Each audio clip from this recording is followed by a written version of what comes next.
Thank you, councillors, staff and members of the public. I now open the ordinary council meeting on the 27th of June 2023 at 7:10 p.m.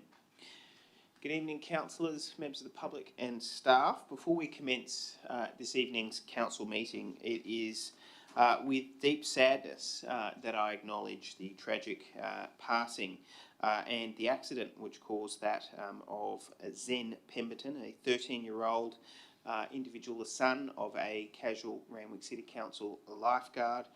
Zen was a local resident, a Marsland College boy. His father, as I mentioned, was one of our seasonal lifeguard and a valued member of staff.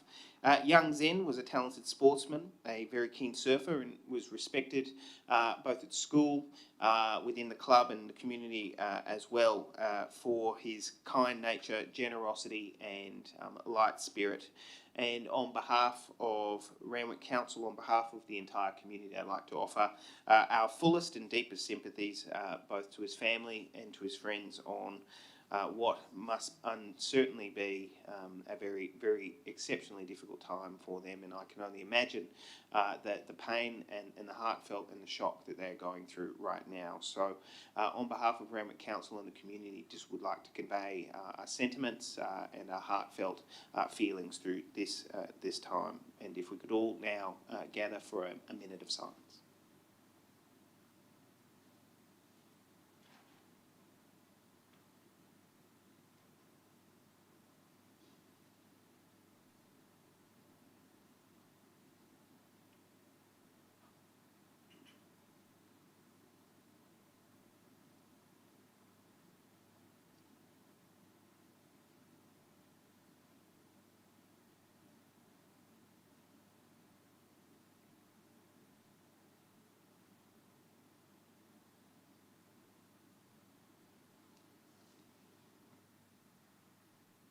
Thank you, councillors.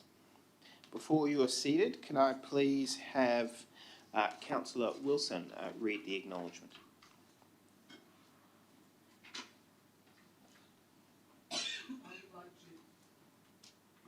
I would like to acknowledge that we are meeting on the land of the Bidjigal and Gadigal peoples who occupy the Sydney coast, being the traditional owners.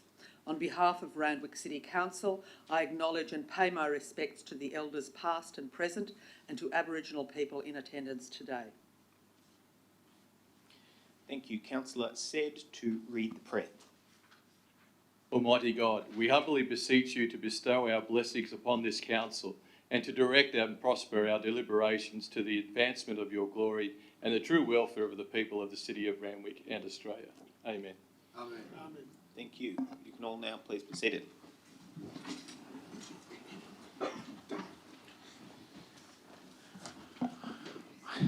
I believe that we've got a full house, so we have no apologies or calls for leaves of absence. All councillors are in attendance physically, so no need to have anyone move a motion to attend by audio-visual link. Can I please have somebody move the confirmation of the minutes dated the 23rd of May 2023? Moved Councillor Burst, seconded Councillor Rosenfeld. All those in favour? Aye. Those against? Declare that carried. Thank you. Councillors, do we have declarations of interest? I have a declaration of interest. Actually, I might just go around. A declaration of interest from Councillor Hay.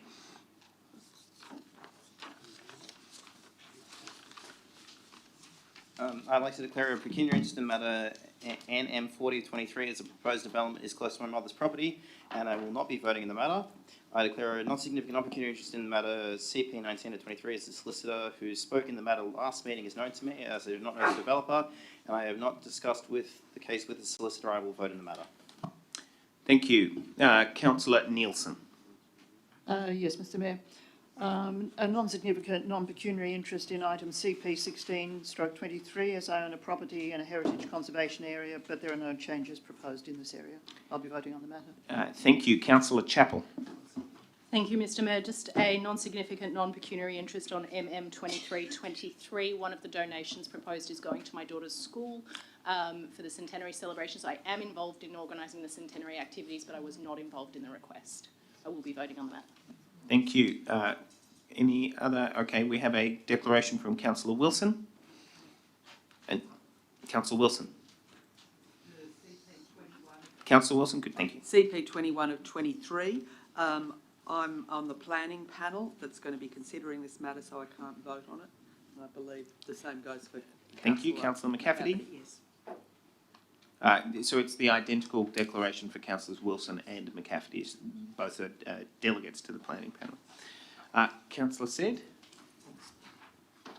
Thank you, Mr Mayor. I've got a non-pecuniary, non-significant interest in CP 21/23.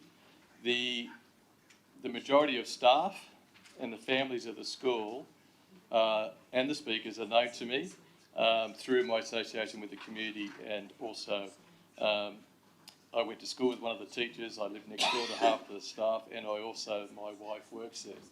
But I do feel I can still talk on the matter as a community member of Natural. Thank you. Thank you. Councillor De Souza. Thank you, Mr Mayor. I too have to declare a non-significant, non-pecuniary interest in CP 21/23. St Agnes Church is where I practice my Catholic faith, and the parish priest is here, Father John Knight, and I'm very glad to see him. Also, I have a scholarship at St Agnes that's named after a parish priest who I've known since the age of 10. Sadly, he's passed away. His name is Father Anthony Samario. I've had that scholarship there for many years. But I don't think either of those things will exclude me from participating in the debate or voting on the matter. So I'll do both. Thank you, Mr Mayor. Thank you. Were there any further declarations that I missed? Okay, I have a declaration as it relates to, my apologies, I just had it, 1 second.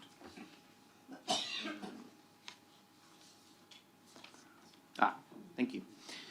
Thank you for your patience. I have a declaration in relation to CS 24/23 Maroubra SLSC tender.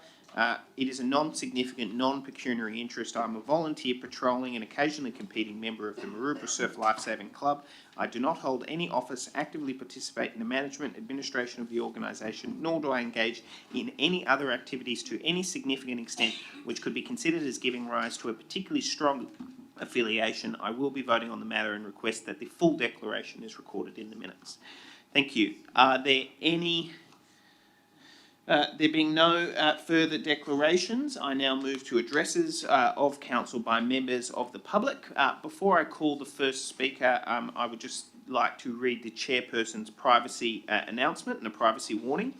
In respect of the Privacy and Personal Information Protection Act, members of the public are advised that the proceedings of this meeting will be recorded for the purposes of clause 520 to 523 of Council's Code of Meeting Practice.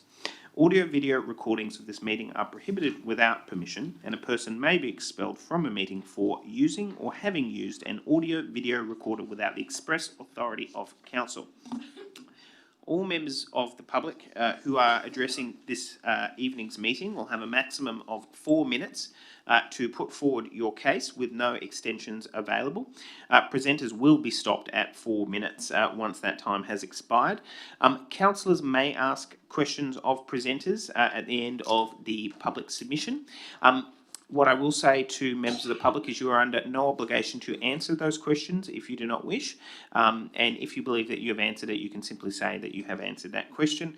To councillors, I'd like to remind you all in the public component that the nature of the meeting is to ask questions rather to engage in debate, as we have the opportunity to do that later. And with that, I will now move to CP 16/23 Randwick DCP Stage 1 Post-Exhibition Report, Consultation Outcomes and Final of Stage 1 of the Randwick Development Control Plan. Speaking in favour is Mr James Conlon, who is joining via Microsoft Teams. Before you begin, Mr Conlon, could you just confirm that you can hear us? I can hear you, yes. Okay, could you just speak again? Can you hear me? Testing? Yep, that's much better. It was a little bit soft. Okay. Thank you. Feel free to begin. Great, thank you. Good evening, Mayor and councillors. Thanks for providing me the opportunity to speak tonight. I'm James Conlon from 350 Australia, a grassroots environmental advocacy not-for-profit organisation that campaigns for strong action on climate change where no one is left behind. I'm speaking to you tonight in relation to CP 1623, the Randwick DCP Stage 1, the item you just referred to, Mayor. And I just wanted to state that we think it's really important that this planning scheme review does take place, and commend Council for the many good changes that are contained within this DCP, particularly around heritage, vegetation protection and other amenity improvements. However, we are a bit disappointed by the watering down of some of the important provisions. So the draft DCP that went out for community consultation back in November 2022 included a new rule that new buildings in certain pockets of Randwick, known as housing investigation areas, would need to be all electric without gas. Unfortunately, the business papers in front of you tonight have watered down this provision from mandating that new buildings in these precincts be gas-free to simply encouraging this outcome. We think it's a bit disappointing because we know that all electric gas-free homes are cheaper, healthier and produce less pollution. All electric homes are cheaper because, even for developers, because they require only one type of utilities infrastructure, just the electricity infrastructure. So it's a net cost reduction for the developers to build those types of buildings. They're also cheaper to run for the residents due to the declining cost of renewables and skyrocketing gas prices. In Australia, more people die each year from the cold than in Sweden due to the extremely poor quality of our housing. Electrifying our homes and making them more energy efficient will reduce deaths and health costs to our health system. Given the overwhelming evidence showing the social, economic and environmental benefits of all electric gas-free buildings, we urge Council to amend the DCP to require that all new development in housing investigation areas and low-rise residential areas be all electric and gas-free. Thanks for having me tonight. Thank you. Are there any questions of the Speaker? I have a hand up from Councillor Veach. Hi, James. Thank you for speaking at our meeting. I know you've been tracking these types of issues on councils across Australia, and I'm aware that you mentioned to us some of the work being done on other councils, which might set a bit of a benchmark that we could just look at as well. Yeah, that's right. So there's another 3 councils that are changing their DCPs to require that new development be gas-free and all electric. So one of them is Waverley Council, which made some changes to their DCP back in December 2022. And they're getting really encouraging outcomes from new developers who are opting to build, these all electric, healthier homes which are not connected to the gas. So it does work when the council does make these changes to their planning schemes. And there's also Canterbury Bankstown City Council and Parramatta Council are also pursuing similar precinct-based changes to their planning rules along the lines that Randwick is considering as well. So there's precedent there, yes. Thank you. Are there any further questions? There being no further questions, thank you very much, Mr. Conlon. Thank you. Thank you. We now move to speaking against the Randwick DCP Stage 1 post-exhibition report. Mr. Joe Sassine. Just over there, by the microphone and the lectern. Councillors, thank you for the chance to speak this evening. I shared with each of you an email yesterday. I probably, at this stage, just want to focus on one item within that, and that is the pedestrian link that's been proposed right adjacent to the emergency entrance to the hospital, suggested to go through to Hay Street as part of this DCP, and it's in McGill Street, joining to Hay Street. There's 3 of the 4 neighbours here tonight that are quite concerned with this link. We don't think there's actually a case for it or any public benefit from the link, providing a join between a street that is relatively or very quiet to an emergency entrance to a hospital You know, the block that it's suggested within is a very short block. The link will, you know, a 3 metre link over 60 or 70 metres long is going to create a security issue, very hard to surveil. And as it is, we've got people complaining since the opening of the hospital that there's noise and loitering in McGill Street. So you can appreciate that people are coming and going all night. The last thing that residents will want in the local area is to have a narrow laneway wedged between two fences, and the security and safety concern that will give rise to, whether it's now or even long term when one day these properties get developed. We don't think the outcome's great. That being said, the block is small and there is really good surveillance and light right around the block. And we really don't see a case for this pedestrian link at the expense of these 4 properties that will be significantly affected by it. That's pretty much the summary of what I had sent via email yesterday. Thank you. Are there any questions of the Speaker? Councillor De Souza.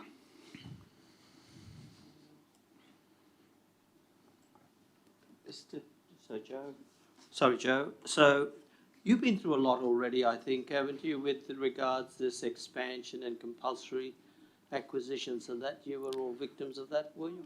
Look, I can't say that I am a victim, just a victim. I think people stand to benefit, including myself, from the rezoning somewhere down the line.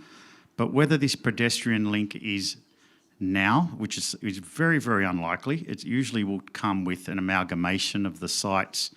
But I don't think anyone stands to benefit from it, even adjoining security to future apartments or a security to the heritage item of my colleague that lives right behind us, to have a laneway, 3 metres wide along a house of that nature.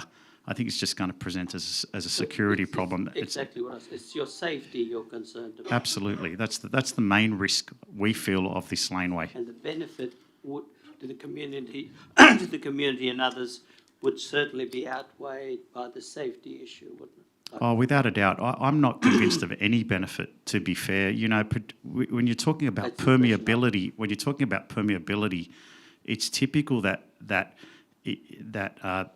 a link should address a destination as well as a destination at each end, if it were to be a bus stop perhaps, or a train station, or a bus stop, or any other kind of link. But in this instance, we're talking about Hay Street, which is a very quiet street, and then adjoining other narrow streets, and directly to the front door of an emergency hospital that's open 24/7. It just doesn't make sense to us. It doesn't make sense to me either. Thank you very much. Thank you. Thank you. Are there any further questions? There being no further questions, thank you very much. Thank you. Thank you. On CP 16/23, speaking against Mr. Kwok Chin. Mr. Kwok Chin? Thank you. There we are.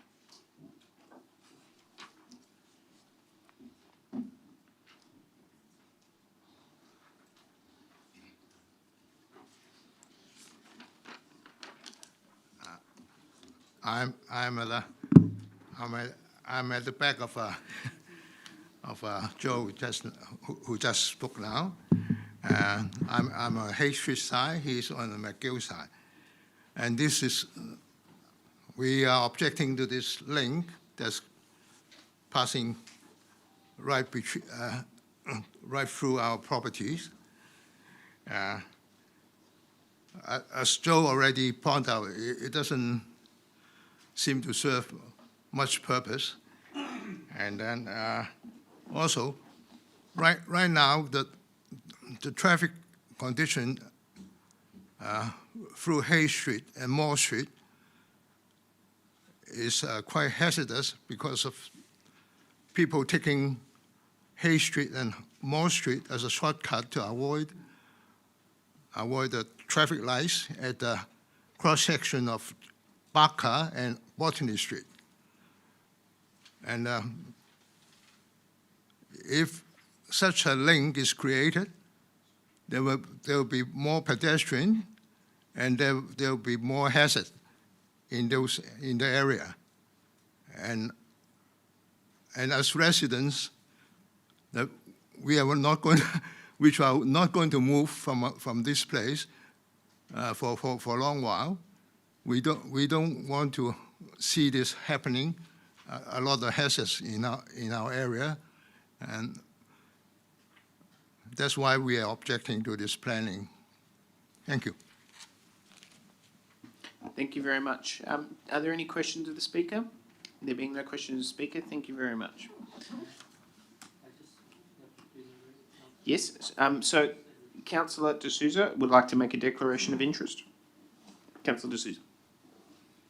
Thank you, Mr. Mayor. I declare a non-significant, non-pecuniary interest, as I know the Speaker, Kwok Ching, to Our Lady of the Sacred Heart Catholic Church at Randwick, but I will vote on the matter. Thank you. Thank you very much, Councillor De Souza.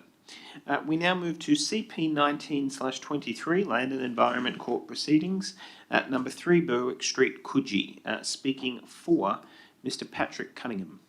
Patrick.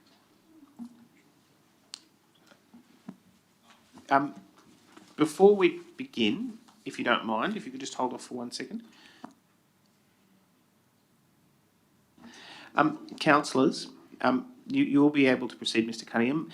As this is being dealt with as a confidential matter, I'd just like to remind all of you that in your questions, not to divulge any confidential information which is contained in the reports. Thank you very much. Mr. Cunningham. Thank you, Mayor. And good evening, Mayor, councillors and council staff. I am the owner and resident of number 1 Berwick Street, next door to number 3, the property in question. And I'm here with neighbours on Berwick Street and Mount Street. I wish to firstly thank the council and council officers for responding to the residents' concerns over the loss of heritage in Coogee. I had hoped to be here to witness my residents and number 3 signed off for exhibition and heritage listing. Unfortunately, as you may be aware, there's been a cross-claim by the developer which has included number 1 Berwick Street and is stopping my listing here tonight.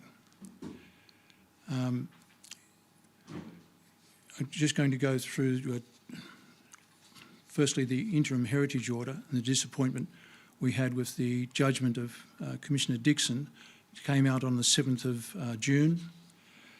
I believe that the Commissioner has erred in her decision in quite a few ways. I won't be able to go through them all tonight, but if I can mention some of how the judgment went. The Commissioner mentioned the DA was submitted on the 30th of August, but did not mention that the DA was refused by the planning panel. It did not mention that there was a complying development certificate issued in September 2022.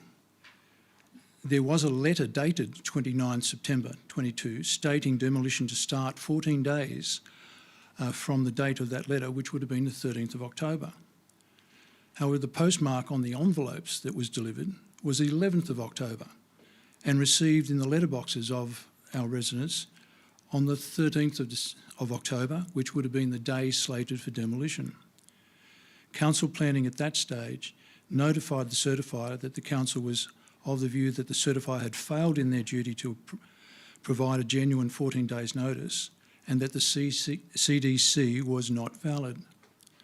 No valid CDC has been reissued. This was not stated in the judgment. The also quoted was an extent 2021 heritage report. What was not quoted was the fact that the heritage report was a desktop review. And while it was quoted that it was not recommended for both number 1 and 3 at the time, it did say that there were grounds for further review.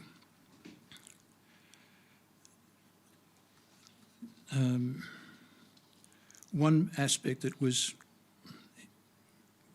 heavily quoted, I believe, or referred to, was the council's power on the Heritage Act. The council was authorised under this section may make an interim heritage for a place, building, that the council considers may, on further inquiry and investigation, be found to be of local heritage significance, and that the council considered it being or is likely to be harmed. Now, the Commissioner found that the interim heritage order was validly issued. However, in re-exercising that function, it is the role of the court, she said, to determine if the necessary threshold tests were met. The Commissioner quoted the case, but did not quote the test. The threshold test in that case states the threshold test for deciding if an interim heritage order ought to be issued was whether it was likely by the council to be found on further inquiry to be of local heritage significance. It was not a matter to prove historical significance, but rather whether further inquiry. I just move an extension of 2 minutes. Thank you, Councillor. I'll go back. Suffice to say, there are other areas there of note in terms of why I believe it's erred.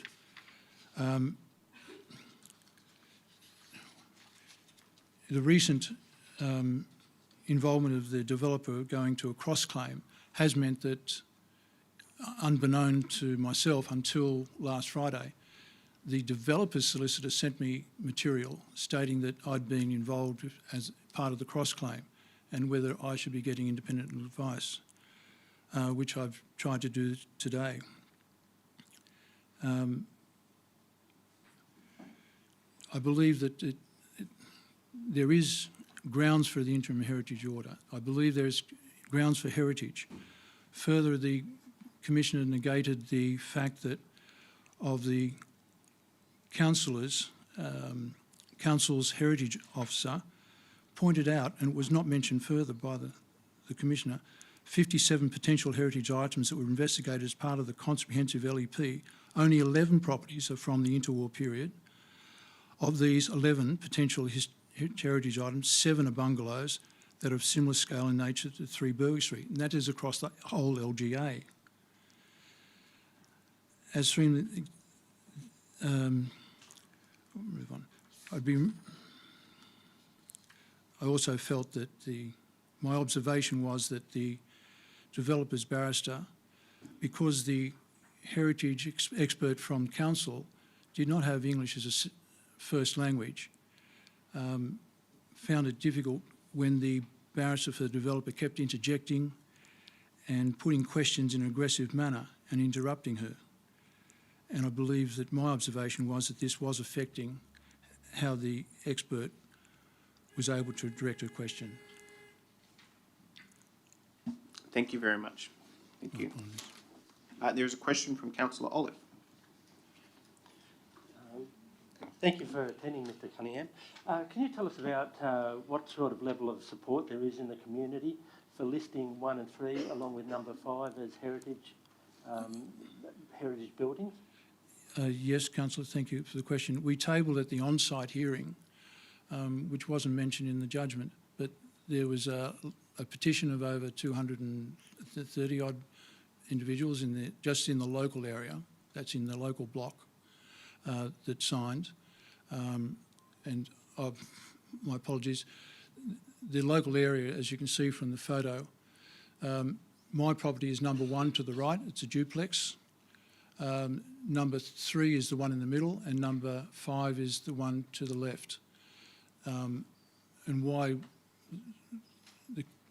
it's prominent for the local residents is that it's prominent from the bus stop and the main road of Carr Street. It's the one area where you can just see 3 interwar bungalows, interwar period, together. Mine's slightly different because of the architect.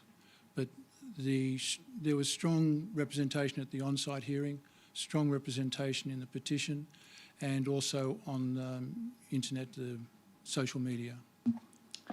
Thank you. Councillor Chappell. Thank you, and thank you for coming to speak to us today. Just quickly, I know some people have argued that the heritage listing of this is not necessary because it would allow the delivery of significant numbers of affordable houses. What would you say to that? Well, in this area, the block that you're looking at there and the block to the immediate north, there is, did a survey of the dwellings in the Coogee suburb. This is the heart of Coogee from there across. There are some 8 blocks going down to Dolphin Street. 95% of the dwellings are units. In that block itself, there's only 5 Californian bungalows. So by far and away, the Coogee suburb, as mentioned by the previous state member in his Beast article in 2011, was that Coogee has done its fair share. And it's difficult because there's no further green space on that side. Councillors will know how busy the walkway gets across Coogee Bay on every weekend or even every morning during the week at 6 o'clock. And also in terms of parking and all the rest. I think we're doing more than our fair share at 95%. And I think on the density levels of the state government housing ratios, we are also something like 2 or 3 times greater in our Coogee suburb than the recommended population density per square hectare. Thank you. Thank you very much, Mr Cunningham. Thank you. Thank you, councillors. We now move to CP 2123 509 to 511 Bunnerong Road, Matraville, DA 199-2022. Speaking for Mr Carlo Laura. My apologies if I've mangled that bit. Thank you very much. Hello, Mayor, councillors, public, staff. Sorry, just hold on. Just Yep. before you begin, the 2 councillors are just leaving.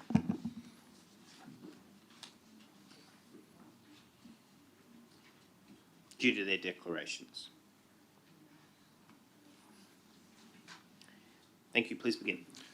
My name's Carlo Aurora. I work for Sydney Catholic Schools and here speaking on behalf of the DA application 199/2022 to expand Sacred Heart Catholic Primary School. I'd like to start out by saying I was quite surprised and a bit disheartened by the Planning Department's assessment report provided for the Eastern Sydney Planning Panel.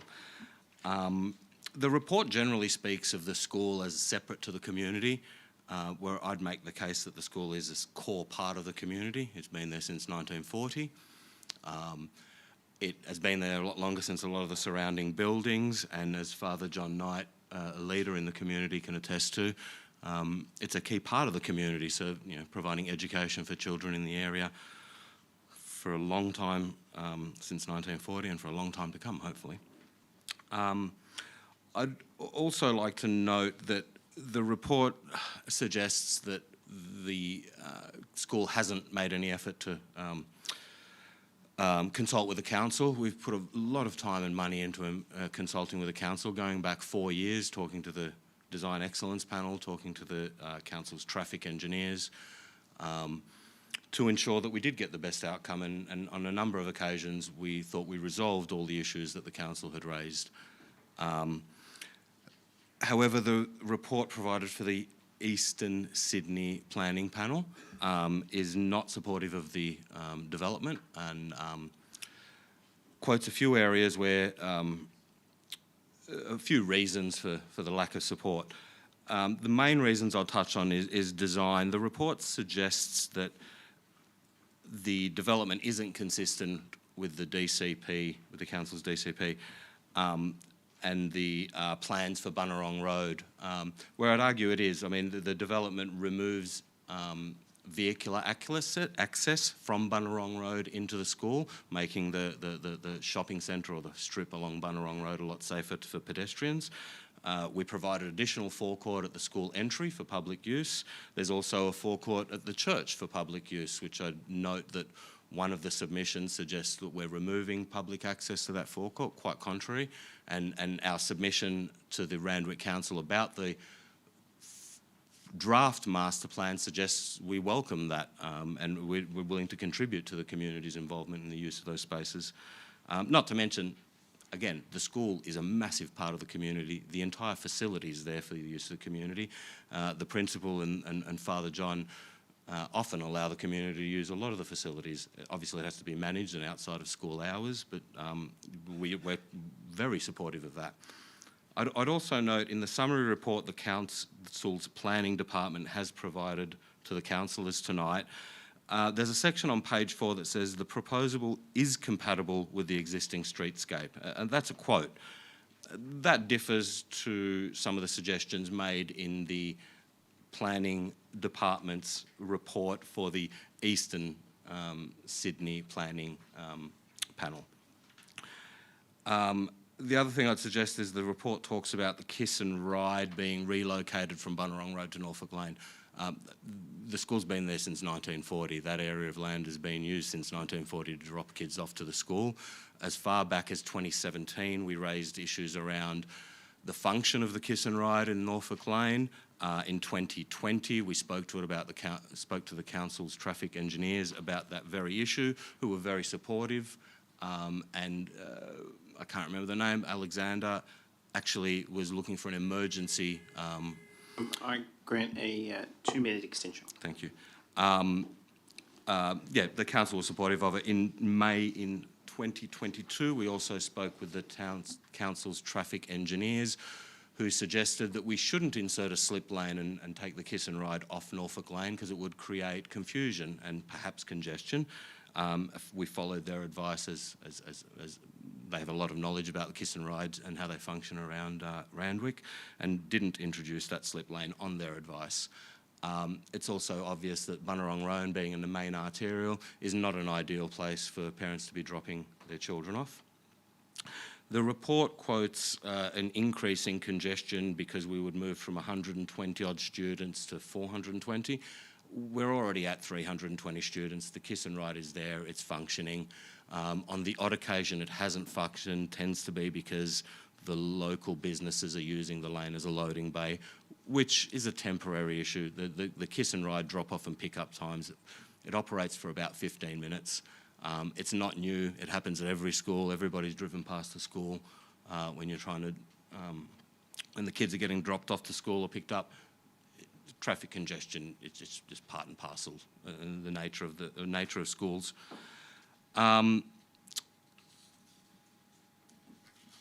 There's also some inconsistencies in the report. The report quotes some obligations to provide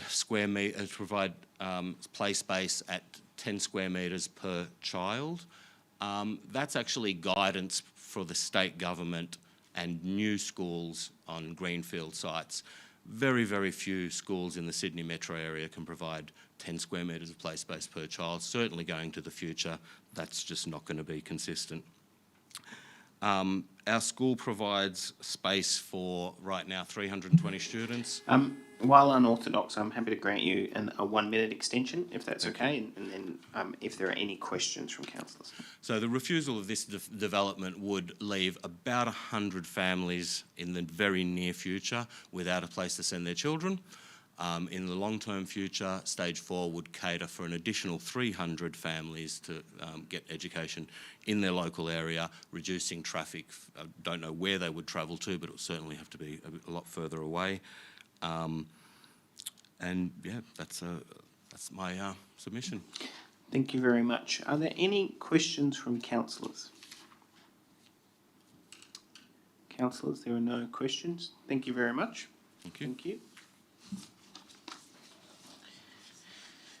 We now move to the next speaker on NM 3923, notice of motion from Council of Each, Keme Ferry Wharf, State Significant Infrastructure, DASSI 10049. Speaking in favour, Mr. Charles Abella. Yes, before you begin, could a member of staff please retrieve Councillor Wilson and Councillor McCafferty?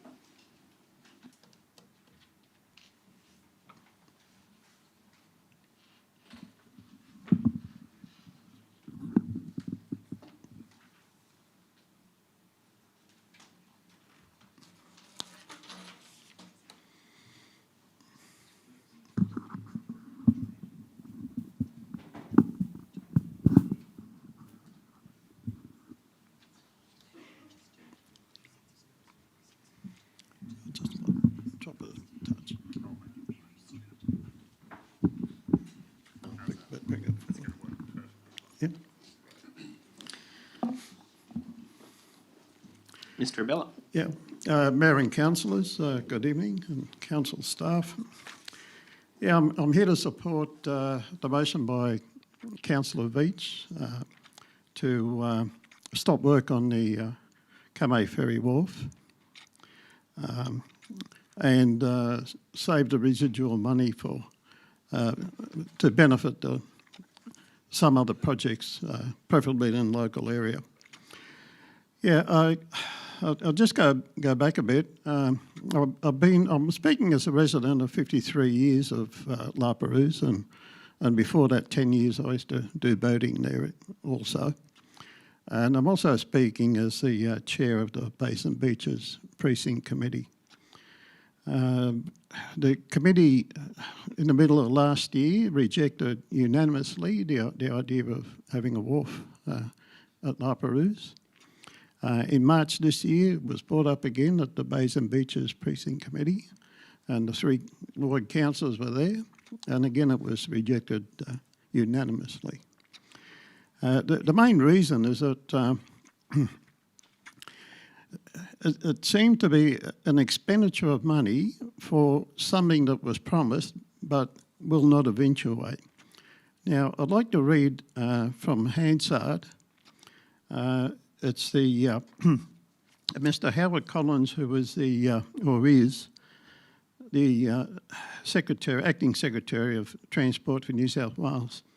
He said at budget estimates, and that was September 21. The purpose of the wharf is to support ferry services between La Perouse and Kurnell, really. That is the main purpose. But 6 months later, the same person, Howard Collins, at the budget estimates for transport, said, "This is not about a ferry service to start with. Let me make that clear." So we don't have a ferry service. They're building a wharf, but there's no ferry service, so forget that. So why are they building a wharf? I really don't know. We haven't been able to get an answer to that question.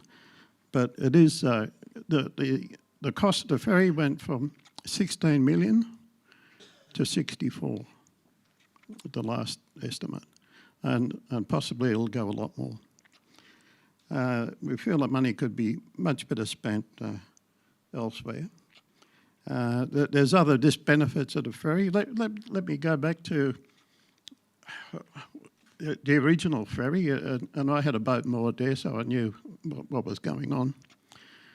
It wasn't a passenger ferry. It was a ferry to shuttle crew from the 2 tankers that would park in the middle of the bay usually. They used to service Kurnell Refinery, and the tanker that used to park or be moored at Yarra Bay, and that serviced the refinery at Matcherville. It was to shuttle the crew backwards and forwards to take food, spare parts and that type of thing. The service to Kurnell was on an opportunity basis when the weather allowed, and also when there was custom. Now, there have been 2 major studies before this one, and it was proposed that someone take the funding of the wharf, but there were no takers. Now that happened about 20 years ago and about 25 years ago.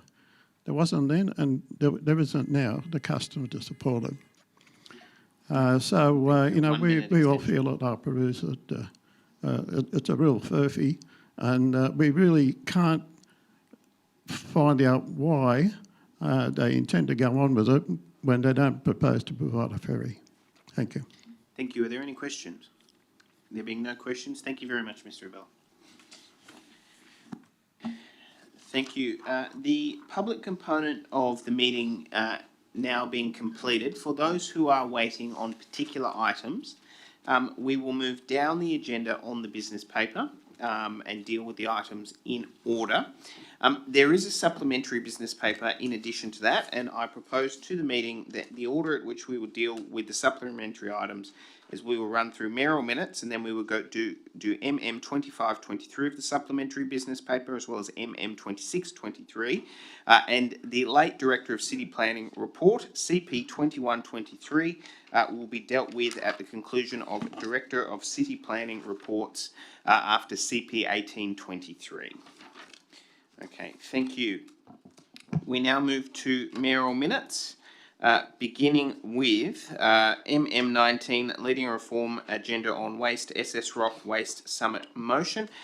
Councillors, I take it that you have read the mayoral minute, and I commend the mayoral minute to the floor. This is a reproduction of the SS Rock proposed motion to be moved by member councils. I submit it for your consideration. Are there any speakers?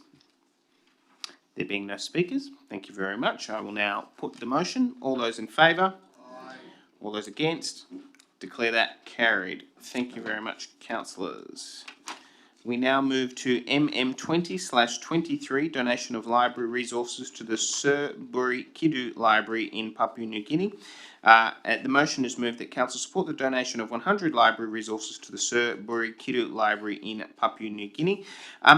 I would like to move this in a slightly amended way, and it's that council support the donation of library resources to the Sir Buri Kiddu Library to the number of 100 library resources or greater if it is seen as appropriate by the manager of library services. This mayoral minute has been prepared in conjunction with them. I appreciate that as it has come up as a suggestion.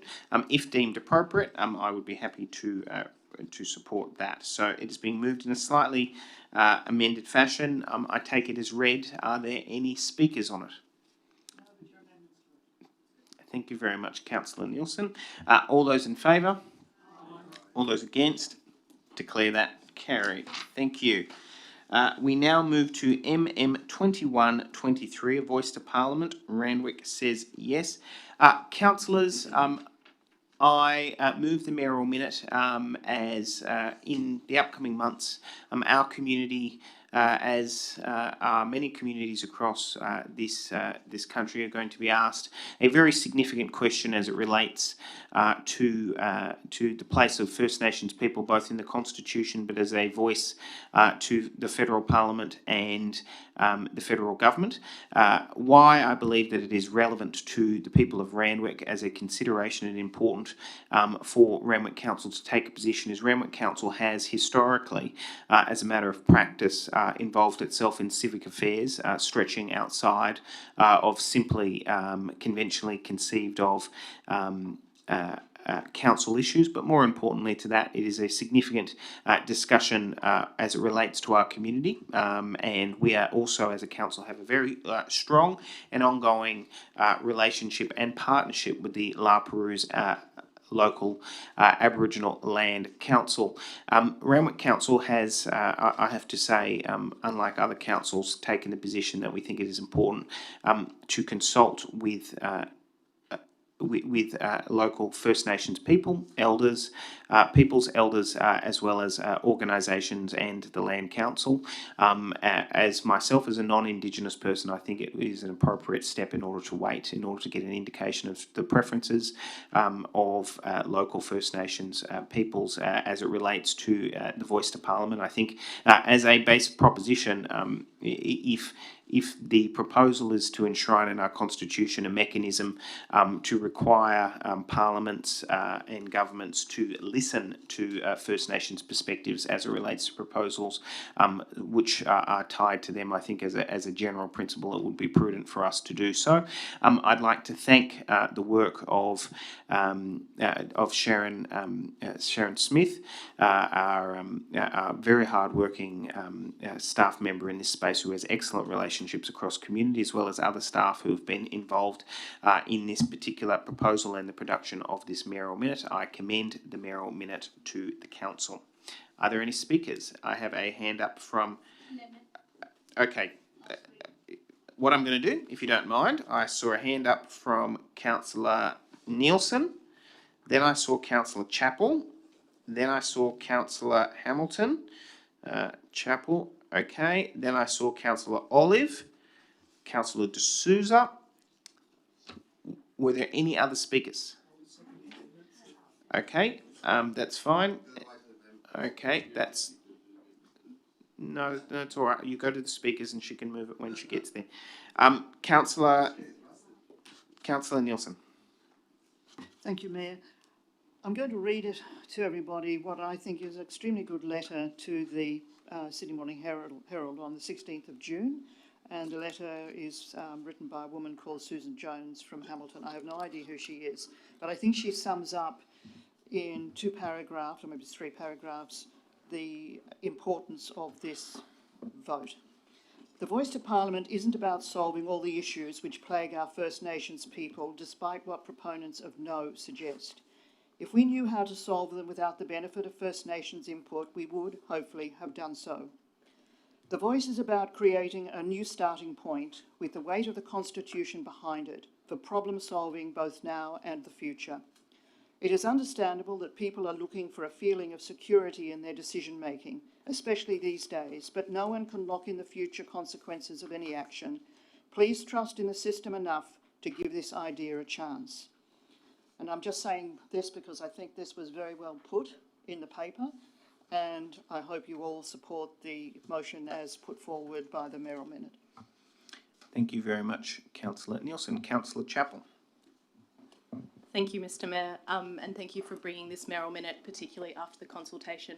I do think it's very apt when doing something like this to hear from our community first, so I appreciate the time that we've taken here and that we are reflecting their wishes. The statement from the heart was presented as a gift to the people of this country, and I think when we talk about the voice, we also need to remember the other 2 elements of the statement from the heart, which are truth-telling, telling the truth about the frontier wars, the dispossession, the children stolen, and the strength and resilience of First Nations communities, and treaty, making a binding treaty with First Nations communities in this country, making things right. And I think it's really wonderful that our council can be part of this campaign.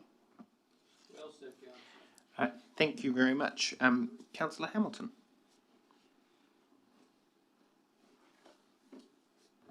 Thank you, Mr. Mayor.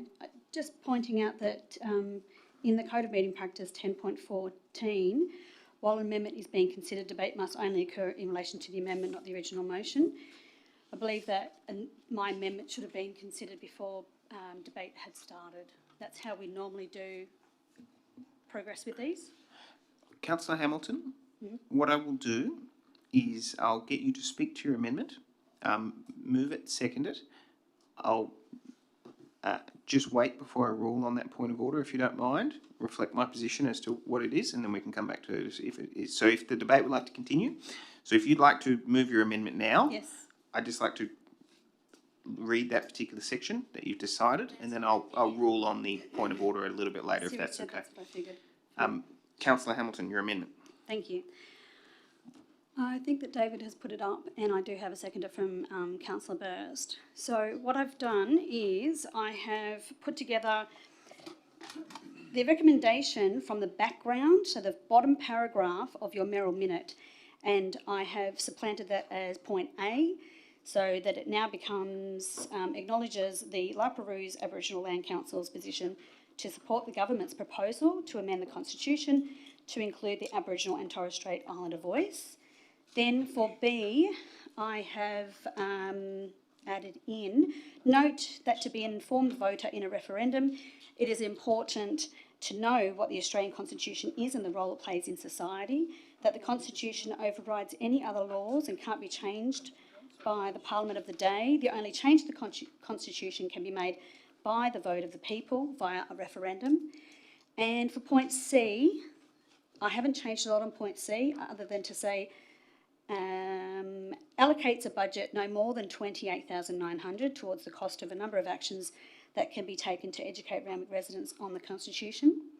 I recommend the subject to be changed to a Voice to Parliament Randwick Community Education, and under utilises Council's communication channels available to. First point, provide content and education to the community in the understanding of the Constitution. And over the page on page 8, top paragraph, there are a number of ways that Council can support a Voice to Parliament by providing in-kind and financial support. So what I'm proposing is not a lot of changes. What I'm talking to is trying to normalise the conversation, trying to engage more people in the conversation. I think that there are a lot of people that are quite confused about what it means to vote one way or the other, and it is, I believe, detrimental for us to push one particular side. We did the same thing when we were talking about the same-sex marriage equality, that referendum as well. And so what I want to be able to do is put up a case that we want as many people involved in this as possible. If we push one agenda, I think that we will push a lot of the community out of the conversation. And by doing that, we are saying that they don't have a part in the conversation, and that they, by not wanting to turn up to these events, by knowing that their voice won't be heard if they go and ask questions or try to find out information, then they will not be part of the debate. Now, interestingly enough, I happened to run into, on Monday night, Craig Foster. He's a local. Both our children went to Randwick Public School, and I saw him up at Randwick Shops, and I stopped him and we had a conversation. And I listened to what he had to say. I learnt so much from that face-to-face short conversation that I have in a while, reading a lot online, listening to the news, and listening to the debate. That kind of information exchange should be happening everywhere. What we're promoting is we're not promoting an education exchange. We are pushing one agenda. And I think that that is detrimental to the majority of the residents in Randwick.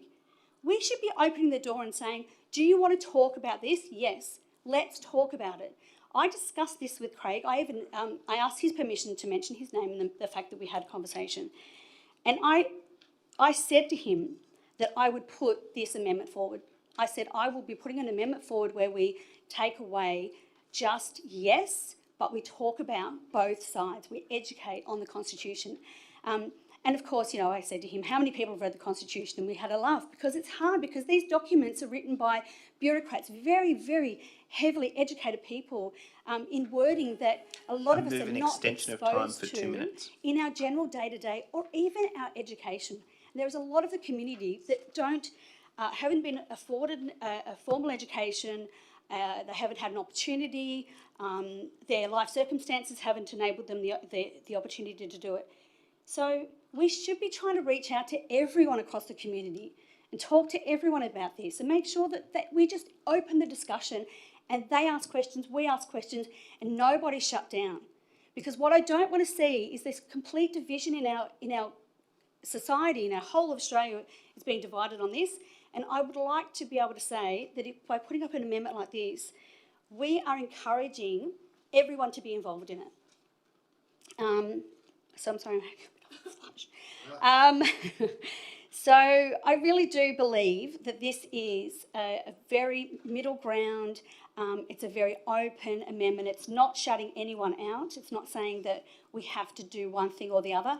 One of the things I find really frustrating, and I hear this a lot from residents when I'm talking to them, is they don't understand the government because the government keeps telling them what to do. We are going to go out into the community and tell them what to do. And I don't think that's fair. I think what we should be saying is, we have a stall here, come and ask questions about it. This is the Constitution, this is what it means. Did you know that the government of the day, Parliament can't just make changes willy-nilly? That's a good thing to know. Every one of us have a vote in changing the Constitution. Not a lot of people understand that.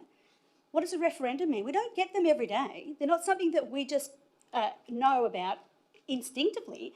And especially a lot of 18-year-olds, a lot of young people coming along, their right to vote has landed on them, and listening to their parents, they're still confused. We can't expect them to just understand their very first ever referendum.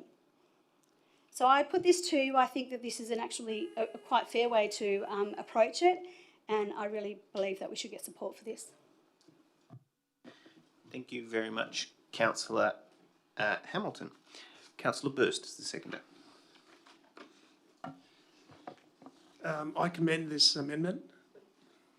I think this referendum is going to be a defining moment in the history of Australia, and we need to get it right. As a council, it is important that we are not a campaigner for a yes or a no, but there to facilitate debate on yes and no, to ensure that everybody has a clear mind of what yes and what no means. And we only have to look at, when you look in a court of law, the scales of justice, there's always a balance of probability and so on. So it's important that both sides of the coin are shown to the community and are understood. And in saying that, I think we need to ensure that we have open debate rather than pigeonhole everybody into one area. So that's all I've got to say. Thank you. On the amendment, I have a hand up from Councillor Veach and then Councillor Olive. I have a question either for the Mayor or to put through to the relevant officer. Could you go to some detail as to the type of consultation you did with the La Perouse Land Council and other elders to come to bring this report to us today? Thank you. What I will do is I will throw to the Director of Community and Culture, who provided an excellent briefing to councillors recently on this matter. Thank you, Mr. Mayor. As outlined in the report, Council has been liaising with the Land Council on the decision and the process that they went through around consultation, as well as speaking to its members. They also spoke to non-members in the community and have taken direction from advisory groups that are the La Perouse Aboriginal Community Alliance, the La Perouse Youth Council and the Gajaga Foundation. Thank you. Councillor Olive. Yes, I'm a bit unclear about the amendment because it says to educate on the Australian Constitution, and the Australian Constitution is quite massive. Are we talking about the races power in the Australian Constitution, which allows government to divide the population based on race? But when it comes to actual practice, the only people that get divided are First Nations people, with things like the intervention in Northern Territory. Is that the sort of thing that we're talking about? I mean, it was mentioned before about, sort of not that this voice will divide Australia. I think that, sort of history shows that our colonisation and our constitution are the ones that are the things that have divided Australia, and this is about bringing Australia back together again. So I'm totally against this amendment. Thank you. Are there any further speakers on the amendment? Councillor Nielsen. In opposition to it, for the very good reason that I disagree with the mover and seconder in the fact that what we're putting forward, Council, what the Mayor or Minister is putting forward, and hopefully we fellow councillors around the table here all support, is we're not supporting a total yes, you must say yes before you can come to this meeting and so on. I think that what we are proposing is actually far more of an awareness campaign, and I think that's basically the whole intention of what we are putting forward. We certainly, I believe, should, as a council, be supporting the yes vote for the voice. However, I think as a council, we should certainly be responsible for providing opportunity for more information about the voice and why one should be supporting the voice and why there are various issues as to why you might not, and so on and so forth. And we should be using it as an educational challenge for all of us, but most importantly, for us to have far more sympathy for our First Nations people. I mean, what we have done to them is just absolutely, unbelievably appalling. But the fact that if you look at what we're proposing in terms of financial support and so on, we're talking about providing free venue hire for the yes-no forum events. We're encouraging people to be holding more events, and I'm sure as the time goes on, we will be providing as many opportunities as we can for people to come and learn and for people to discuss their questions about the issue. And hopefully we'll all come away better educated, and, well, of course, I'm totally hopeful that we'll all say yes and we'll move forward. And so I cannot support the amendment at all. Thank you. Just very briefly, Councillor Nielsen said that we're not advocating yes, but clearly it says in B, endorses and promotes the community a vote for yes in the upcoming referendum. So it is actually saying that we are advocating in this particular mayoral minute without the amendment for yes. So. Thank you. I take it that the debate on the amendment has expired. Clarify that point to my fellow councillor. If you believe it would be helpful for the meeting, Well, councillor. he's just a very polite councillor. And what I'm meaning is, and perhaps I didn't make it clear, Councillor Rosenfeld, is that... Councillors, please Okay. continue to the matter. It's important that we, as a council, in my opinion, and I hope in the majority's opinion, support the yes vote. However, it's also important that we provide the opportunity for information, education, and certainly that we do not make people feel bad for asking questions and so on. But I do think we also have to be very mindful of the campaign and the issues that are raised throughout this. And most importantly, we have to be thinking of the input that this has on our First Nations people. And because we do have First Nations people in our community, it's amazing that we do, but we should be making sure that we look after them and look after their interests and make sure their future is much better than the past, unfortunately, has been. Councillor Hay. Does that make sense? Didn't answer your question. Councillor Hay, please continue. I'd like to ask a question through the Mayor to the Director of Community and Culture. In the report you mentioned that you've consulted with the Aboriginal Land Council and members of the Indigenous community. Have you done any consultation with the broader community of Randwick Council? For example, have we commissioned a random telephone poll of all residents? Through to the Director of Community and Culture. Thank you, Mr. Mayor. No, we have not. Thank you. Councillor Hay, please continue. Yes. So my point is, if imagine you see the phrase "Randwick says yes" on one of our flags, what does that mean? Does that mean that we've actually had a poll of the members of Randwick and we've actually all agreed to support that, or like a majority of the people support that? It seems like we haven't done the community consultation for a majority of the community. I mean, if the signs were to say the Libraries Land Council wants you to vote yes, that's one thing, but we haven't done the community consultation with the broader community. With regard to Councillor Olive made some comments about the race power in the Constitution. That race power is the reason why the government of Gough Whitlam could pass the Racial Discrimination Act of 1975, and if we didn't have that power in the Constitution, we couldn't have the Racial Discrimination Act. A lot of these things are complex issues, but there are a lot of great things in the Constitution as well. And by all means, having more community education regarding the Constitution is a good thing. Sorry, just hold. So there has been a request to put the motion. Councillor Nielsen, do you have a question? I do, and it's to the Speaker. Is he aware, Councillor Hay, is he aware that Wallara Council, one of our neighbouring councils, has supported and has on their website, Wallara Council supports... Just hold on. Councillor Nielsen. Yeah, but I'm on my feet still. No, except for the fact that Councillor Nielsen, a point of order, and the reason why I'm very confident in this is because I have just consulted this section. A point of order will be held immediately and interrupt debate. Councillor Hamilton.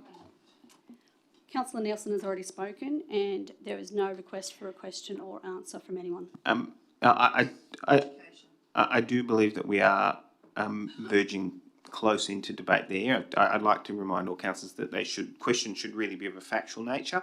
There has been a procedural motion to put the amendment. It being a procedural motion, it needs to be put immediately. All those in favour of putting the amendment? Aye. All those against?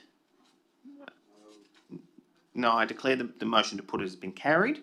We will now move to the vote on the amendment. All those in favour of the amendment? Aye. Okay, there's been a request for a division. Mr. Kelly, could you please bring it up? Mr. Mayor? Yes. Can I ask a question through you to Councillor Beach?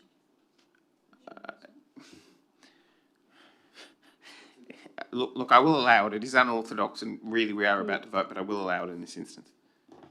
Confident that my amendment will lose, what is the point of a division? We're voting on an historic referendum. And I believe this is absolutely Hold on. outrageous. You are an absolute disgrace to this council. Councillors, hold on. Councillors, thank you. Councillors, thank you. Councillor Veach, could you please sit down? Councillor Veach. I'm answering the question that was put to me. I don't think it's required. Now, Councillor Veach, I don't believe that it is required. Councillors, the tone of this debate for the vast majority of it was actually very considered, very respectful, and no, just councillors. All councillors will be heard in silence. No one will interject. Very respectful, and you can clearly see that all individual councillors in their contributions, despite the diversity of views, were coming to it both well-intentioned and seeking to give a contribution both to the council and those who are seeking to determine what they're going to do, but also to outline their individual positions. This is a particularly sensitive and broad-based topic which involves many members of the community.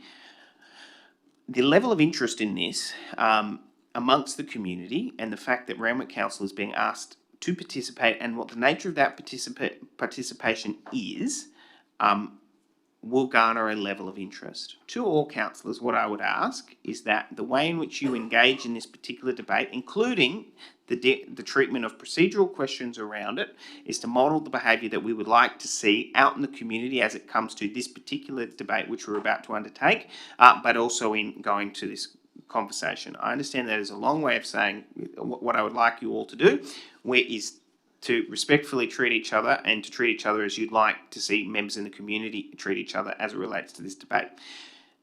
I understand that there is some frustration around it. There has been a procedural request to go to a division. What I will do, however, is I will ask Councillor Veach. I have no choice as to whether or not to call for a division, if Councillor Veach still wishes to call for a division. Okay. No, councillors, thank you. That is the only thing which I only have the ability to do. I have no ability to depart from that. No, Mr. Mayor, I implore you. We have had Councillor Veach swear in this chamber, swear at people in this chamber, and the fact that I have put forward an amendment that is not controversial. It is trying to involve everyone in the community. None of the Liberals here, no one here has said anything bad about the referendum, the Constitution, except for Michael Olive bringing the race word up. Nothing has been spoken here that would imply that there are any ulterior motives to this. The rest of the community are being shut out of a conversation, and I don't believe it's fair. The fact that Councillor Veach stood up and her reasoning for putting a division forward was because this is historic and what, you want to prove a point? Okay. That is the reason, this division and this reaction is the reason why this will fail and it will be on the Greens' hands. Okay, sir, hold on. No, councillors. Councillors, I really have been taking liberties with the code of meeting practice here. We're in the point where we're putting to it. No, Councillor Nielsen, I really don't believe it's necessary. Councillor Nielsen, I really don't have any ability in order to do that. I've really pushed the limits as to what I'm comfortable from it. There has been a request for a division. We will now go to the division on the amendment. All those in favour of the amendment, please raise your hand. Okay, we have Councillor Hamilton, Councillor Hay, Councillor Rosenfeld, Councillor McCafferty, Councillor Burst. Okay, all those against. Thank you. Councillor Pandolfini, Councillor Nielsen, Councillor Veach, Councillor Chappell, Councillor Olive, Councillor Wilson, Councillor Said, Councillor D'Souza and the Mayor. I declare the amendment lost. We now return to the debate on the motion. MM 2123, Councillor D'Souza on the motion.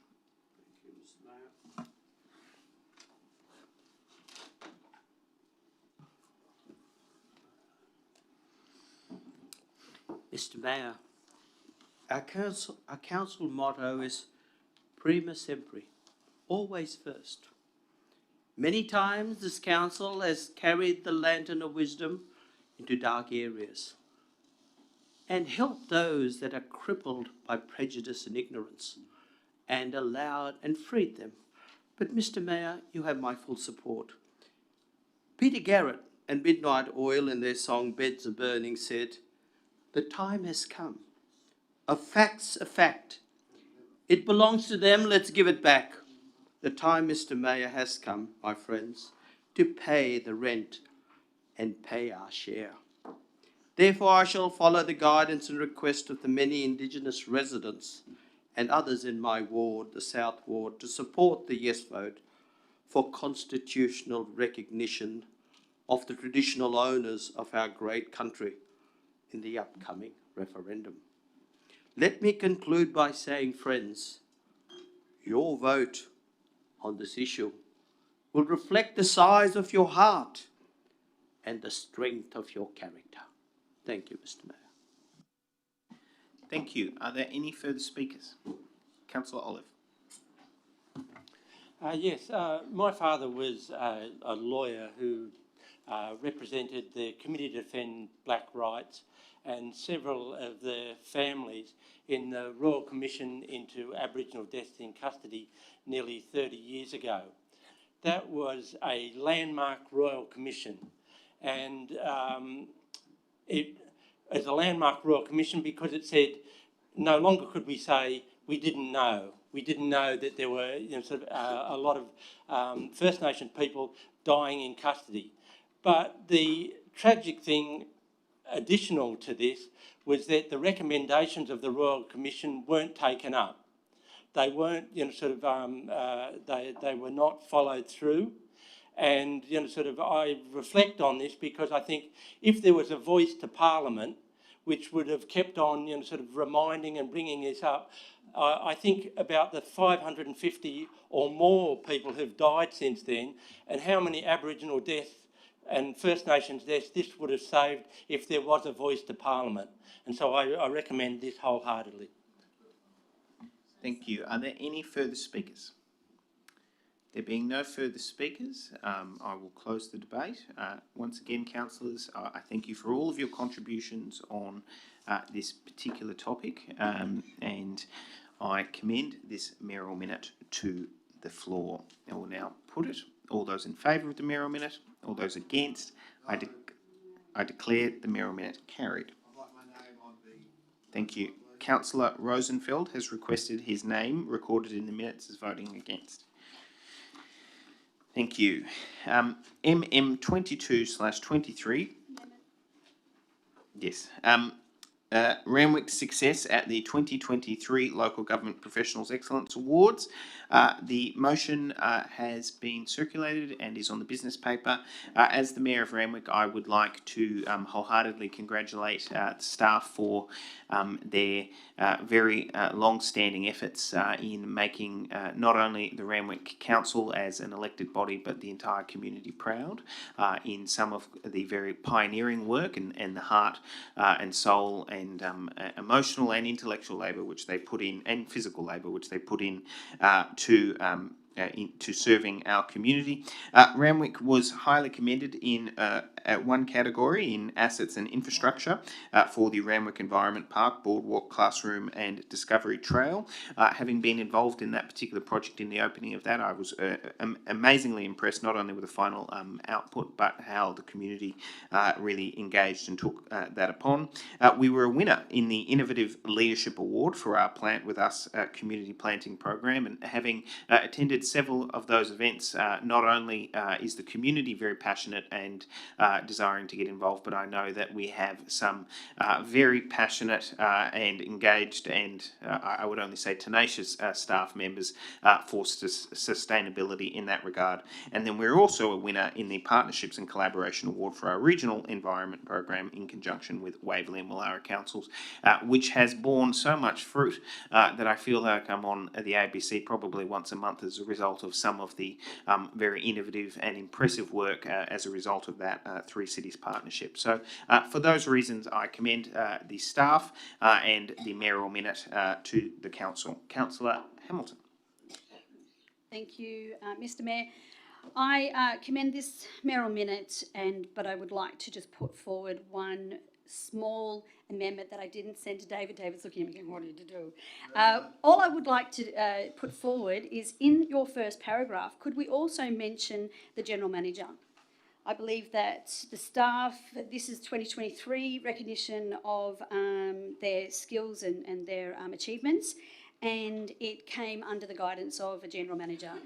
And we don't need to say the name or anything, but I just feel that it's right to acknowledge that there was a role that headed up a fantastic team, and when awards are placed and are provided to different councils, it's due to the entire team, including the leadership team and the General Manager that heads up that team. So I think that that's fitting.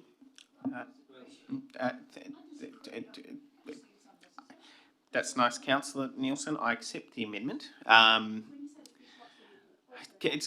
Councillors, thank you very much. This is a mayoral minute commending our staff and the General Manager now, as it has been incorporated into the mayoral minute, on a fantastic achievement, and I think it is deserving of our collective praise. Are there any further speakers? Councillor Veach. I'd like, well, maybe we should say to all, to the sustainability and all relevant staff, because these were really, you know, these are all through the sustainability team. Would you accept that amendment, Mayor Parker?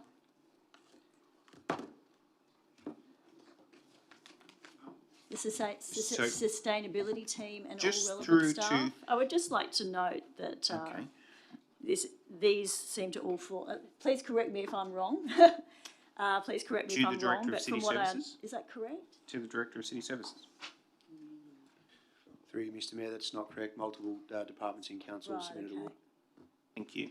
All right, well, I'll withdraw that, but I too would like to congratulate all the staff involved, and these programs have been, you know, really successful, and I'd like to pass on our congratulations. Thank you. Councillor De Souza.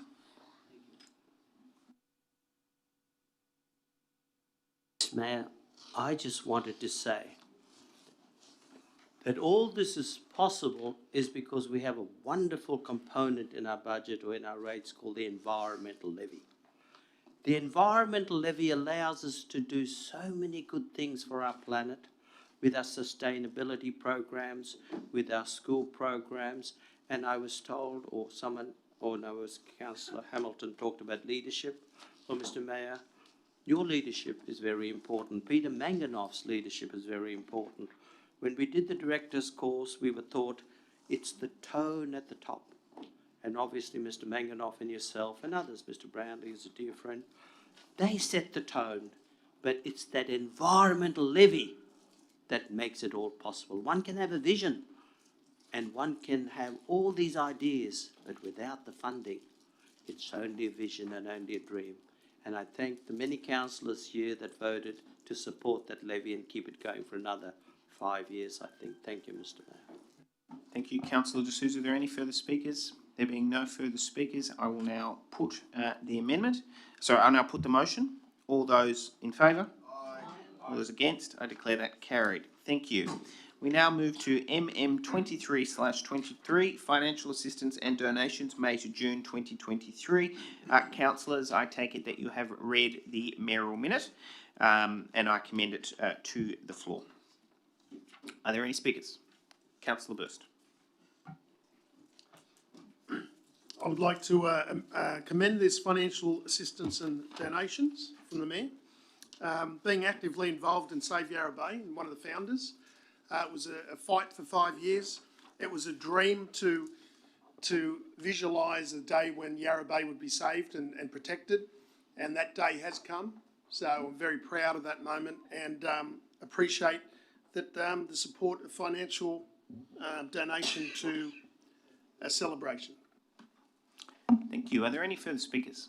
There being no further speakers, I will now put the mayoral minute. All those in favour? All those against? I declare that carried. Thank you very much. We now move to MM24/23, Food Trucks in Randwick. Councillors, I take it that you have read the mayoral minute. There's a speaker from Councillor Chappell. This mayoral minute has emerged in consultation, both in conversations from the Director of Community and Culture, as well as feedback from several councillors, one in particular who is very passionate about encouraging a diversity of food truck offerings across our city, and in line with our strategy to encourage this across. I would like to thank both the Director of Community and Culture as well as that councillor who has been providing sage counsel in this particular policy regard. It is for those reasons that I commend this mayoral minute to the floor. Councillor Chappell. Thank you, Mr. Mayor, and thank you for bringing this. I think all of us with children who need to be outside to eat sometimes appreciate the food trucks in the area and would love some more diversity. And can I just put in a specific plug for the Knaffa truck? If we could get that back, that would be amazing. Thank you. I take that as a rhetorical plug rather than a direction to staff. We have a hand up from Councillor Luxford, then Councillor Said. I too, thank you, commend this motion, and finally somebody's listening. Yeah, I guess we do need diversity in our food trucks. The residents are a bit sick of seeing the same old thing. City of Sydney used to have an app so you could follow the food trucks around, and quite regularly we'd get them through Rosebery, through Ultimo where I work, and people would know the food trucks were coming to a particular street near a park, wherever, and queues would be massive because they were always different trucks, different varieties. So with the upcoming soccer events that we'll be having, it'll be great to see some diversity in food trucks. Councillor Said. Mr. Mayor, it's more of a question, Mr. Mayor. Since 2020, when we first started this, and I'd like to say that I started it with the actual director. As me. But we've discussed this, and as you said, Councillor Luxford has brought this up a few times, and I'm sure it's actually in the budget. I'm sure we've actually had reports brought back to us, and we are diversifying, and I'm sure it's in the budget that we are planning more events with food trucks. I'm not saying it's a waste of time, it's a good mayoral minute, but I just think it's already been done 1,000 times over. Through to the Director of Community and Culture, could you please explain in your view what the operation of this proposed mayoral minute would be? Thank you, Mr. Mayor. The difference between what we have been doing and what's in the strategy and this mayoral minute is around the policy. So we've been operating the Eat, Drink, Play program for local food trucks. What this mayoral minute calls for is a more overarching policy that will be delivered with the city services team, and will commit to a more diverse program of food trucks than what we currently have. Thank you. Before Councillor Said continues his offer, councillors, all councillors, it is rather difficult to hear the answers and contributions of both councillors and answers while there is a discussion around the table. I'd like to remind you that all speakers, including staff, when answering a question, will be heard in silence. Thank you. Councillor Said.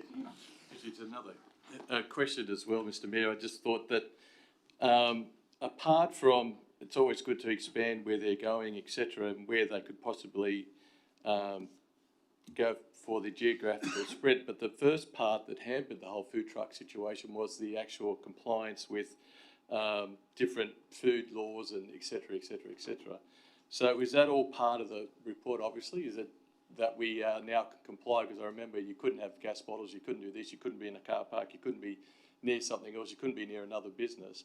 So are we doing an all-in, rather than just where is a good place to put them, are we doing a full study on what the compliance laws used to be and what they still are and how we get around it and all that sort of stuff? Through to the Director of Community and Culture, if she is the appropriate person. Correct? Thank you, Mr. Mayor. Yes, we will be. Thank you very much. Are there any further speakers? There being no further speakers, I commend the mayoral minute to the floor. All those in favour? All those against? I declare that carried. Thank you. Councillors, what I will suggest is that we take a break after we've concluded the mayoral minutes. We now turn to the supplementary business paper. The first is MM2523. Randwick Council offers our condolences for the tragic loss of Zen Pempton. Council, as raised at the beginning of this council meeting, this was a tragic loss both for a Randwick Council staff member, the loss of their son, the loss of a very passionate and engaged Maroubra Surf Lifesaving Club member, quite a significant loss of a Marcelin student, as well as the son of a Randwick Council employee, and a very promising young community and sporting member. And it is for these particular reasons that, once again, Randwick Council offers our condolences not only to the family, to the friends, and to all of those who were impacted by this loss.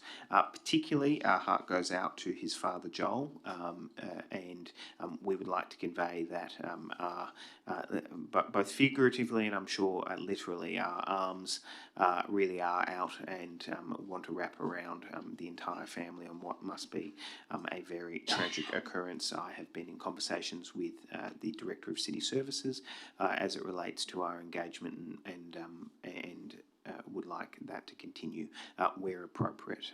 So it is for these reasons that I commend the mayoral minute to the floor. Are there any speakers? There being no speakers, I will now put it. All those in favour? All those against? I declare it carried unanimously. Thank you very much. We now move to MM26/23, NAIDOC Festival Event, request for a fee waiver. Councillors, what I would like to do is draw your attention to the supplementary business paper. In speaking to this mayoral minute, I'd actually just like to first off begin by saying that it comes to you without what I would view as adequate notice. I would have envisaged that this should have, in ideal circumstances, come via the ordinary business papers to give councillors sufficient ability to consider the full implications around that. It has come via a mayoral minute as a vehicle for council's consideration, as a mayoral minute does not require a certain amount of notice to be given, unlike other reports, including late staff reports. The Director of City Services and the Acting General Manager are more than willing to answer any questions which you may have as it relates to this particular request. I myself was actually only made aware of it yesterday. That is not to in any way make a reflection on that, but rather to, on behalf of myself, to give my apologies for the lack of what I would consider as due notice for this particular matter. However, I am advised that it is time sensitive and the implications of not proposing a mayoral minute may potentially jeopardise the viability of that, which you are able to ask the relevant councillors of, and I think it would be appropriate to offer to council to consider the options which are available to us there. It is for these reasons that I propose this particular mayoral minute. Are there any speakers? Councillor Luxford. Exactly where are they holding this? At the grass adjacent to the Heffron Centre. Thank you. I'll throw to the Director of City Services. Yeah, Thank you. I think it's on that side. That's the train. Through you, Mr. Mayor, the event will be held on the new grassed area constructed to the south of the new Heffron Centre. So in conjunction with in the new construction of the Heffron Centre, a new passive recreation area was built, and they're proposing to hold the event there. Another question. Councillor Luxford with a follow-up question. Yeah, they can't hold this within their own, in the Heffron Centre area?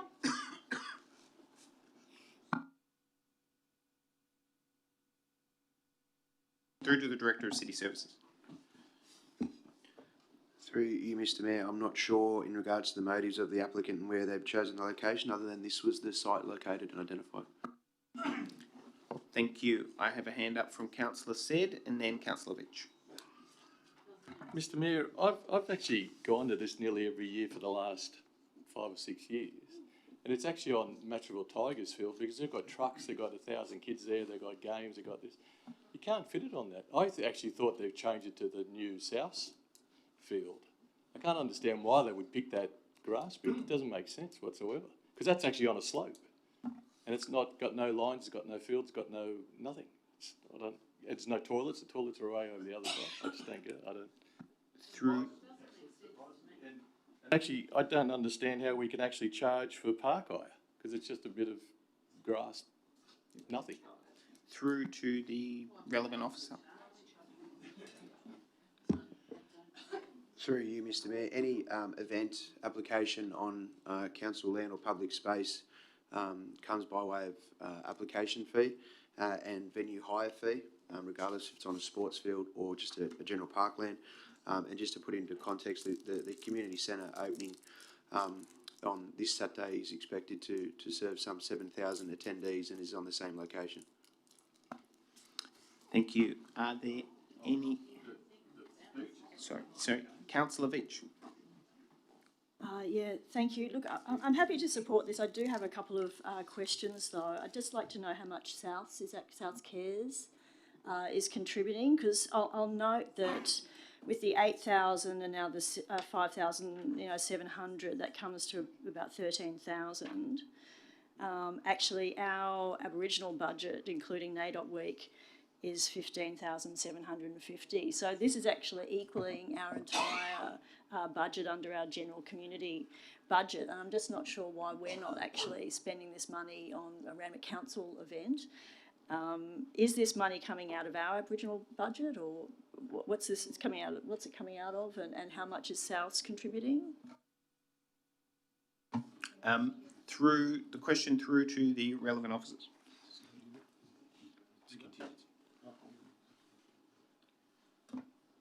Through yourself, Mr Mayor, to answer a part of the question, I believe the Mayoral Minute notes the 23-24 Mayor's contingency as the source of funding. Could I just clarify, Councillor Veitch, was it South Cares contribution or South Cares? Yeah, I'd have to take that on notice. I actually have a question which I believe may assist the meeting as well. To the Director of City Services, could you please speak to the waste services and staff costing and why that is the figure that it is in relation to, say, for example, previous years? Thank you. Through yourself, Mr Mayor.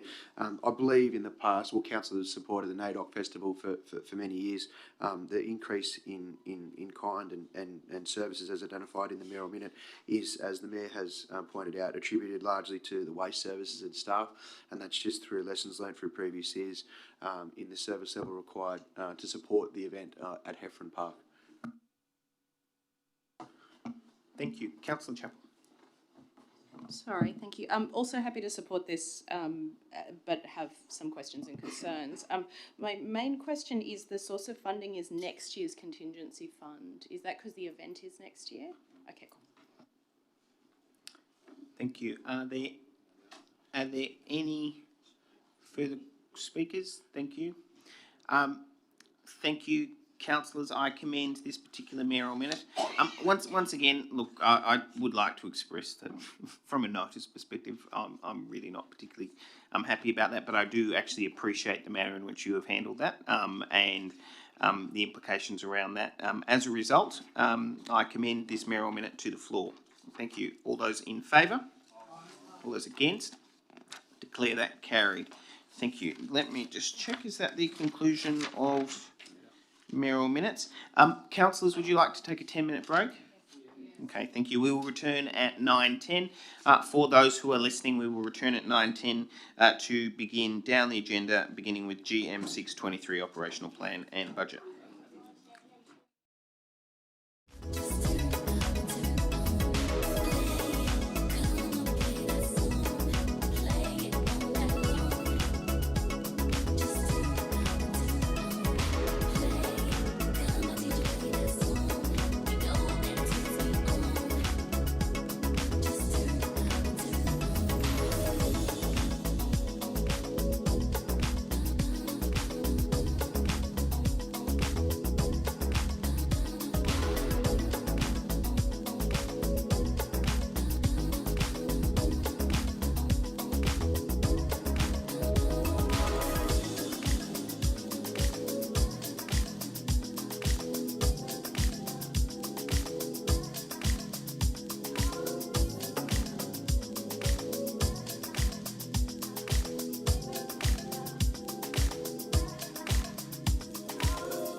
will give you everything you need.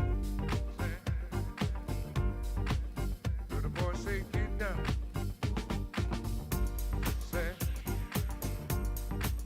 so the boy say, get down.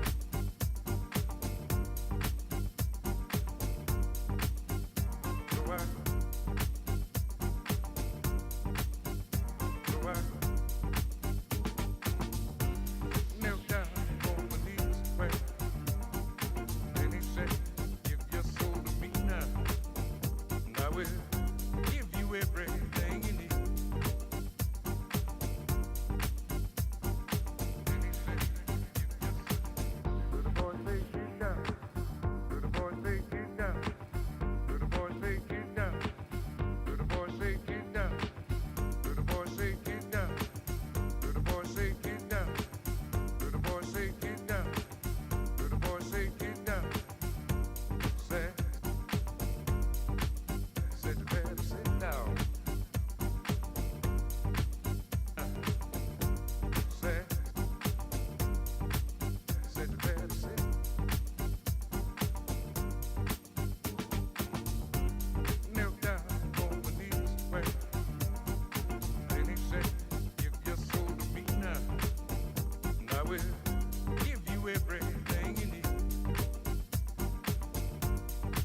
We can do it now.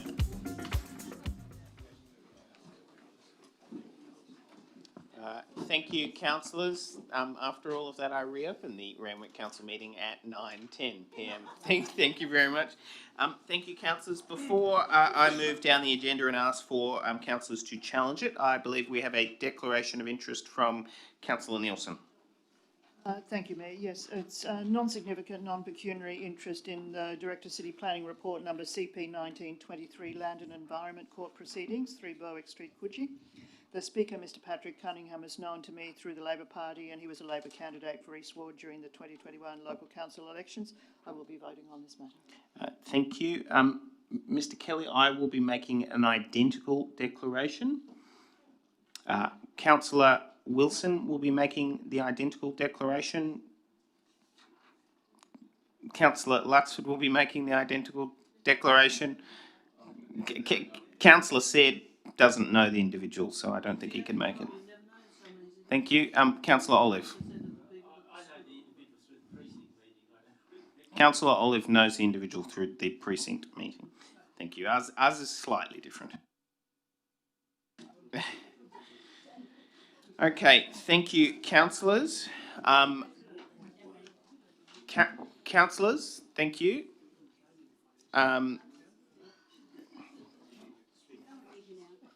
Okay. I am going to read down the agenda. Could you please call out if you wish to challenge an item? Please note I'm looking down, so I have to be able to hear you, if that's all right. Okay. GM 6/23. Challenged by Councillor Said. CP 15/23. Luxford. CP 16/23. Veach. CP 17/23. No, okay, thank you. That's all right. Okay. CP 18/23, variation of development standards. Unchallenged. Yep. We have CP 21/23, 501 to 511 Bunnerong Road, Matraville in the supplementary report, challenged by Councillor Said. Okay, CS 17/23, challenged by Councillor Burst. Okay, CS 18/23, challenged by Councillor Pandafini. Can I just confirm that's Clovelly Road, Burney Street? Okay, thank you. CS 19/23, update on the status of removal of significant weed infestation at Fred Hollis Reserve. Unchallenged. Okay, CS 20/23, challenged by Councillor Rosenfeld.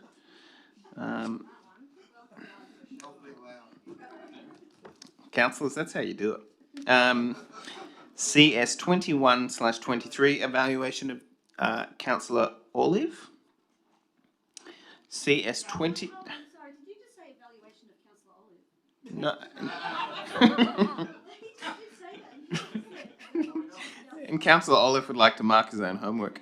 CS 21/23, evaluation of the need for an additional bush care officer.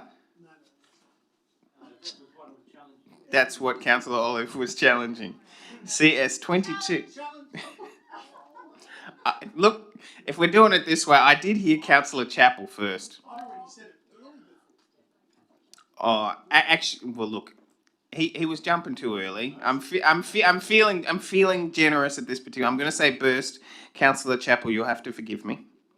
CC 9/23, activation of Barrett House and Randwick Town Hall for arts and cultural purposes. Unchallenged.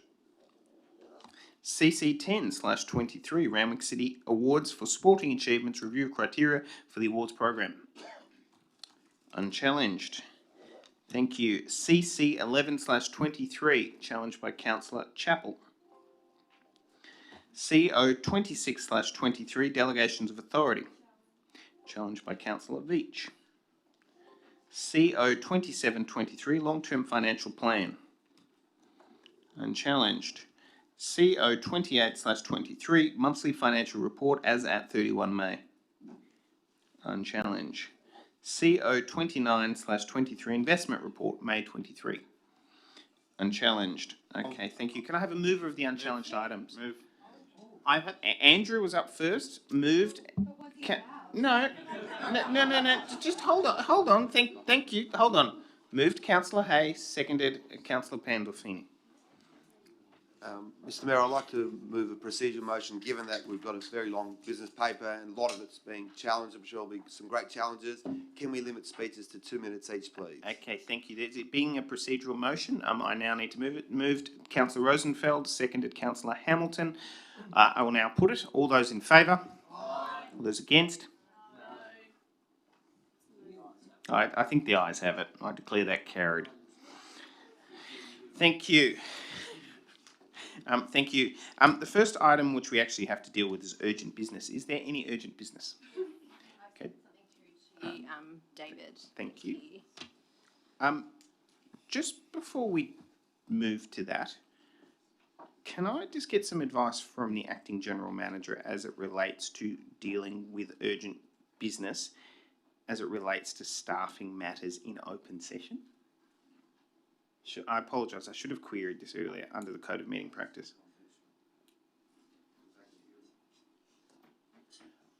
I tend to think, you advise, and then I might have a look myself while you do that.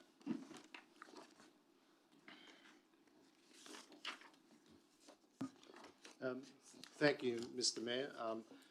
In terms of urgent business and the matters relating to staff, I don't deem this to be directly a staff matter involving the individual, but a matter relating to workplace arrangements, which ordinarily are the domain of the General Manager. It's a matter for the chair whether it considers it urgent business. Mm-hmm. Thank you. In light of the advice, I am happy to consider and hear from the mover of the urgent business as to why this is considered as urgent. However, what I would like to do is just remind Councillor Pandolfini in speaking to her urgent business that she just be conscious of any potential confidential or individualised staffing matters as we may have to move into closed session. All yours. Could you please outline what is it you're seeking to move and why it is considered as urgent? Okay, so I'm seeking to move urgent business, noting the concerns that we all received via email regarding recent directive to work in the office for 5 days, and request that this is postponed until the 31st of August, pending a councillor briefing and further consultation with staff, executive and unions. And the reason that I'm asking this is that I was very concerned to receive this information with under 5 weeks' notice. I'm concerned that with such a short amount of time, it's going to place stress, and that it's not really clear to us as councillors as to why exactly this is happening with such urgency. And I think that additional time will allow us to actually get a bit more information, and also to allow staff, if required, to make arrangements. I know myself with 2 young children, I work in an office. The majority of people in my office are women. The majority of people in my office are carers. And I know that if I was instructed with this instruction, that I would find it extremely stressful on the finances and arrangements in my family. So I think that there's not a lot of research to kind of support this very urgent move. I think that, as I said, it's known that women are overrepresented in administration and in an office environment, and I'd like to propose that we have some more time to understand why that this is being done so urgently. Thank you, Councillor Pandolfini, in outlining the urgent business that you're seeking to move. Just one second.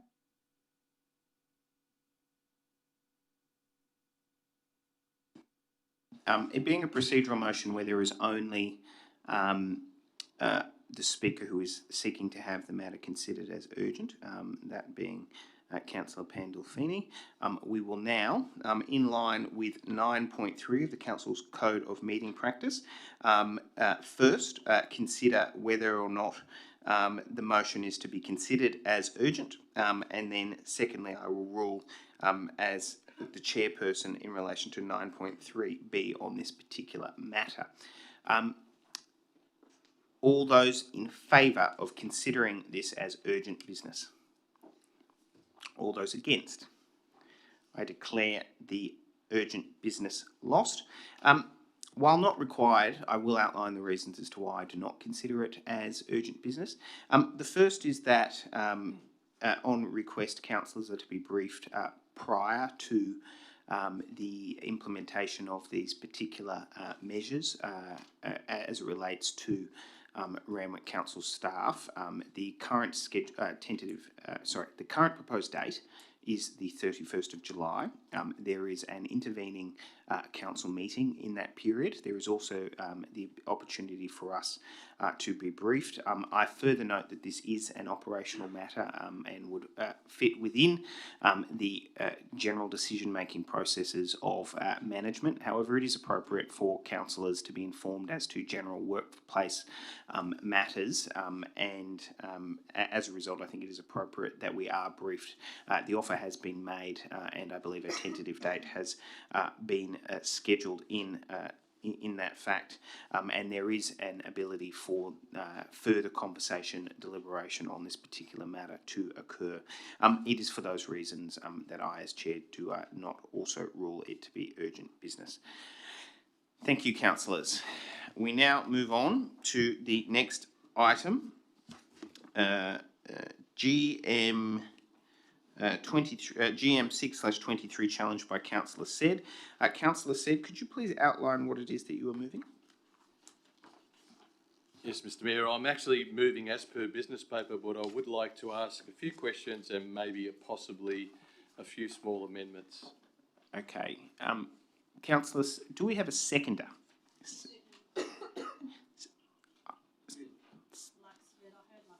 I saw Bill though. Everyone's moved. Councillor Said, seconded Bill. Councillor Burst, I apologise. I should refer to him by his name. I said Bill.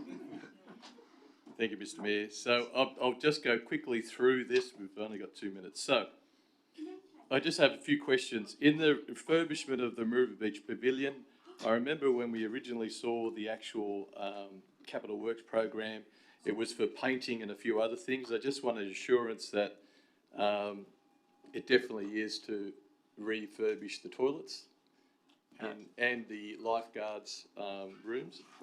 Through to the relevant officer.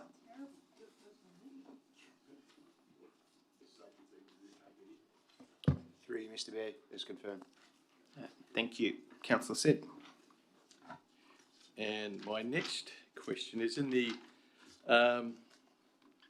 that is there a possibility in the integrated transport strategy that the Randwick to Coogee Cycleway project, as everyone's probably noticed, we've got lots of letters saying that they prefer if this was delayed, and a lot of the residents and a lot of the people, and we've actually got it as our number 2 priority, is the Anzac Parade Cycleway. So what I'm thinking is that, and if the councillors support it, that we remove Randwick to Coogee for planning stage for another year and put virtually everything we can within cycleways into the Anzac Parade Cycleway and try to plan for it and move it as quick as we can. Can I just confirm, was that a... So page 20, page 20, the integrated transport strategy, complete detailed construction designs for stage 2 of the Anzac Parade Cycleway, which is the number 2 on our cycleway program. And then it's got Randwick to Coogee Cycleway project, which is Bundock Street and Sturt Street, which residents have consistently written to us. But all I'm saying is just not to stop it, but to delay that one and try to promote the Anzac Parade one as soon as possible. So remove Randwick to Coogee Cycleway, and then put all the resources into the second one. Before I do that, before we just go to that, can I first ask, is it that you're seeking to move this in an amended fashion to strike that out? Yes. Not strike it out, to delay it till next To year. defer it? We should be striking it out because it's this year's budget. Can I ask, through to the relevant officer, the budget as exhibited contained references to this particular cycleway. Do we believe that a substantive change of that nature may trigger a requirement to re-exhibit the budget?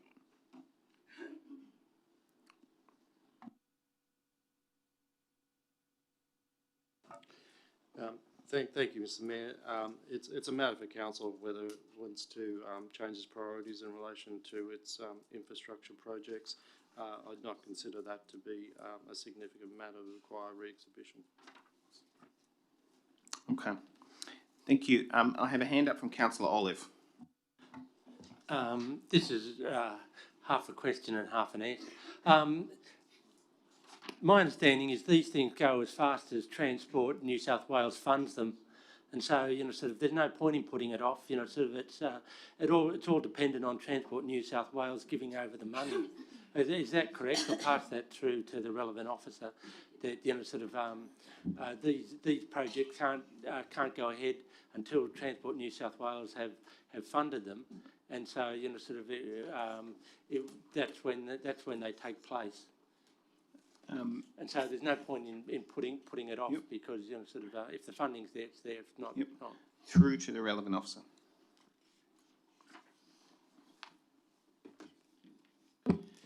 Thank you. Through yourself, Mr. Mayor. The funding exists for both projects. One project, I suppose, the progression of projects aren't at the detriment of one another. Should you strike, or should council choose to strike out the South Coogee to Kingsford, the Randwick to Coogee Cycleway project, it wouldn't naturally promote the Anzac Parade one. Both are funded and working concurrently. I do note that the Randwick to Coogee Cycleway project does have funding sources provided to assist in that project. Yeah. So I have one further question. Sorry, as it relates to this particular intersection. This particular cycleway. Through to the relevant officer, would an amendment of this nature have an implication on the Bundock and Avoca Street intersection and progression on that particular intersection, and any funding commitments which may or may not have been allocated to that particular intersection? Through you, Mr. Mayor, that's correct. Okay, thank you. Councillors, do we have any further? Actually, I've got a few more. I'm withdrawing it. Yeah, that's okay. If it's not going to make any difference, I'll just withdraw. Okay, thank you. And so I'll go to you. My next question, Mr. Mayor, is in the consultation, I've never understood, and I would like to ask the relevant officer, that in the consultation, in the campaign, we've got Clovelly, which is the North Ward, Coogee and South Coogee, which is the East Ward, Kensington, Kingsford, Randwick, which is West Ward, La Perouse, Chifley, Phillip Bay and Little Bay, which is South Ward, and Malabar has been grouped with Maroubra and Matraville, and Maroubra is entirely Central Ward. So I've never understood why Maroubra in the consultation was grouped with Malabar and Matraville, two different postcodes, two different wards, and then in your suburb, your say, there's 3, 4, 5, 6, 7 things that are spruiking that we're getting in our suburb, and out of those, 5 of those, one's in the West Ward and the other 5 are in Central Ward. So the people of Matraville are only getting a gym and something else, yet it looks very good that we're getting all these different things. So I'd just like to ask the relevant officer, who did the consultation, why Maroubra was grouped in with Malabar and Matraville. Through to the relevant officer.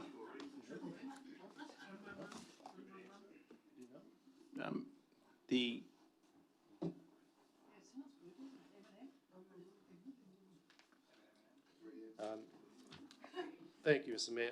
We'll have to take that question on notice. so it does sound illogical. But anyway, I'll leave it at that. And I thank the people of Matraville, whether some of them were the 7,000 people and the 49% who responded, to helping Central Ward get their allocations. Thank you. Councillor Burst is the seconder. I'll then go to Councillor Luxford. Councillor Burst. I'll reserve the right. Okay. Thank you. I have a hand up from Councillor Hay. I'd like to move an amendment, but if we're talking about the burst, if we're talking about the said burst amendment, moving the motion, then do you have something to say, Councillor Burst? I reserve the right. Thank you. With regards to the cycleways, would it be possible, I'd like to put an amendment that to the extent that we have funding for the Bondock Street cycleway that joins Kingsford to South Coogee, that I would like to have, to the extent that we have funding from the New South Wales Government, that it be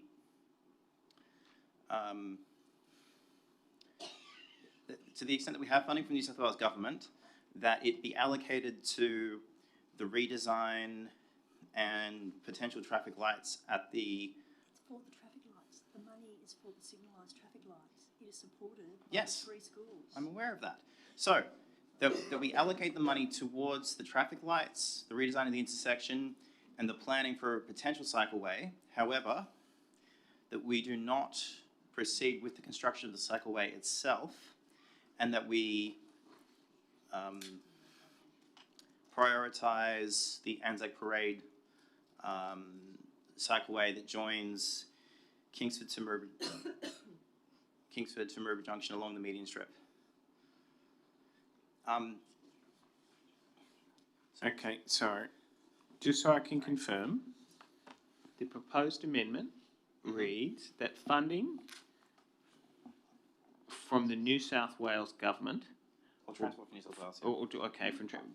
be allocated to the redesign of the intersection and potential traffic lights and planning of the potential cycleway. Okay. Cycleway, but not to proceed with construction of the cycleway itself.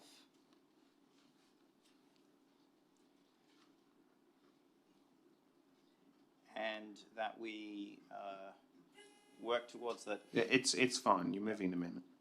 And that we work towards the prioritisation of the Anzac Parade cycleway that joins Kingsford to Maroubra Junction. Yeah. Okay, thank you. Do I have a seconder? Yeah, it should be ruled out of order. No, so I'm good. I have a seconder from Councillor Hamilton. The question which I will then make, as it relates to this particular proposed amendment, is I will ask the General Manager, Acting General Manager, if this is something which can be moved by Council. Is this a lawful amendment per se, insofar as do we have the ability to direct the New South Wales Government to reallocate the funding, or, for that matter, is it already funded? What's the status of the funding and as it relates to this particular intersection?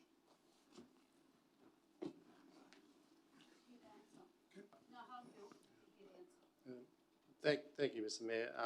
If council wished to change the funding arrangements that was provided by the New South Wales Government based on a specific scope and design, we would need to go back to the state government and see if that was possible. Certainly, in the circumstances, the delivery of the project is much larger than what is entailed in this particular motion. So I don't suspect that we would be successful in achieving that. Could I, before we go to the move of the amendment, suggest, and it's a matter for you to slightly changing the wording of the amendment, that by way of separate report, that Council consider the funding allocations as it relates to this particular cycleway, the potential for reallocation, and you know, the progression of this particular cycleway. I accept that. Yeah. The amendment is accepted.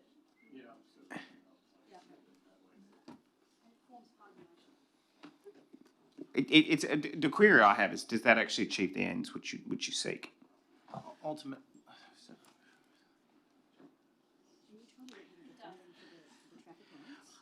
No, I'm trying to put. That is what this is going to do. That is what this is going to do. Leave them alone. You don't realise how much we work. So no, councillor Veach, thank you. Any councillor is able to move an amendment. Hold on. Councillor Veach, thank you. All councillors will be heard in silence. Councillor Hay is entitled to move an amendment so long as it is a lawful amendment. I believe the way it is drafted as right now is a lawful amendment, and he's entitled to move it. And more importantly, I would say that all councillors are entitled to move it, free of being badgered by their colleagues. Thank you. Can I just clarify what it is you suggest that I move? I'm perfectly happy for the traffic lights to go ahead. I just have reservations about the cycleway itself on Bundock and Sturt Streets. So if I could get the wording clarified, I'd be happy to.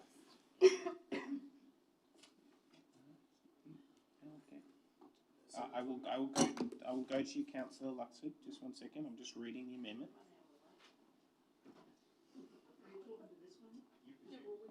I tend to think it does what he wants. You have to pull back a report considering funding allocations and the potential to reallocate funds, at which point you say this is the state component, this is the council component.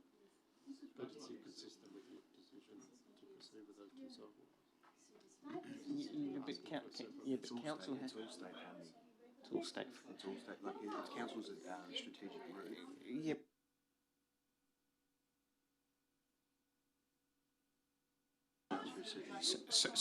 Sorry, Councillor Luxford has a question. Thank you, Councillor Luxford.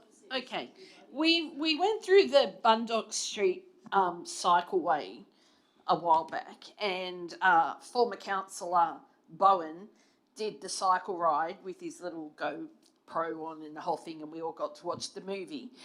Several of us actually went to Bundock Street and met with residents there, and it was deemed it was quite dangerous, this cycleway. So I'm just kind of a little bit confused as, have we changed the design? Are we still going to go down those people's driveways with the cycle path, or like, what is going on? Through to the relevant officer. Through you, Mr. Mayor, the design as adopted by council hasn't changed. Okay. Thank you. So, councillors, thank you. So, hold on. Before we do that, I have since received advice from the General Manager as to whether or not this amendment can be considered by council and is a lawful amendment. Mr. Acting General Manager. Thank you, Mr. Mayor. The amendment does allow for a separate report to be provided to council, considering this issue in terms of redirecting funds and looking at the opportunities for not proceeding with the cycleway. I do say, though, that given council's operational plan, and these cycleways are key components of that plan, it seems to me that it would be effectively deferring council's decision to implement these two cycleways, and to some extent may place in jeopardy the funding arrangements with the state. Councillor Hamilton. Through Mr. Mayor to the relevant officer. It was my understanding that we have the funding. It was my understanding that we can spend the funding on cycleways. And it was also my understanding that we had a priority list of cycleways, and number one on the list was this exact cycleway that Councillor Hayes put forward. So if we already have the funding, it is to go towards cycleways. We put a priority list together. Number one was this, and all Councillor Hayes is saying is postpone it, put a report together and look at this particular cycleway more seriously, and turn away from the Sturt Street one because the residents didn't want it anyway. Oh, yeah, sorry, my question is, We already have the funding, so how can we lose the funding if we're putting it towards cycleways? Through to the relevant officer. I have a hand up from Veach, and there was one over here, and Olive. Through yourself, Mr Mayor, the allocation of funding for the state government is attributed towards specific projects, not cycleways in general.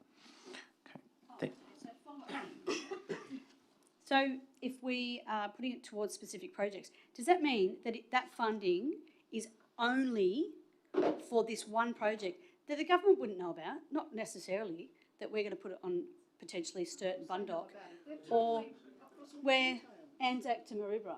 So if we changed, would the government say, well, we want our money back? Thank you. Through to the relevant officer.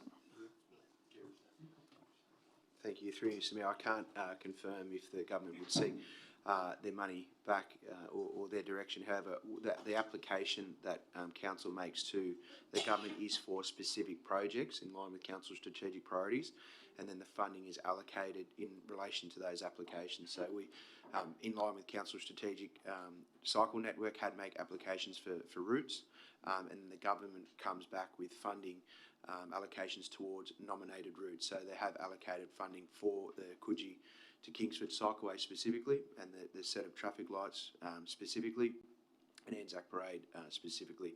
If we were to divert or redirect that funding, we would have to make reapplication to the government. So one last question then. So then all we're doing is, and I think Councillor Hay, all he's doing, and we have a right to be able to do this, is reprioritise. So the funding does go toward the Anzac Maroubra cycleway as well. So why, and that did come out as a priority one, so why can't we just reprioritise it? Through to the relevant officer. Thank you. Through you, Mr Mayor.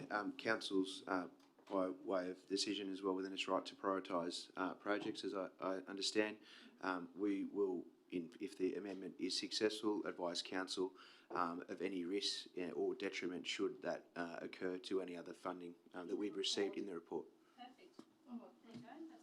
There is a okay. Hold on. There is a follow-up question from Councillor Nielsen. I also have hands up from Councillor Veach and Olive. I'm assuming that's to contribute on the debate. Is that correct? Okay, Councillor My Nielsen. follow-up question was that the point that the council officer made in relation to the project doesn't mean that. I have to hear the question. Thank you, Councillor Nielsen. Please continue. Thank you. We cannot refuse funding and then say we're going to allocate it somewhere else, can we, Mr. Clark? Sorry, I'll rephrase the question. I haven't phrased it very well. Apologies.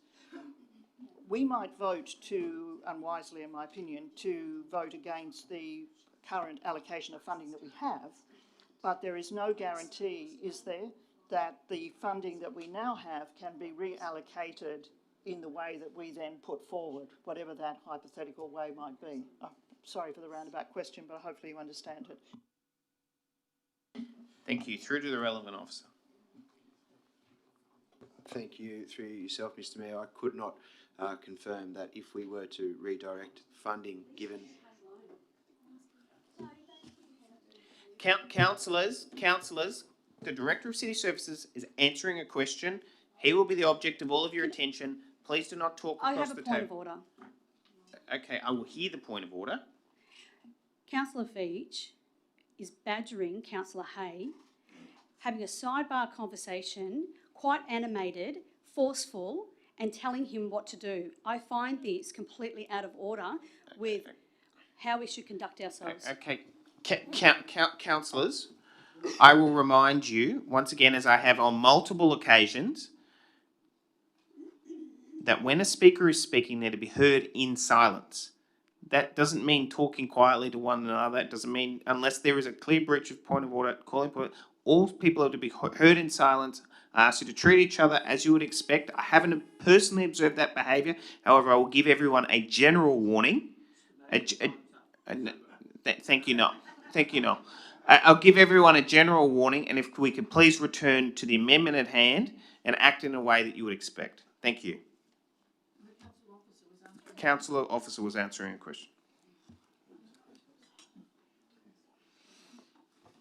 Thank you. Through you, Mr Mayor. By way of council decision, should we be asked as council officers to seek approval from the state government to redirect funding that they had provided council, I couldn't confirm the success of that allocation. Thank you. I had Councillor Veach, then Councillor Olive. Councillor Veach. Thank you, Mr Mayor. Look, I'd really, with all respect, ask the councillors to withdraw this amendment, or alternatively for councillors to not support this amendment. We have had residents who live in the vicinity of Sturt and Bundock come to this council since about 2019. I have had 3 motions up which have received the unanimous support of council to address the safety issues for school students in this area. Now, we even had this as recently as this year, a couple of months ago. We received the unanimous support of council that if the traffic lights were not to be put in this year, that we would do some temporary measures. This came to the traffic committee. 3 school communities in this area, 3 of the school communities in this area, Rainbow Street Public School, Randwick Boys High School and Randwick Girls High School PNCs, have in the last few weeks written to council. This has been circulated to all councillors via email, through the councillor hub notifications and through the general manager's notification, weekly bulletin, expressing their full and strong support for the full cycleway and the traffic lights. Now, the cycleway, that intersection at Sturt and Bundock is extremely dangerous, and I've had near misses there myself in my car, travelling northbound at 40 kilometres an hour during a school zone time. Even at that speed, there are near misses.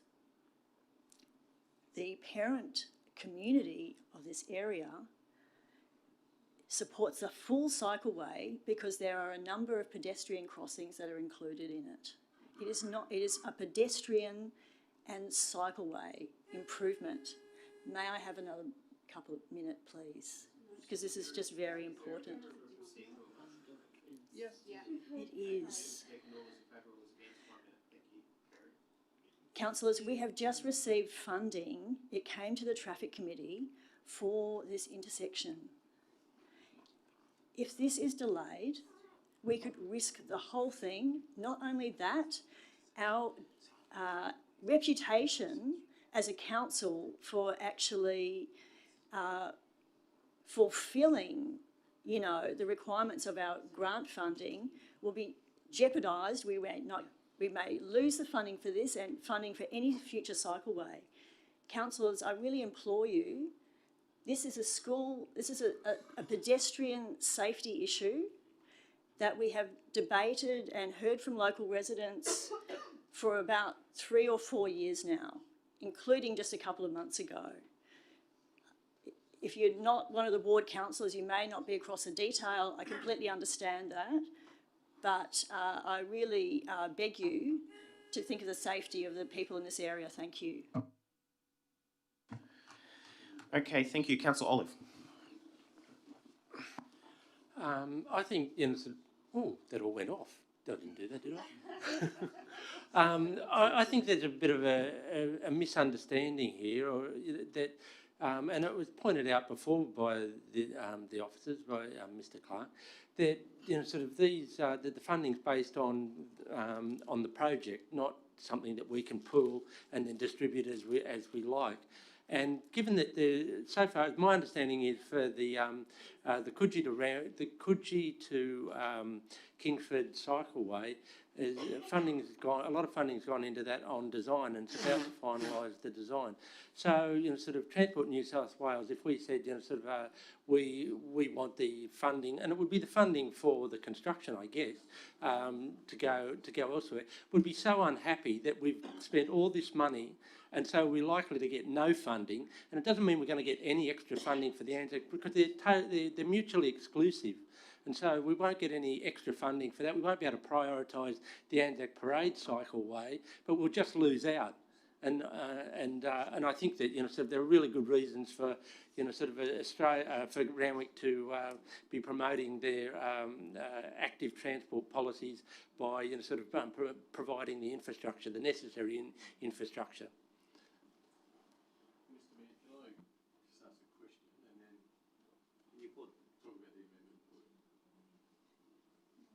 Well, you can do one thing at a time. You can ask a question first. The amendment, my question is answered, and then Councillor said you can ask your question.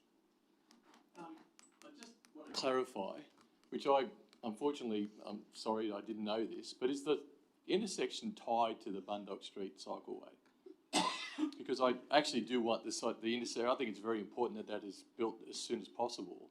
But I had no idea it was tied to the Bundock Street cycleway. And if that I keep thinking of Stewart Avenue, but if that is tied to it, as we know, that has been on the books for nearly 4 or 5 years. That could be another 4 or 5 years, and that intersection could be another 4 or 5 years away. I, at first, thought it was a good idea because the intersection was separate to the cycleway and it could be built faster. And that's the reason why I was thinking that could be a good idea.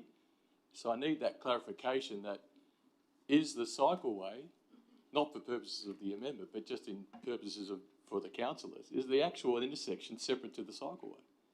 Is it separately funded or is it funded at the same time as the cycleway? Because we could be waiting another 5 years for this intersection. Then I would actually ask for a report to say what's happening with the intersection, not anything to do with cancelling the bike track, but what is happening with the intersection. It's a very long question. Through to the relevant officer. I'll do my best to. Through yourself, Mr. Mayor. The funding is provided to council as a result of the concept design for the cycleway approved for Bundock Street. So the project is staged and we have staged funding for the intersection, but the funding was allocated given the intersection is part of the cycleway. I take it that is a question from Councillor Olive. Did new funding just come in for the light separate to the cycleway, and that's a project which will happen much earlier? Through to the relevant officer. That's correct. We just received separate funding for the signalised intersection, noting that signalised intersection is part of the cycleway in the future.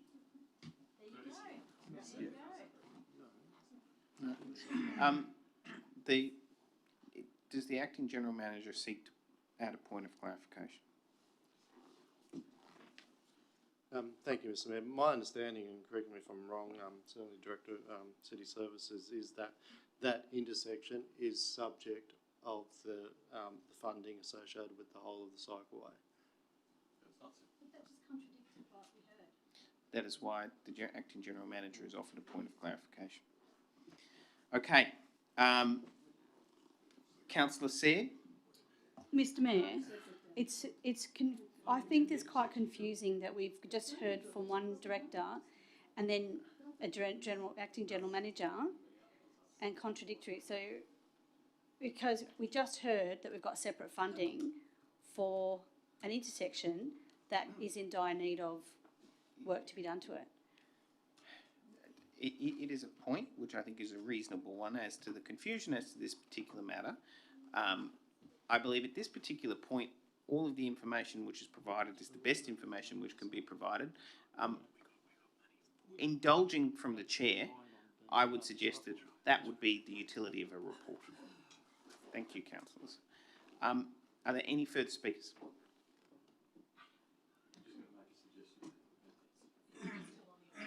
We are still on the amendment. Okay, Councillor Chappell is foreshadowing another amendment. We're still on the amendment. Are there any other speakers on the amendment? There being no further speak.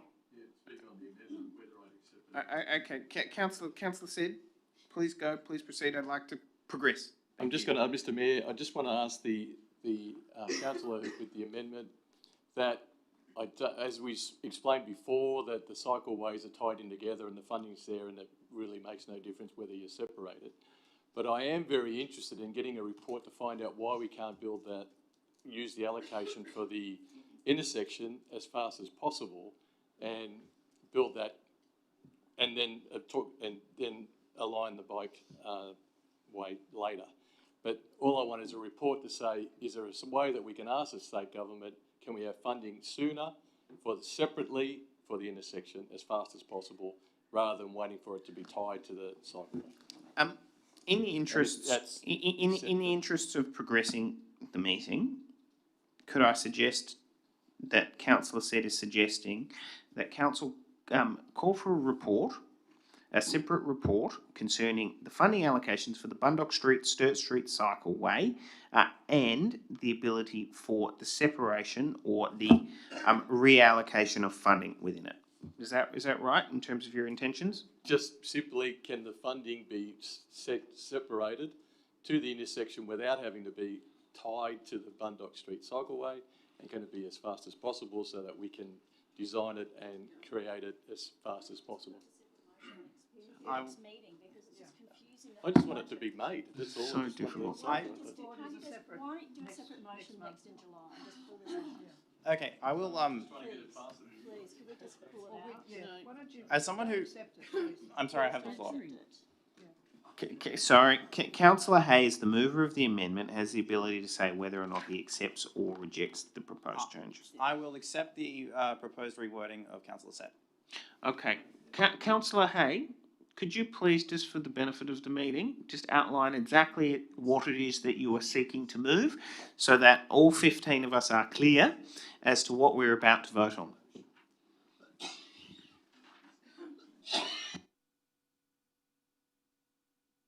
Thank you. I think it. No, so thank you. I think it is totally reasonable for Councillor Hay to when reading it, ask to do it in silence. Councillor Veach withdraws and apologise. Thank you. Councillor Hay, continue. I'll move as written on the screen.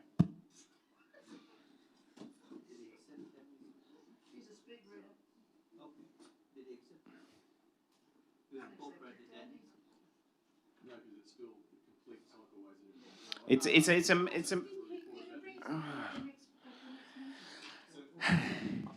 Just quickly, what part would you like changed? Virtually everything after. All I just asked for is a report on funding allocations for the intersection.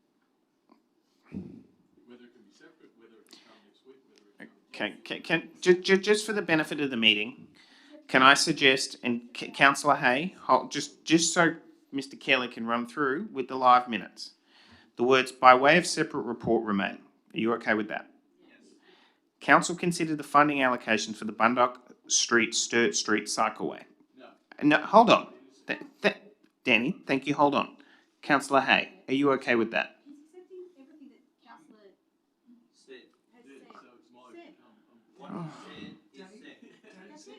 Okay. All right, Danny's accepting it. I'm not clear as the chair what it is that he has accepted. Councillor Said, could you can you clearly then outline to the meeting what it is that you've accepted?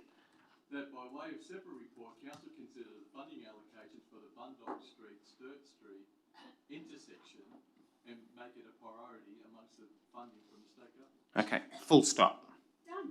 Okay. Point of order. How can that possibly be part of the budget? This is ridiculous. We have a 2023, 2024 operational plan and budget, and we have this amendment plan put here, which might be quite worthy of it is worthy of having a briefing and a discussion and so on, but it should not be part of the operational plan and budget. Okay. I don't see why you don't get that too, Mr. Mayor.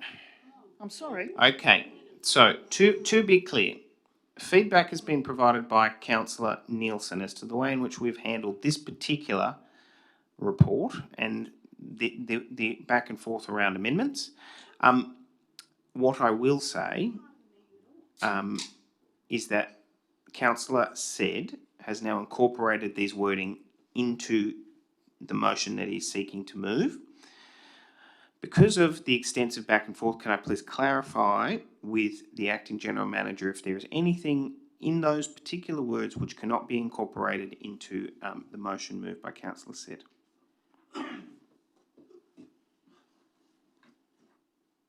Thank you, Mr. Mayor. The amendment as it reads is a lawful amendment. Okay, thank you.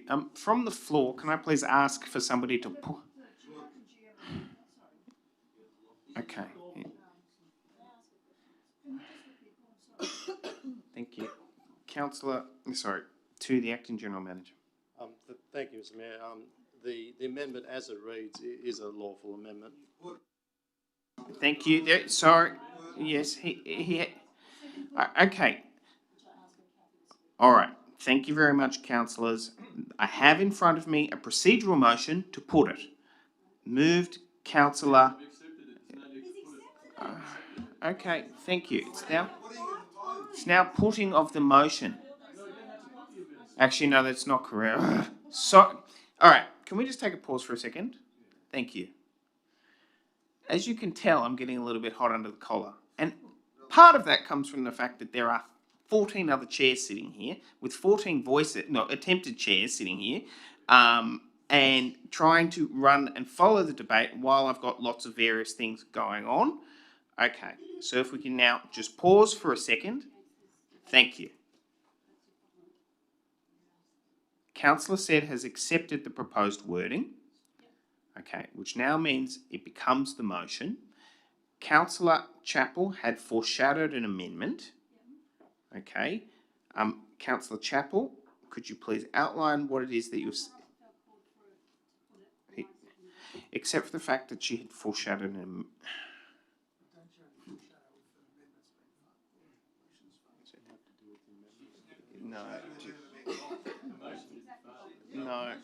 No, except for the fact that she's a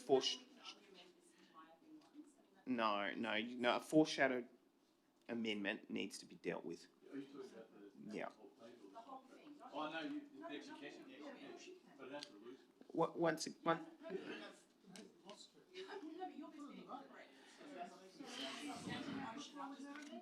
Correct. Which is what I said, and I got 15 different individuals giving me different feedback as it. So, Councillor Chappell, could you please outline what it is you're seeking to move as an amendment? I'll then call for a seconder. I note that Councillor Veach has had her hand up for some period of time. I will then go to her after that. Councillor Chappell. Sorry, thank you. It's just as circulated to Mr. Kelly on the screen there. It's just to remove the mentions of synthetic fields in the current year's plan. The reason for that is about 2 weeks ago, the Chief Scientist of New South Wales returned to the New South Wales Government a report which is the most comprehensive study that's been done on synthetic fields. The state government is currently assessing what it's going to do about that, all the revised guidelines and things like that. And I think if we spend the next year spending time doing a research study, we're getting well ahead of the directions that are going to come out of the state government. I know I don't like synthetic fields. I think this research may suggest to other people that they don't belong there. It may also say that they can be perfectly safe, and in which case next year we can pop them in the plan. Thank you. Do we have a... Okay. Councillor Nielsen will foreshadow it. Do we have a... Yeah, I understand that. Sorry, thank you.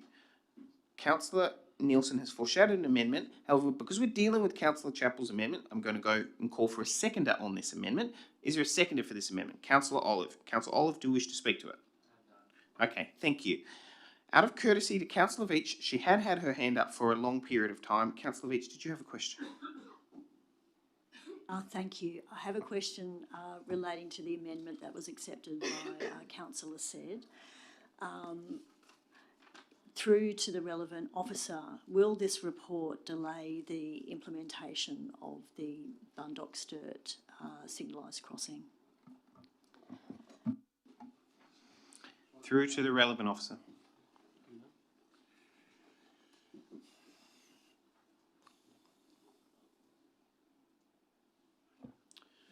Through you, Mr. Mayor, it's hard to say at this stage whether that we've only just received advice in terms of the grant funding being received to council, so she'll be able to return a report quickly. I couldn't say confident that there may be delay.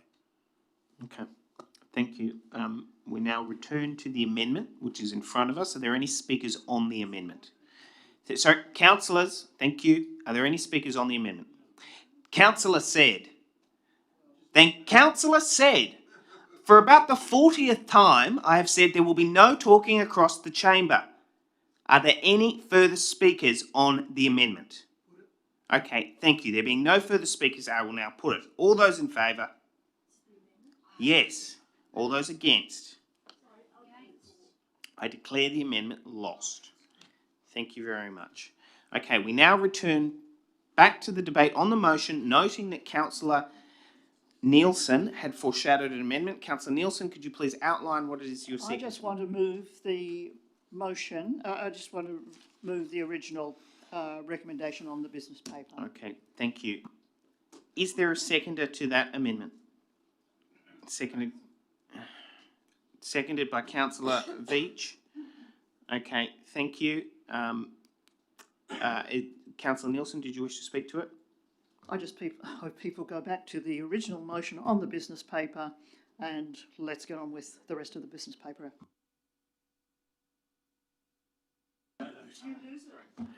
So Councillor said you're incorrect. We voted on the... Councillor Nielsen foreshadowed her amendment during the debate on Councillor Chappell's amendment. Okay, the intention of why you would foreshadow an amendment is so that you move straight to a subsequent one during the debate so that the mover of a motion cannot close the debate. Councillor Nielsen, you don't wish to speak on. Councillor Veach, do you wish to speak on it? Thank you. Councillor Veach. I'll speak very briefly. Councillors, the issue of this cycle path and this intersection is very, very important. We've received advice from Mr. Clark that he is not able to advise us as to whether this will delay this intersection. Now, councillors, just the other week, we had a child hit at that intersection. A child was hit by a car. Now, no one in this room can say what will happen if this is delayed. If someone is hit by a car or if there is an accident, how can you say that we are not responsible? Please have a think. This has come to council many times since at least 2019. And everyone in this room and in the former council supported this unanimously. It came up at the traffic committee and even the resident from Bundock Street was happy to support this at the traffic committee meeting, which I attended and Councillor Olive attended and Councillor Nielsen attended. We were all there. This is a safety issue for school students, primary school students and high school students. And I feel very passionately about this, and no one has voted against any of these motions in the past. So I don't know why we are now voting to essentially delay something we have been trying to get and we have succeeded in getting funding for in a very competitive environment. It is very difficult. Council has been trying for 4 years to get this funding, and we are now jeopardising it. So, councillors, it's no criticism. I know the cycleway is contentious, but if please you would consider putting that to one side and respecting the issues of the parent community who have been pushing for this for many years. Thank you. Are there any further speakers on the amendment moved Nielsen Veach? I believe Councillor said, are you speaking on the amendment? Yes. Councillor said. Speaking on the amendment, Mr. Mayor, because amendment removes that, and I'm just trying to relay to the councillors that, as I said, I've taken away anything to do with the cycleway. All I am asking for is that we fast track this intersection. I'm in total agreement with you. We're trying to help the parents of these schools, and when, I'm sure I could ask Mr. Clark to clarify, but when he says it could be delayed, I'm sure he's not talking years if there's a report being written. All I'm asking for is that we ask the state government to allocate funding as soon as possible, and if that can be possible, not to change anything, not to change the timeline, nothing changes whatsoever except for to fast track the intersection. Can we write to the state government and say, this is a very dangerous intersection, the bike track might not happen for another 10 years, and it's tied to the intersection. So that means the community has to wait 10 more years for a bike track. We've already rated, as you said, we've already rated 4 years, and who knows when this can be made. And it's not, we actually prioritised this as one of the Anzac Parade, and this was one of the further up the line, and what we got was Doncaster, and so we have no say in which ones they pick and choose.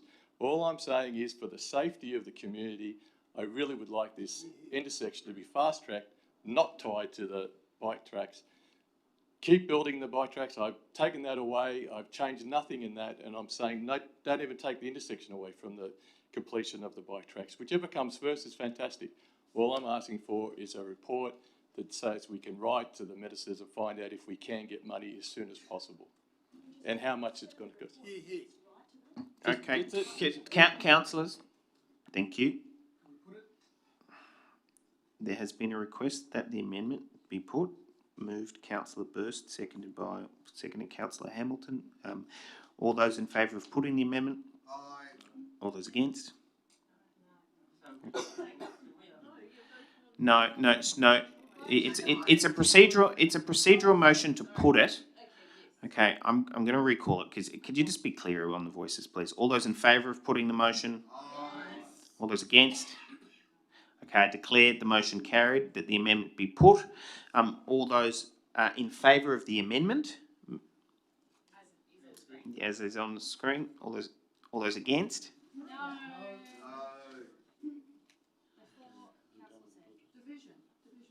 Okay, there has been a call for a division. Okay, thank you. All right, all those in favour of the amendment as moved, raise your hand. Yep, thank you. All those in favour. Okay, we have Councillor Pandolfini, Councillor Nielsen, Councillor Veach, Councillor Chappell, Councillor Olive, Councillor Wilson, and the Mayor. All those against? Okay, we have Councillor Hamilton, Hay, Luxford, Rosenfeld, McCafferty, Said, Burst, and D'Souza. I declare the amendment lost. We now move back to the debate on the substantive motion. Is there any further debate on the substantive motion? Okay, thank you. Okay, all those in favour of putting it? All those against? Okay, declare it carried. Councillor Said, as the mover of the motion, to close the debate, at which point we then have to put it, as it is on the motion. Okay, he does not wish to reply. Now we will put it. All those in favour? Aye. All those against? No. Declare the motion carried. Well done,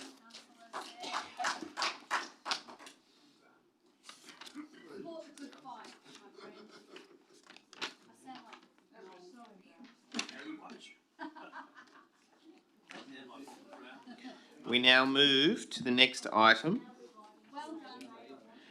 Councillors, thank you. Before we move to the next item, I'd just like to remind you all of the time. It is 10:15. Okay, we now move to CP 15/23, update on K2K planning, economic development, placemaking matters, challenged by Councillor Luxford. Councillor Luxford, could you please outline what it is that you are moving? Okay, thank you. Councillor Luxford, could you please outline what it is that you're moving? Well, I'm not really sure what I'm moving. The recommendation is to note this report, so I guess I'm moving this recommendation. Do I have a seconder? Seconded, Councillor Hamilton. Thank you. Councillor Luxford is the mover. Okay, please continue. Okay, so this is a wonderful report. It's truly riveting. It's here in black and white how depressing Kensington and Kingsford actually is. This report states 428 private dwellings against 3,009 student accommodation places. What a disgrace. K2K was never meant to be a free-for-all for the university to put in students. And I note they are building now on the NIDA car park. How many more students who need accommodation are they actually going to put into that university? They have built on every square inch of the university, and now they've overtaken Kensington and Kingsford. And I do believe in previous meetings I've asked when we are going to change the name to University Suburb or something like that, because it has truly lost any sense of community that it could ever have. Growing up in Kensington, what a wonderful place it was. What a disgrace that we can actually put now in black and white, in print, that it's a sad, sad place. So, you know, this report only proves what we've all been saying all along, and it's just depressing to read this report, to be honest. So that's my words on noting this report. Thank you. Councillor Hamilton is the seconder. I don't entirely agree with everything that my colleague has said. However, I'm very grateful to the staff. I put this notice of motion forward because I felt that it was time, and this is what I said when I put it forward, it was time for us to get an update to understand exactly how far we've progressed. You can see there are some DAs that have been rejected. It's good to see that. And it's good to see across the range of development applications and the range of work that's been done in this particular area, what our staff are doing. And what our staff are doing is they're trying their best to stop the overdevelopment. They're trying their best to curtail a district that could be completely concrete from start to finish, right up to the curb. No space, no parks, no setbacks. So they're doing all they can for us on our behalf and on the residents' behalf to curtail the developers who would love to come in and just turn it into a Chatswood. And unfortunately, we don't have the space. We don't have the ability to develop at such high levels, and we don't have the infrastructure to support the population once they move in after this development, you know, would happen. So I'm very grateful, and I think the staff are doing a fantastic job, and I just hope that we support them. So that's it for me. Thank you. Councillor Nielsen. Just wanted to make a comment, which I think is very sad, in the fact that student housing is currently not included in the state government dwelling targets under the Eastern District Plan. So we have a total of 3,009 student boarding accommodation, and none of those dwellings are counted in the figures. And yet we're making such a fantastic contribution, and we get no praise, no acknowledgement, no recognition. It just gets worse and worse. A little point there, but thanks for the...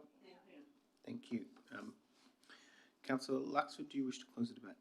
Thank you. All those in favour of the report? All those against? Declare that carried. Thank you. CP 16/23 Randwick DCP Stage 1 Post-Exhibition Report Consultation Outcomes Final Stage 1 DCP moved, challenged by Councillor Veach. Thank you. I'll be moving it in an amended fashion. I've sent those amendments through to Mr. Kelly. So, councillors, I have a few amendments here that I just need to quickly go through. One of them relates to the matter put to us by the Speaker who came this evening, who's also been in touch, which relates to the small pedestrian pathway, which is in the McGill Street area, running between Hay Street and McGill Street. It's to remove that. The reason for that, councillors, is because those residents in that area have had to kind of put up with the wholesale demolition of Urimbla Avenue and all the houses there back in sort of 2018, 2019. They've then had the excavation and the construction of the hospital, and they now live on a street which is the entry to the hospital emergency. It is now just a super busy area. It's quite easy as a pedestrian or cyclist to sort of just move around via Hospital Road and McGill or Barker Street and Botany without having to utilise a small pathway. It will affect their privacy.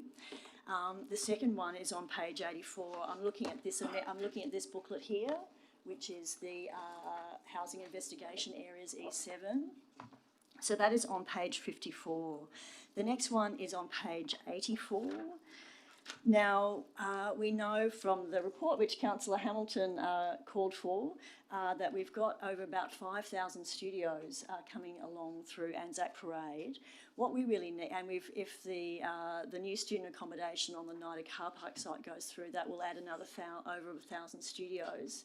We're very well supplied with studio apartments in West Ward, but what we would really like to see is more just families that might cater to small households or 2 bedrooms. And there's also point C here, which is in here, which is about 3 bedroom or more dwellings. So this is really to do that. If I might have a quick other minute. The other one is on page 98, which relates to increasing the deep soil provisions in the South Kingsford HIAs to 20%. At the moment, there are only 7. It's going to just be a little bit of a hellhole there with no grass or trees. If there are children living there, I don't know where they're going to play. It's just going to be very hot, and it's just going to be a bit of a sort of cement wasteland there. And there's 2 other ones which are on page 106, and that is about basically trying to lock in, trying to get new developments to be 100% electric. We've already voted in support of a motion I put up, which is to try and get access for apartment dwellers and renters to on-site renewables because it cuts their bills. So I would hope you would support these amendments. Thank you. Thank you. Before I call for a seconder, so just hold on. Thank you. Before I call for a seconder, Councillor Veach, so you've challenged this item. Yes. Okay. As I take it, and I'm just going to run you through. I'm moving it in an amended fashion. You're moving it in an amended fashion. Okay. Which means that there is one motion in front of us. Okay. There is one motion in front of us, which is all of these, is the motion as it is on the business paper with the incorporation of these additions. Which means, just so you're clear, that when I call for a vote on this particular matter, they will be dealt with in globo. Is that your intention? As one. They will be dealt with as one. Okay, which means you cannot move the motion in this fashion. You need to amend it. Are we able to move? No, you can't because what you're essentially doing is calling for a vote on a single motion. Well, I'll put it in globo then. Okay, that's fine. Otherwise, I can get somebody else to move it, and then you can move subsequent ones. Well, if someone's willing to do that, if we're able to do that, I'm happy to do that. Okay, I thank would like to do you. Okay, the only reason why I wanted to flag that was to stop us going into a whole meltdown at the end of the debate. That's fine. Okay, Councillor Hamilton is the mover of the motion. Do I have a seconder of the motion? Okay. I think Councillor Burst is the seconder of the motion. Just to confirm what you're moving, Councillor Hamilton? As per the business paper. Okay, Councillor Burst, you're moving these as per the business paper. Okay, Councillor Veach, your amendments. Can I just confirm that you're moving them one by one? Is that correct? Yes, please. Okay, thank you. We're going to deal with Councillor Veach's first, then we're going to deal with yours. Okay. Councillor Veach, can you just please outline which amendment it is that you're moving?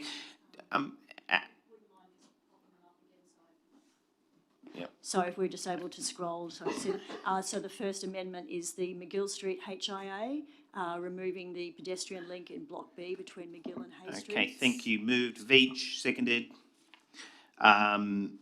Luxford. Okay, thank you. All right, Councillor Veach, do you need to speak to the individual one? Okay, thank you. Councillor Luxford, do you need to speak to the individual one? Are there any other speakers on this amendment? Councillor Hay wishes to speak to it. If I can ask everyone to take up the E7 Housing Investigation Areas report. Thanks. I'll just hold it up for the people who left it at home. If we go to page 48, you can see that what's happened with the McGill Street HIA is they're cutting a walkway through blocks B and C, and for block D, they're thinking about what is proposed is the eventual blocking up of Maud Street and building a park in an area which is currently a U-turn at the end of Hay Street. Now, I am not related to, or at least I know not of any relation to the people of Hay Street. Anyway, so with regard to if you block off the walkway that joins Hay Street and McGill Street, you're blocking off the flow of the entire intersection, as well as, for example, allowing emergency workers to quickly access the new pocket park we're going to build. With regard to the current owners of the property, remember, if we look at the plan on page 60, for example, what we'll end up having is page 60 of, yes. So what will end up happening is the area bound by,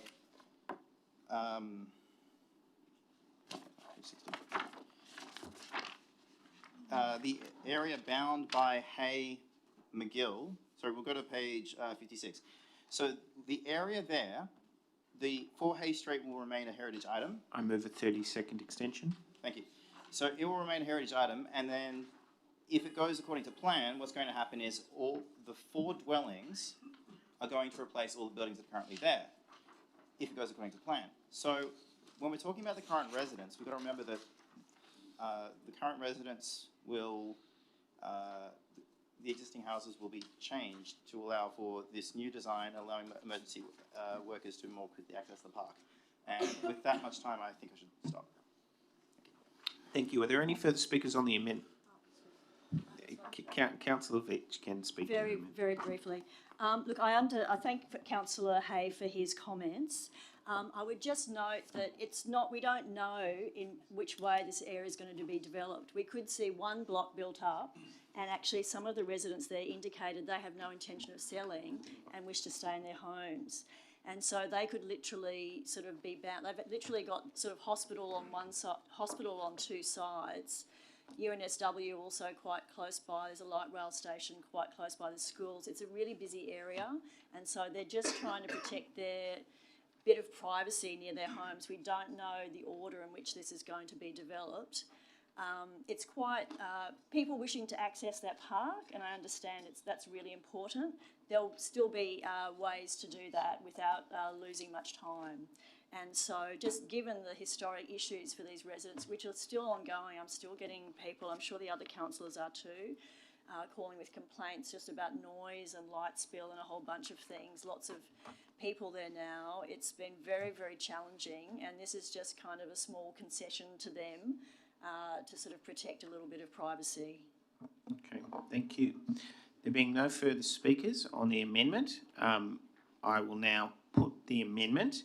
It being a planning matter, we will go straight to a division. All those in favour, please raise your hand. Okay.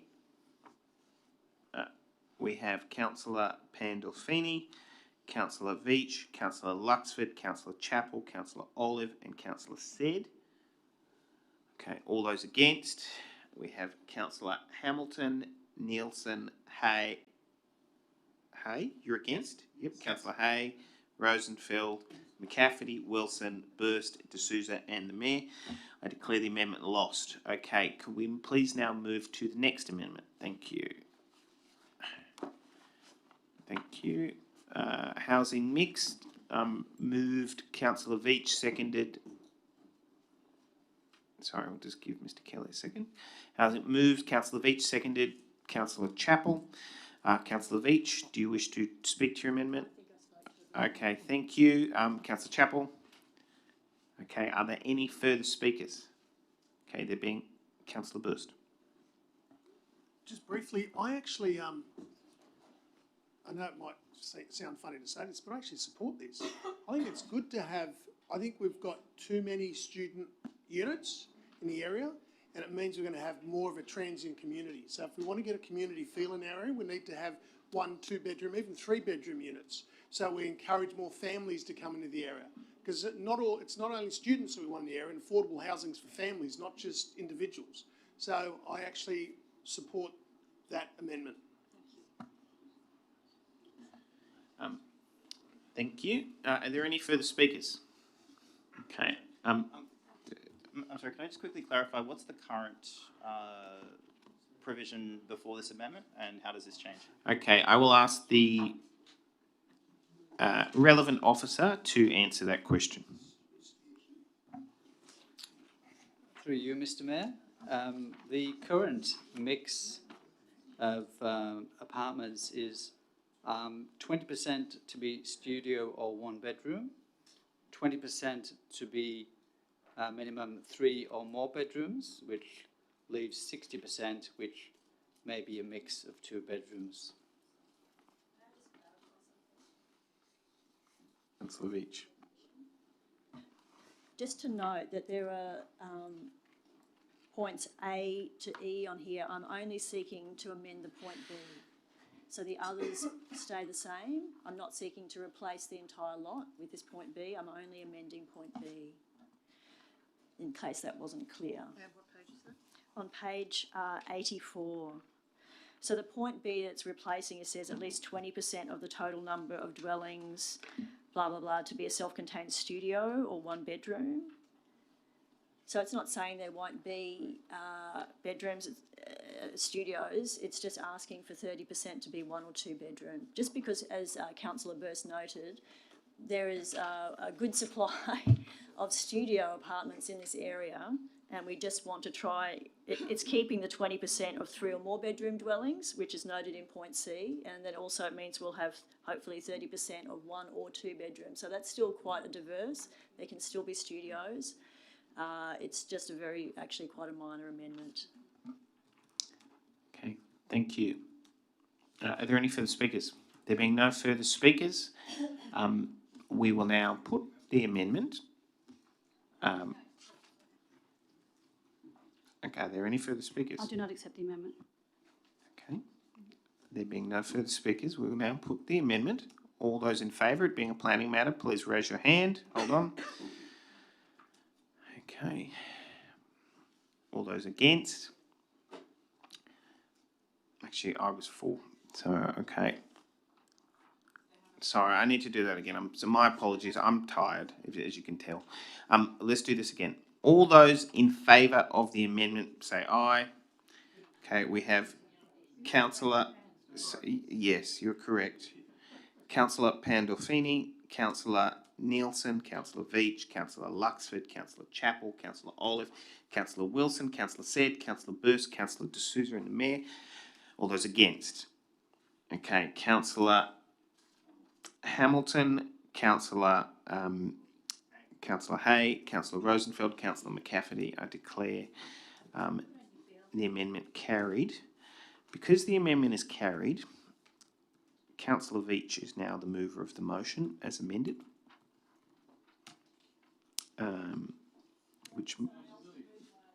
Yep, she is. So we'll keep going down, and I'll call for other movers to the amendments, which I think is a very prudent way to go about it. Thank you very much, Councillor. An amendment for Table 2, deep soil. Do I have a mover? Chappell, Olive. Councillor Chappell is a mover. Do you wish to talk to it? It's just to say I think we all recognise the importance of deep soil in our residential areas for things including water drainage, which is particularly relevant at the moment, and I urge you to support the amendment. Okay, thank you. Councillor Olive? No. Thank you. Are there any further speakers? Councillor Said?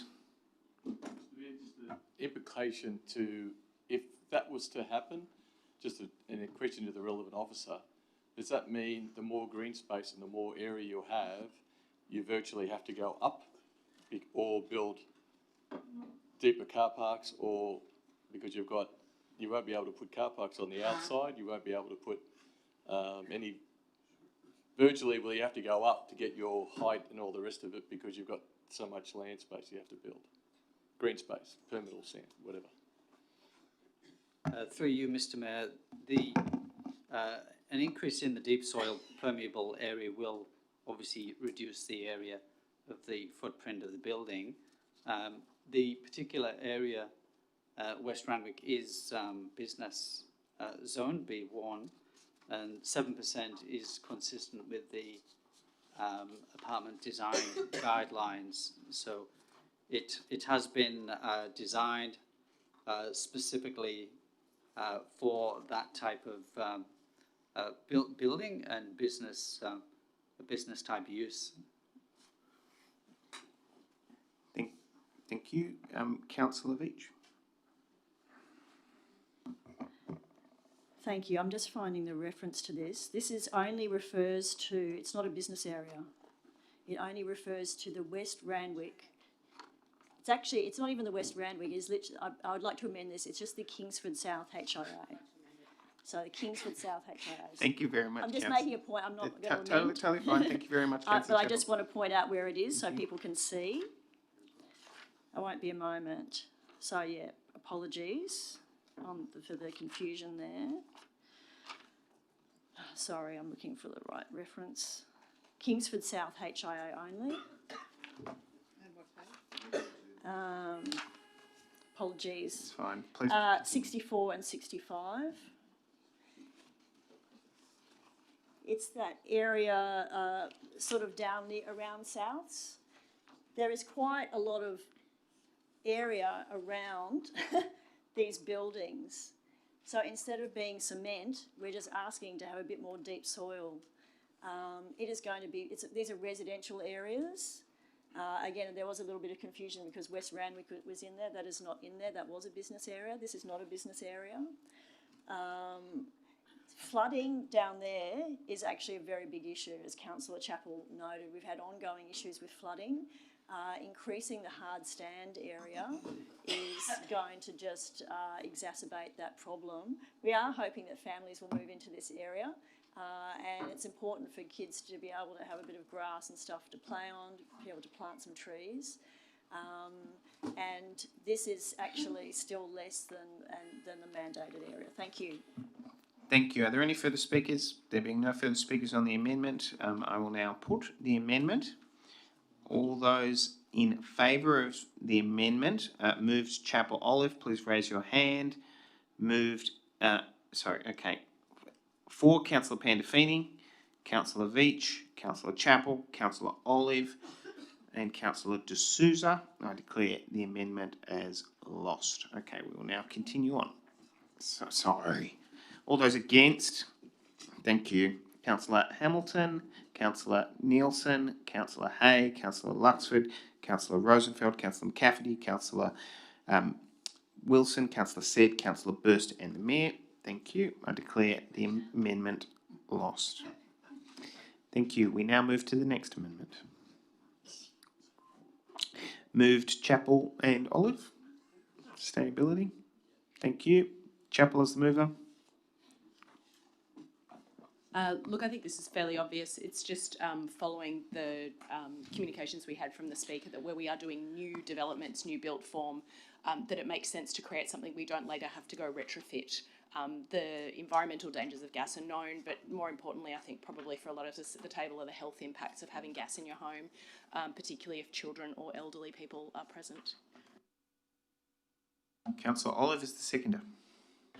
Yes, I'd just like to add to that we've got carbon emission targets. We've got the Australian government that are commencing on funding for electrifying homes and neighbourhoods, and so this is going to happen.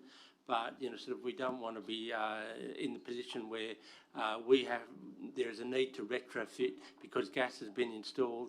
People have bought gas ovens and other things like that, and so they don't want to they want to see out the lifespan of those things. So so before that actually happens, we should be putting up. We should be pushing new developments to actually install electric rather than gas. And I think another consequence will be that it will come down on to council, to be the ones who will have to fork out money to subsidise, to pay for, to help to retrofit. And so this is will be end up being a transfer of cost from households to councils. Yeah, I think if we don't go down the path of pushing to electrify new developments. Councillor Sid, then Councillor. Yes, Councillor Sid. Just so relevant, I just want ask a question just to make sure. Your If this loses, we go back to the original motion that's on the business paper. Just want to clarify. No. So what happened? So I need to foreshadow.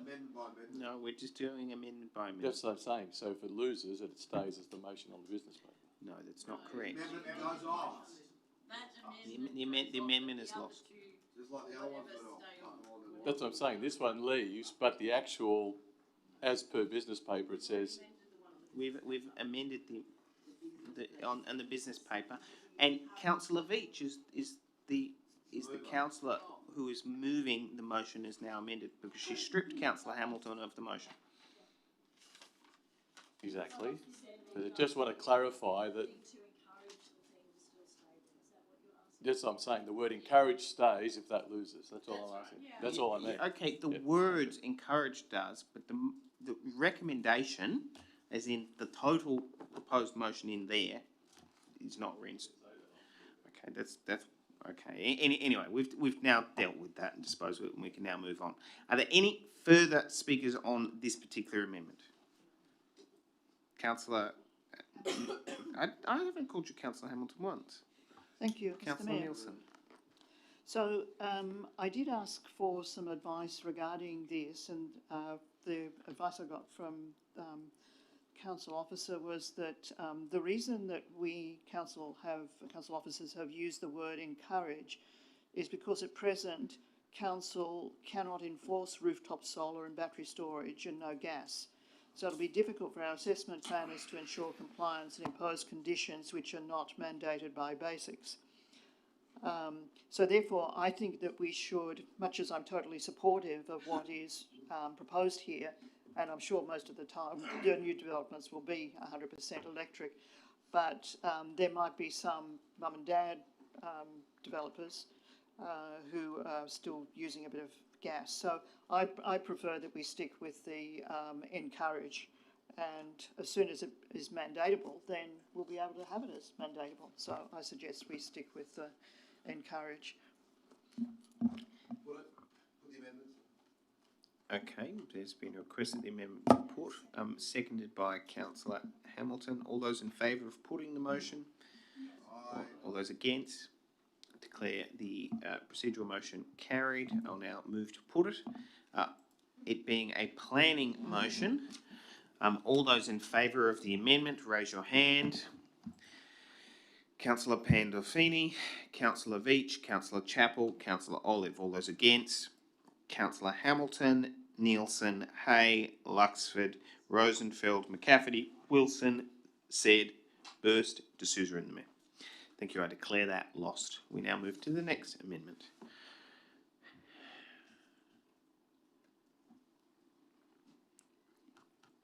Okay, that is all of Councillor. Okay.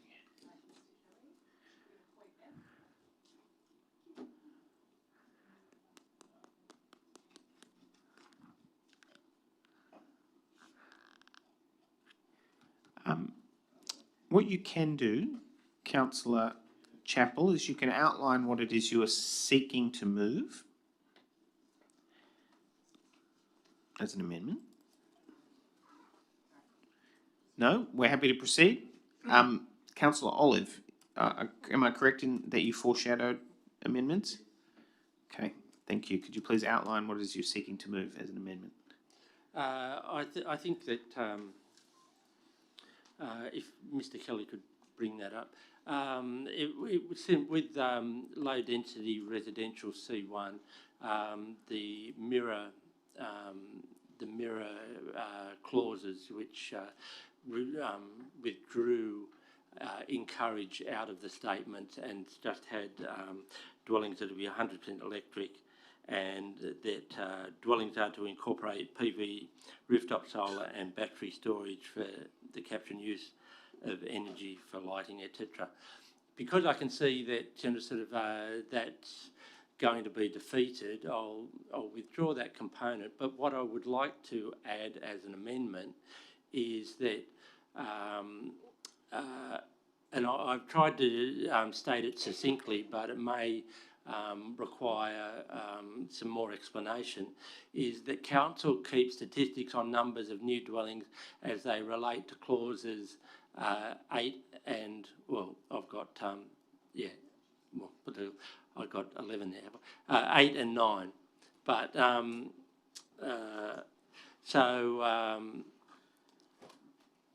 that is, to try and make that clearer, it might say, that council keeps statistics on numbers of new dwellings that do and don't add PV rooftop solar and battery storage, and do and don't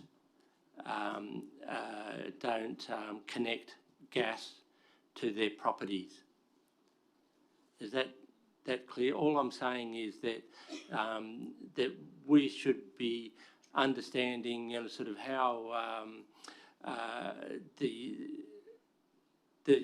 properties that are being developed in our LGA, whether they're using renewables or whether they're using gas or whether they're not. So we have these statistics at hand in case that we can describe the LGA and also maybe use it in sort of the case to push further forward at another stage electrification of the suburbs and push for renewables. Seconded by Councillor Nielsen. Can I just confirm, Councillor Olive, that you are moving B1 and B2 as one? I'm withdrawing B1. Okay, thank you. B2. Okay. Covers sort of the HIA and for low density residential. Okay. That we keep statistics on. Okay, thank you. Are there any further, Councillor Nielsen as a seconder? Thank you. Are there any further speakers? There being no further speakers on the amendment, I'll now put it. We'll go straight to a division. All those in favour, raise your hand. Okay, we have Councillor, all those in favour. Okay, Councillor Pandolfini, Councillor Nielsen, Councillor Veach, Councillor Luxford, Councillor Chappell, Councillor Olive, Councillor Wilson, Councillor Said, Councillor D'Souza. All those against? Thank you. All those against, please raise your hand. Okay, Councillor Hamilton, Hay, Rosenfeld, McCafferty and Burst. Thank you. I declare the amendment carried. Thank you. I voted for. Okay, I can't tick the box. Thank you. Are there any further amendments? Is that it? Okay, there being no further amendments. Returning to the debate on the motion. Okay, are there any further speakers? There being no further speakers, I will now ask Councillor Veach to close the debate. Councillor Veach does not wish to close the debate. So, okay. Such is the price of success. Okay. All those in favour, please raise your hand. Okay, as it is a division. Okay. Councillor Pandolfini. We are now voting on the motion, which is... Okay, thank you. Councillor Hamilton. Councillor Pandolfini. Councillor Nielsen. Councillor Veach. Councillor Hay. Councillor Luxford. Councillor Chappell. Councillor Rosenfeld. Olive, McCafferty, Wilson, Said, Burst, D'Souza and the Mayor. Thank you. I declare that unanimous. Okay.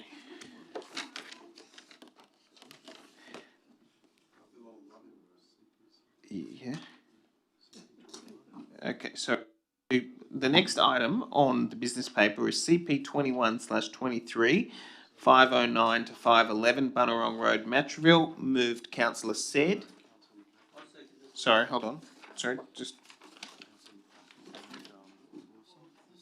Oh, yeah, that's fine. CP 21/23, 509 to 511 Bunnerong and Road, Matraville. Councillors Wilson and McCafferty, if you could please absent yourself in line with your declaration. Councillor said before you jump up, just feel free, just outline what it is that you're moving, but just for Point one of thing. order, Mr Mayor.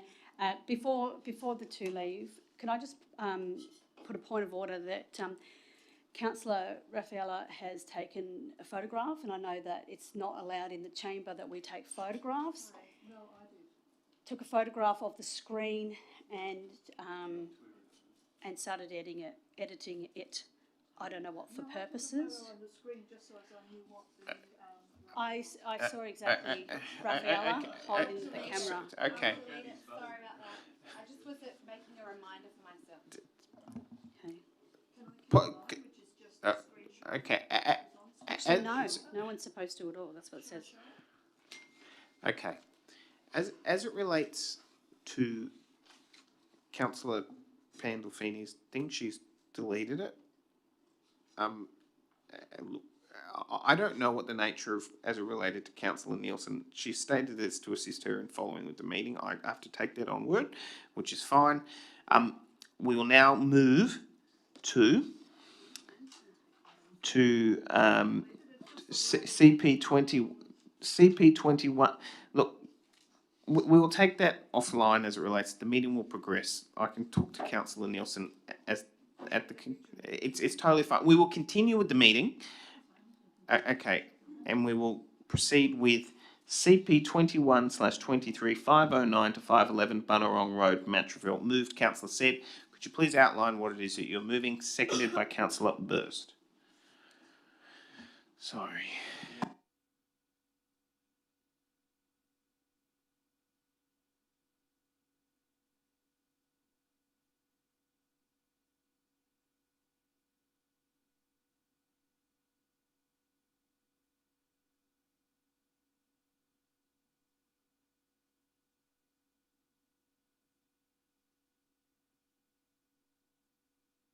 So, Mr Mayor, what the amendment reads.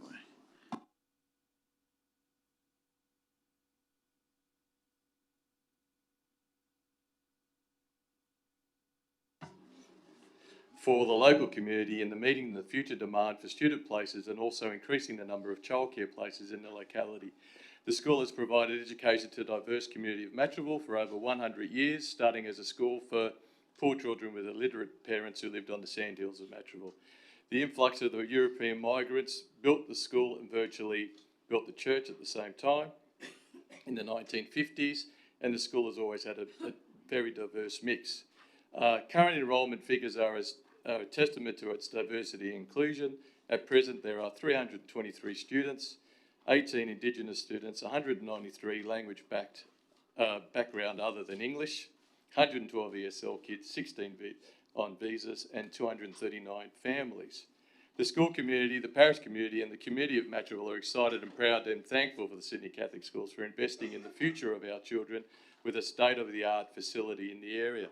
And why I bring this amendment to us tonight is because the actual planning report that's in front of you rejects the build, and as the speaker tonight said, there's a lot of anomalies in the, unfortunately, a lot of this, and we can't as councillors change that council officer's report because we can't go against the DA, which is a good idea. But unfortunately, a lot of the figures, like the school classes, it's got down here that there's 210, that there's 420 students, there's 630, which is not correct. Virtually this report was done midway through last year, and there was submissions about traffic midway through last year, and there hasn't been a submission or a complaint in the last few months, even longer. So none of this is based on 2023, unfortunately. So I appeal to the councillors that we submit that and allow the people of Matraville to have a brand new school which looks after the diverse community that we have. So I'd like to ask the council if we can put a submission in that we do approve the build of the new Sacred Heart School. Thank you. Councillor Burst is the seconder. I'll then go to Councillor Nielsen and Chapel. I'll reserve the right. Thank you. Councillor Nielsen. I'm proposing an amendment that the council defers for amended plans to address the issues raised in the report, because I'm not nearly across the details as councillor said is. But I do think, having read the report, that there are quite a lot of concerns, and I would be very sorry to see the school not get its plans approved, or not get its plans approved and some some changes made to improve the school buildings and facilities and so on. But I just thought that as we didn't get very much notice about this, that putting it in this way would be a way of us putting it forward to the planning panel people that this is the way council felt about it, and it's not a matter of refusal, it's just a matter of deferring for amended plans. So that's what I'm suggesting. Thank you. Seconded by Councillor Veach. Councillor Said, do you accept the amendment? I thank the councillor for trying to defer it, but if I'm correct, we can't defer it for, even if we were to substantiate what I've just said, we can't change the council officer's opinion, so there's probably no point in deferring it. I'll go to the council officer, I'm correct or not. And by deferring it, unfortunately, it probably delays the build even longer. This has been nearly a year and a half waiting for this point of time.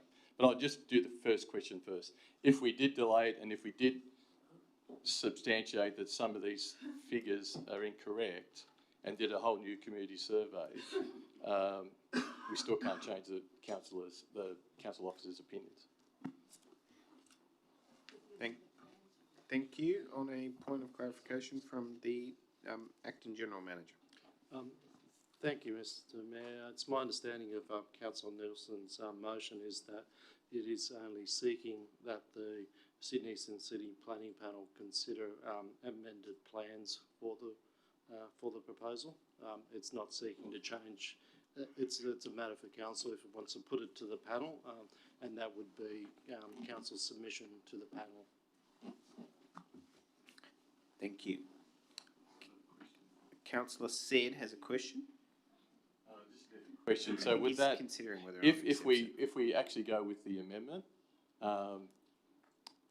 would that override the submission that we would prefer it to be built? Because then that could go to the panel, and the panel goes, we don't want to delay it any longer.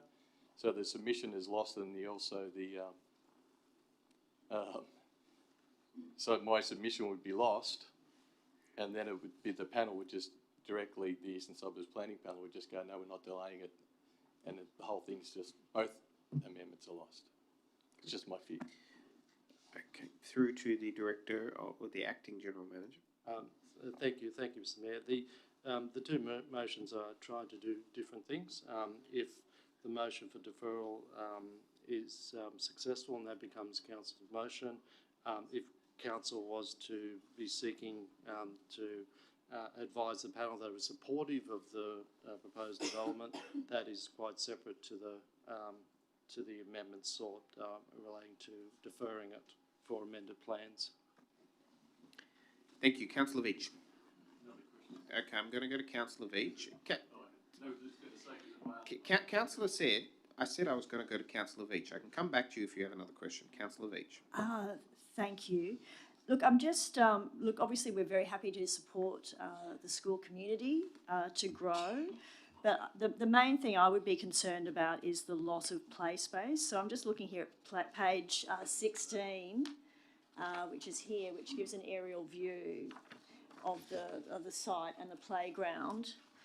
And then if you flip over a couple of pages to page 21, where you see a floor plan, like so much of the playground is taken out. So you're going to have, it's I think said around 600 students in a tiny play area. And, having seen the it can just become very intense when you've got a lot of primary school students running around at recess, rest and lunchtime. They actually need a bit of space. It's important for physical health and it's important for mental health as well. And there was even, talk about that in the paper today.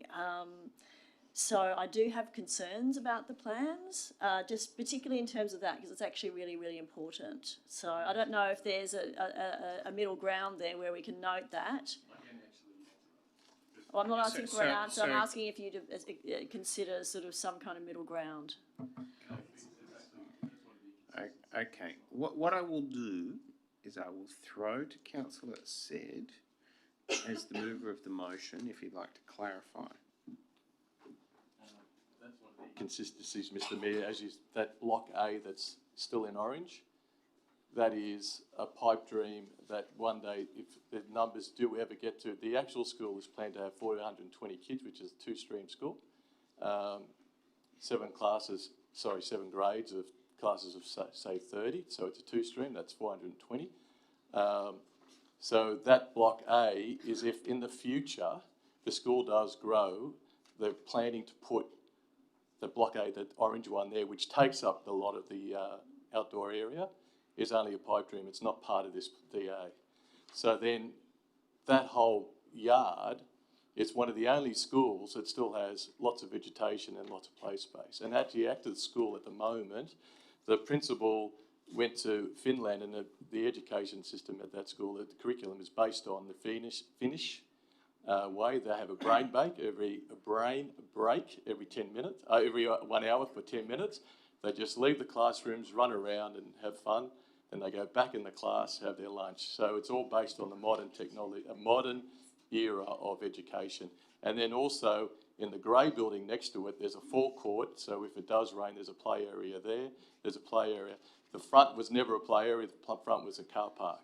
It was always at the back. So nothing, apart from that orange thing, nothing's changed. So that's just a pipe dream. And the figures of 610 is in the school will be built so that that the 610 is a figure that if it becomes a three-stream school, maybe in the next 20 or 30 years, the school is future-proofed itself. Thank you. Thank you for your succinct clarification, Councillor Said. Councillor Veach. Thank you. So I'm just trying to compare these two plans and just get my head around it, because this site view sort of has buildings up one end and then a small building there. And then I'm just, from this, which are the current buildings and which are the new buildings? Because they don't seem to sort of match with that other aerial view. And so is someone able to just clarify on this, which are the existing ones and which are the new? Through to the relevant officer. Through you, Mr. Mayor, the site plan on page 9 of the SECPP report identifies which buildings are proposed and which buildings are existing. So Block B is proposed on the left-hand side, adjoining Bunurong Road. Block A in the middle is currently under construction under a CDC. And the future stage 2 orange building, in addition to Block A, is to the right of the existing, the building Block A, which is under construction. So this one here is already under construction, is that correct? That one's finished? Are these three all there, or is this what? So is it these two ones in dark orange that are proposed? No. That is what's shown on these drawings, yes. The building on the left is what is proposed, that's right. This one. And you're saying this one probably won't be. The grey one where your finger was. Here. Has already been built. What about this one? Which is in the picture next to that on the other page. This one here, that's already built. Yeah, it's already built. And then where that other grey building was, that was an existing classrooms, and that's going to be the new hall. So that's getting built under CPC, as the officer said. Not this one at the top. Yeah, and then in front of it, the orange one is existing classrooms, which is the white roof that's there, and it becomes a modern. I wish you could just point to it on your thing. Sorry. Be easier.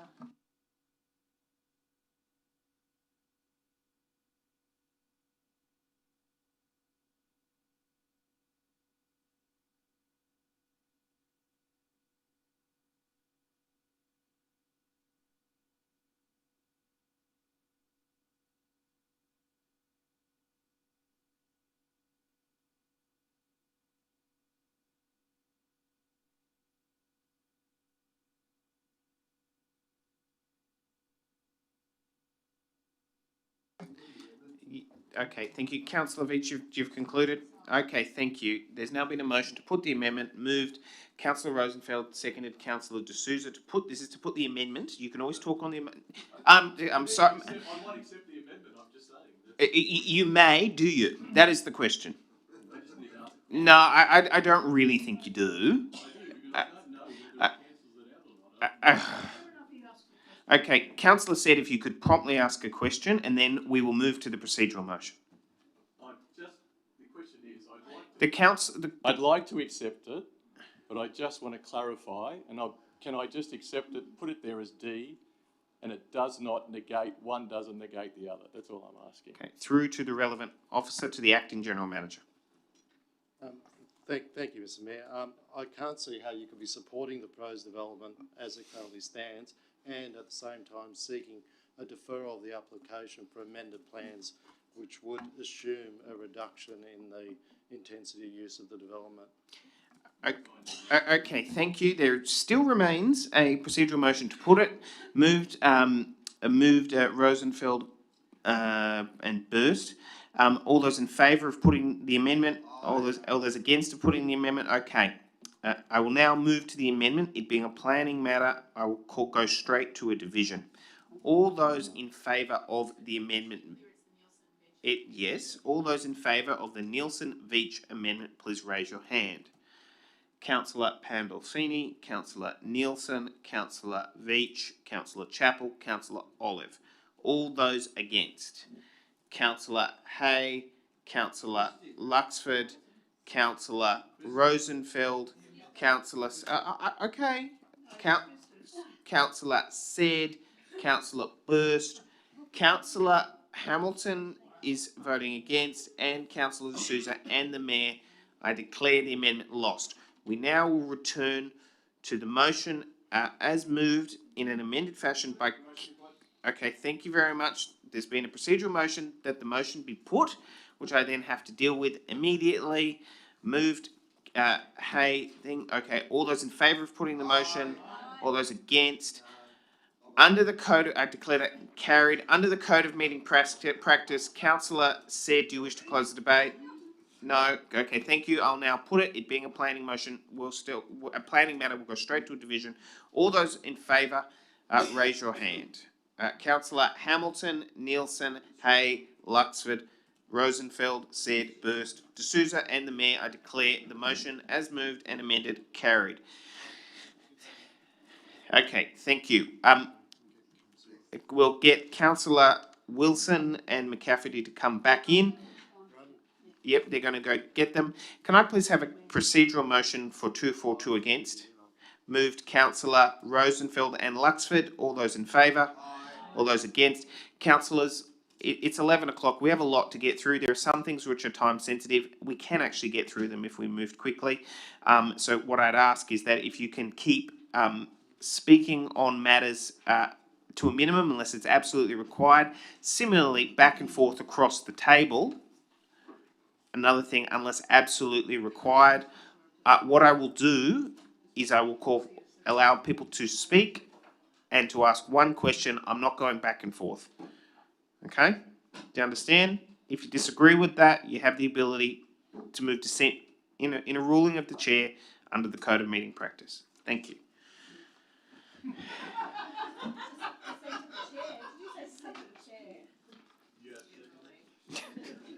It's just a standard phrase for Luxford. It's just a disposition.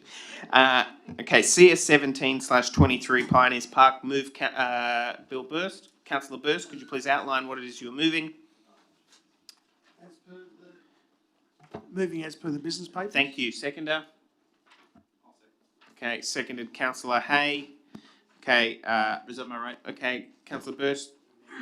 Councillor Olive seeks to move an amendment. Could you please outline what it is you are moving? Bring that up. I just wanted to add a note that where practical, a reduction in the use of herbicides.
Thank you. Councillor Chappell is the seconder.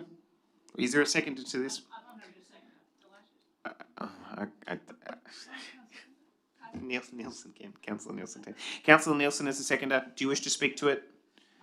Perfect. Thank you. Are there any further speakers on the amendment? There being no further speakers on the are there any further speakers on the amendment? No further speakers. I'll now put the amendment. All those in favour? You can just say all those in favour say aye. All those against? I declare the amendment. No. All those in, okay, if there is a call for a division, then there's a show of hands. Otherwise, it's done on the voices. Councillor Burst, do you accept the amendment? No. I thought so. Thank you. All those in favour? All those against? I declare the amendment lost. Okay, now there is a call for a division. Thank you. That's how it works. All those in favour, raise your hand. Okay, Councillor Pandolfini, Councillor Nielsen, Councillor Veach, Councillor Chappell, Councillor Olive, Councillor Wilson and Councillor Said. All those against, Councillor Hamilton, Hay, Luxford, Rosenfeld, McCafferty, Burst, D'Souza and the Mayor. I declare the amendment lost. Thank you. We now move back to the motion. Are there any further speakers on the motion as moved? Okay, thank you. Councillor Burst, you wish to close the debate? No? Okay. You wish? Okay, thank you. All those in favour of the motion as moved? Declare that carried. All those against? Okay, Councillor Veach has requested that her name is... Okay, Councillors Veach, Chappell and Olive have requested their names as recorded against. Councillor Pandolfini, did you also want your name recorded against, or you're happy as is? Okay, as did Councillor Pandolfini. Thank you. All right. We now move on to the next item of business. CS 18/23 Clovelly Road, challenged by Councillor Pandolfini. Could you please outline what it is you're moving? I guess I just have a few questions. Okay. Are you happy to move the recommendation on the business paper? Otherwise, I'll call for somebody else. No, I think I'd like to add something in asked. I'd like to add something in after I've asked some questions. If that's good. Okay, yeah, that's fine. Councillor Pandolfini, please ask a question. Yeah, I would like to say that, while I appreciate this plan, I do have some concerns looking at our budget, which, you would say isn't in the greatest shape going into 23-24. I do feel concerned that we spent $178,000 on the consultation for this plan. So my question, first of all, through to the relevant officer is, on this consultation that was outsourced, which I understand is kind of regular practice, it says here that there were a total of 235 submissions via the Have Your Say. Is that the Have Your Say on council website? Through to the relevant officer. Sorry, through yourself, Mr Mayor, can I just ask clarification as to the page that the council is referring to? So it's just page 106. So it just talks about what consultation took place, and it outlines that there was the Have Your Say, an online community workshop, and submissions. And I'm just saying that the Have Your Say, is that run externally or is that run by Randwick Council? The Have Your Say on the Through yourself, Mr Mayor, yes, that's correct. That is the Council Your Say website. So I guess then my question is, this external consultancy, that means that they held a workshop with 16 participants and then received 14 submissions. So it doesn't, to me, feel like a wonderful expenditure of money, considering really what they've kind of come up with is that people do want to sit in this area to have coffee, and they've got some very kind of vague, drawings. And I guess sitting in the precinct meeting, commentary around the lack of innovation in terms of, there isn't anything pictured here or suggested here to kind of. Okay, thank you. Please continue, Councillor Pandolfini. Yeah, just in terms, there's no bike racks, there's no kind of, as I said, like innovation. Like what has this consultancy firm kind of produced that I guess we couldn't have ourselves? So the Have Your Say had 235 respondents, and then the consultancy firm. I mean, please correct me if I'm incorrect. That they, the response from their consultancy was really only about 30 people. So I guess what I'm suggesting is that we might add to this next round of consultation a question around what else we might want to add to this plan, what else the community might want to add to this plan to kind of extend this consultation a little bit more. Okay, so to confirm, you are moving the recommendation on the business paper, point A, B, just interrupt me if I'm wrong, yeah. C, and a new point D, which would say that council adds an additional question to the community for it. I'm just not sure what it is you're seeking to move. Oh, that's right. Yeah, so we want to have a pop-up down there on the actual site. There you go. As part of the consultation, this second round of consultation. Okay, so point D is that a pop-up is held as part of the second round of the consultation. On site. Thank you, that's very clear. Do I have a seconder? Seconder, Councillor Nielsen. Okay, actually, Councillor Hamilton, were you foreshadowing? I wasn't clear what it was that you were foreshadowing, if you don't mind. Foreshadowing the recommendations on the business paper. Okay, thank you very much. Okay, that's fine. We now return to the debate on the motion as moved by Councillor Pandolfini with the new point D. Are there any further speakers? There being no further speakers, you don't wish to close the debate. Okay, we'll now go and we'll now put it. All those in favour? All those against?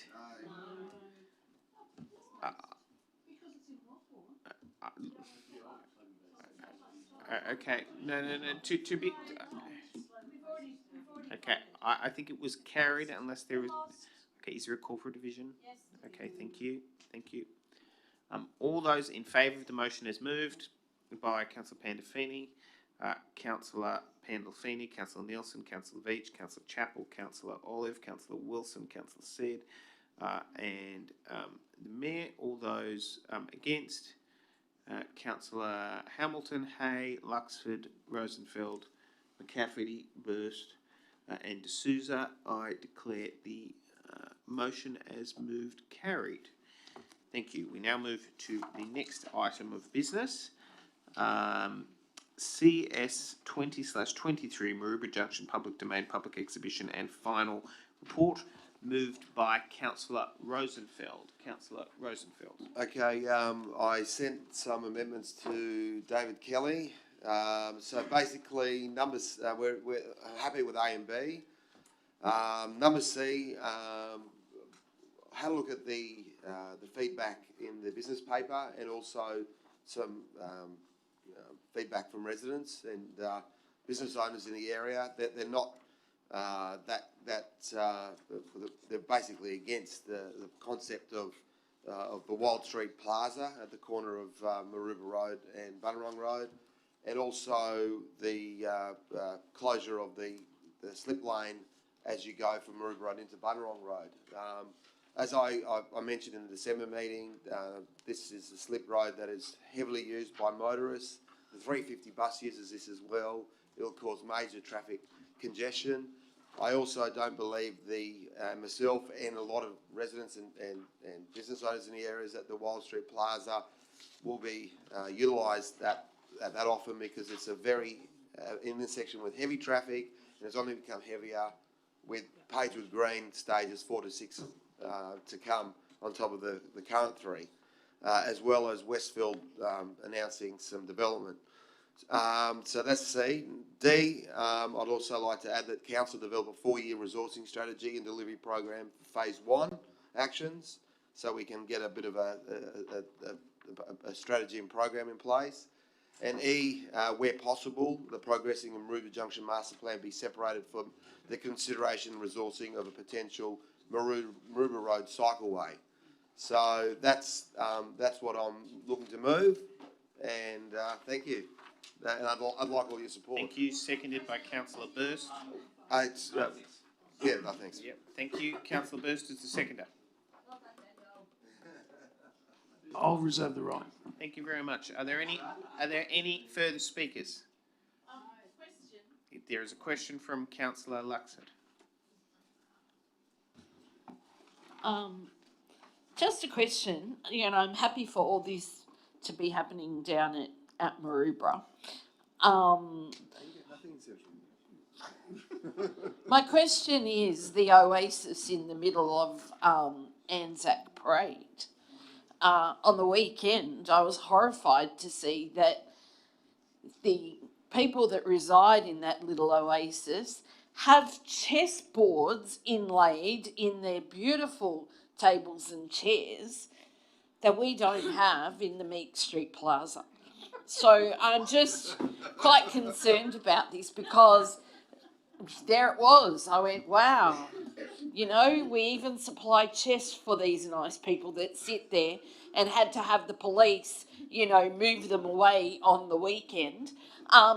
So I'm just wondering, it's all well and good for Maroubra to be getting all of this. We waited all this time, and I will keep banging on for the Meek Street Plaza, and there I am. They've got chess tables, chess inlaid in nice little tables and chairs, and we don't even have a table and chair. So just letting everybody know.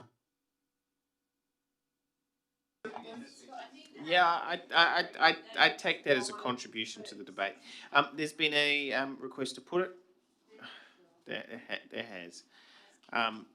A procedural motion is moved by Councillor Burst, and I need a seconded Councillor Rosenfeld. All those in favour of putting the motion? Yes?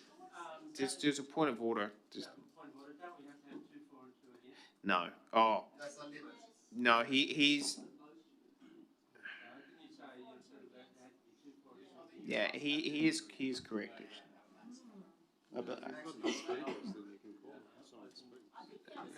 No.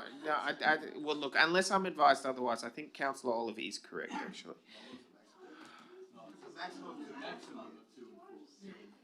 No. It's as it relates to putting it.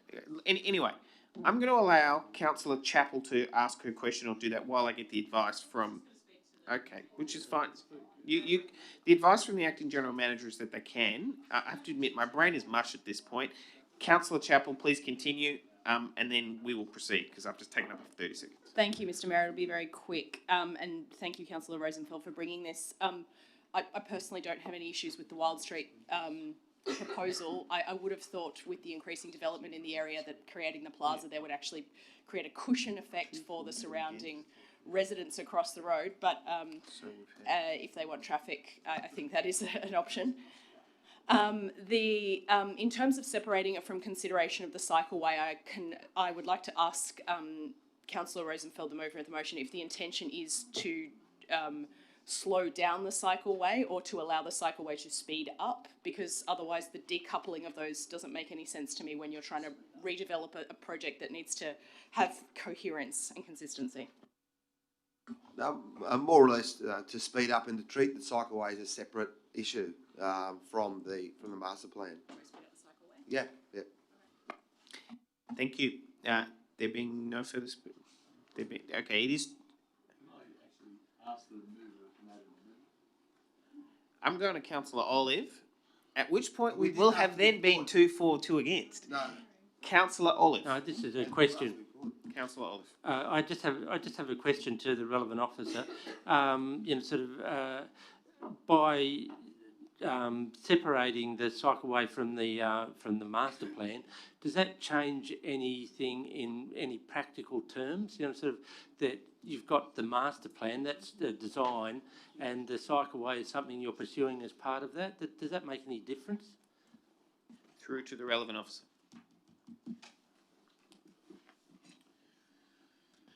Through you, Mr. Mayor. I won't, I suppose, assume the motives of Councillor Rosenfeld, but I'd clarify that he did just mention that he wants to speed up the cycleway. No. Is that right? Or you just... Thank you. Are there any further speakers? Councillor said, and then we. But didn't we already have a motion? Yeah, we did. We did. Okay, I agree. No, thank you. No, it's actually anyway. All those in favour of putting the motion? Aye. Okay. All those against? Okay. I declare it carried. Okay. Thank you, Councillor Rosenfeld, to close the debate. I reserve my right. Thank you very much. All those in favour of the motion as moved? Aye. All those against? No. Declare that carried. Thank you very much. Can I please have a procedural motion to extend the meeting for 1 hour till 12:30? Moved, Burst, seconded. Okay, seconded Councillor Wilson to extend for an hour. All those in favour, all those against, declare that carried. Okay, thank you. Yes, it's okay, thank you. We now move on to CS 21/23, evaluation of the need for an additional bush care officer, challenged by Councillor Olive. Thank you. Seconded by Councillor Chappell. Do you wish to speak? No? Do you need to speak? Thank you, Councillor Chappell. Okay, are there any further speakers? All those in favour? All those against? Declare that carried. CS 22/23, La Perouse Snake Pit, challenged by Councillor Burst. I'd like to move as per the recommendation. Thank you. I'm going to go to Councillor D'Souza. I'm sorry. Councillor D'Souza is the second. Councillor D'Souza, do you wish to speak to it? Thank you. Councillor Chappell, did you wish to speak? Thank you. Thank you. Salty stare. Okay, are there any further speakers? All those in favour? All those against? Declare that carried. Thank you very much. Cease. You'll have to ask the move of the motion. CC 11/23, flying of flags policy, challenged by Councillor Chappell. Thank you, Mr. Mayor. I sent through an amendment and I'd like to move it in amended form, please.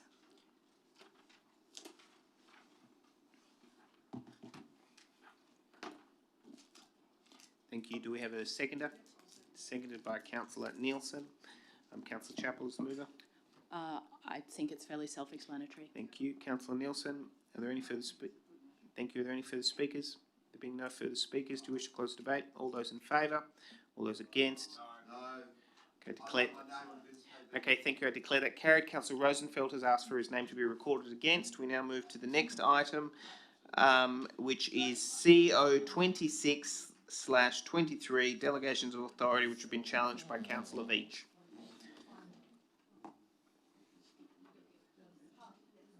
Sorry, I'd like to move this in an amended fashion. Thank you. I've sent through the amendments.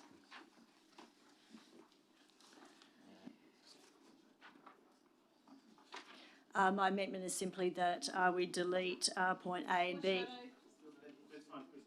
on the business papers, and that council reaffirm the delegations of authority adopted in August 2022.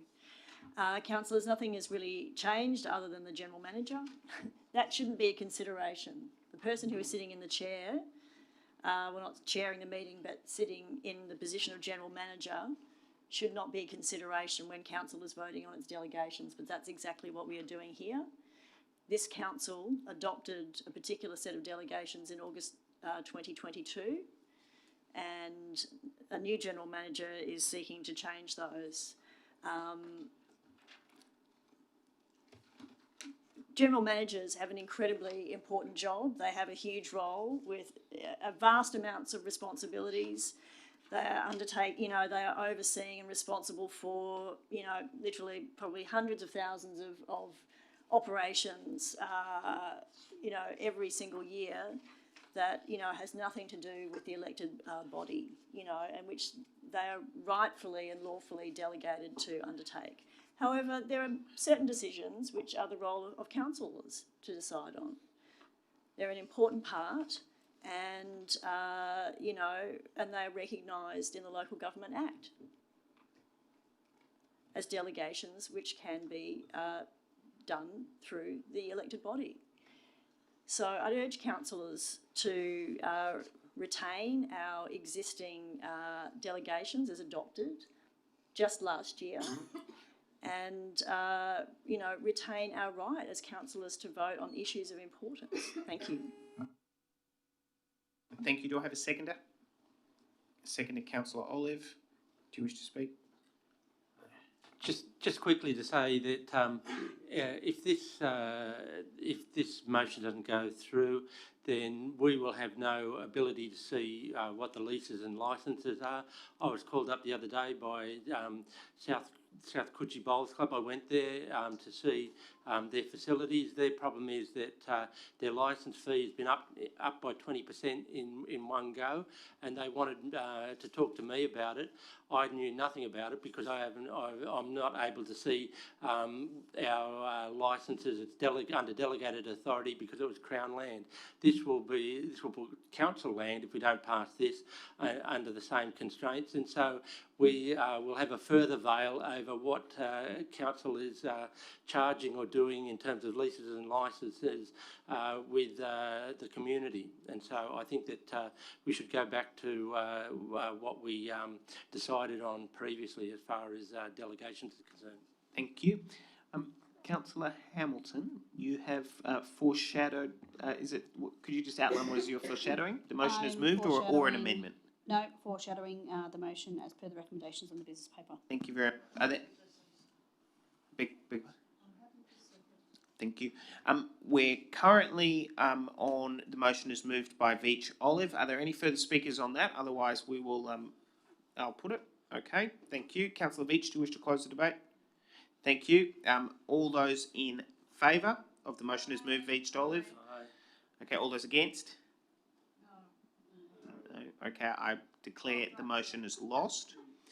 Okay, thank you. Councillor Hamilton, as you moved the recommendation on the business paper, moved Hamilton. It was actually by Councillor Nielsen. Hamilton, Nielsen, all those in favour? All those against? Declare that carried. Thank you, that's fine. Councillor Veach would like her name recorded against. Thank you. Okay, notice of motion Yep. Okay, notice of motion 36 from Councillor Rosenfeld, installation of bollards at Glanfield Street. Move Councillor Rosenfeld. Do we have a seconder? Seconded Councillor D'Souza. Councillor Rosenfeld. Yeah. Okay, I've had Glanfield Street. If you don't know, that's a street just to the west of Maroubra Road, where the Pagewood Hotel is. It's a very thin street. It's like a lot of streets in Maroubra. It's quite thin, like Alma Road and Mason Street. A couple of streets in Maroubra. A couple of those streets have bollards. This street doesn't. And the reason why a couple of residents have come up to me is that people are parking incorrectly. There are parking pads there where parking is supposed to be lengthwise, but people are actually parking incorrectly on the grass. And what then happens is there's no footpath for people to walk down. So the residents actually having to walk down the middle of the road, which is very dangerous. And so I'd really like the traffic committee to have a look at this. But please take consultation with impacted residents, because I've spoken to about 3 of them, but obviously there's quite a few residents. So if Tony can get some consultation going with impacted residents before it goes to a traffic committee meeting. Thank you. Thank you. Seconded by Councillor D'Souza. Thank you. Are there any further speakers? There being no further speakers. Okay, thank you. All those in favour? Aye. Those against, declare that carried. That's how we do it. NM 37/23, notice of motion from Councillor Luxford, investigate making Lenfall Street, Kensington a one-way street. Move Councillor Luxford. Do I have a seconder? Seconded Councillor D'Souza. Councillor Luxford. Okay, so this particular issue has come up before many years ago, and when the Green Square developments were starting to come on board. So as a result of last night's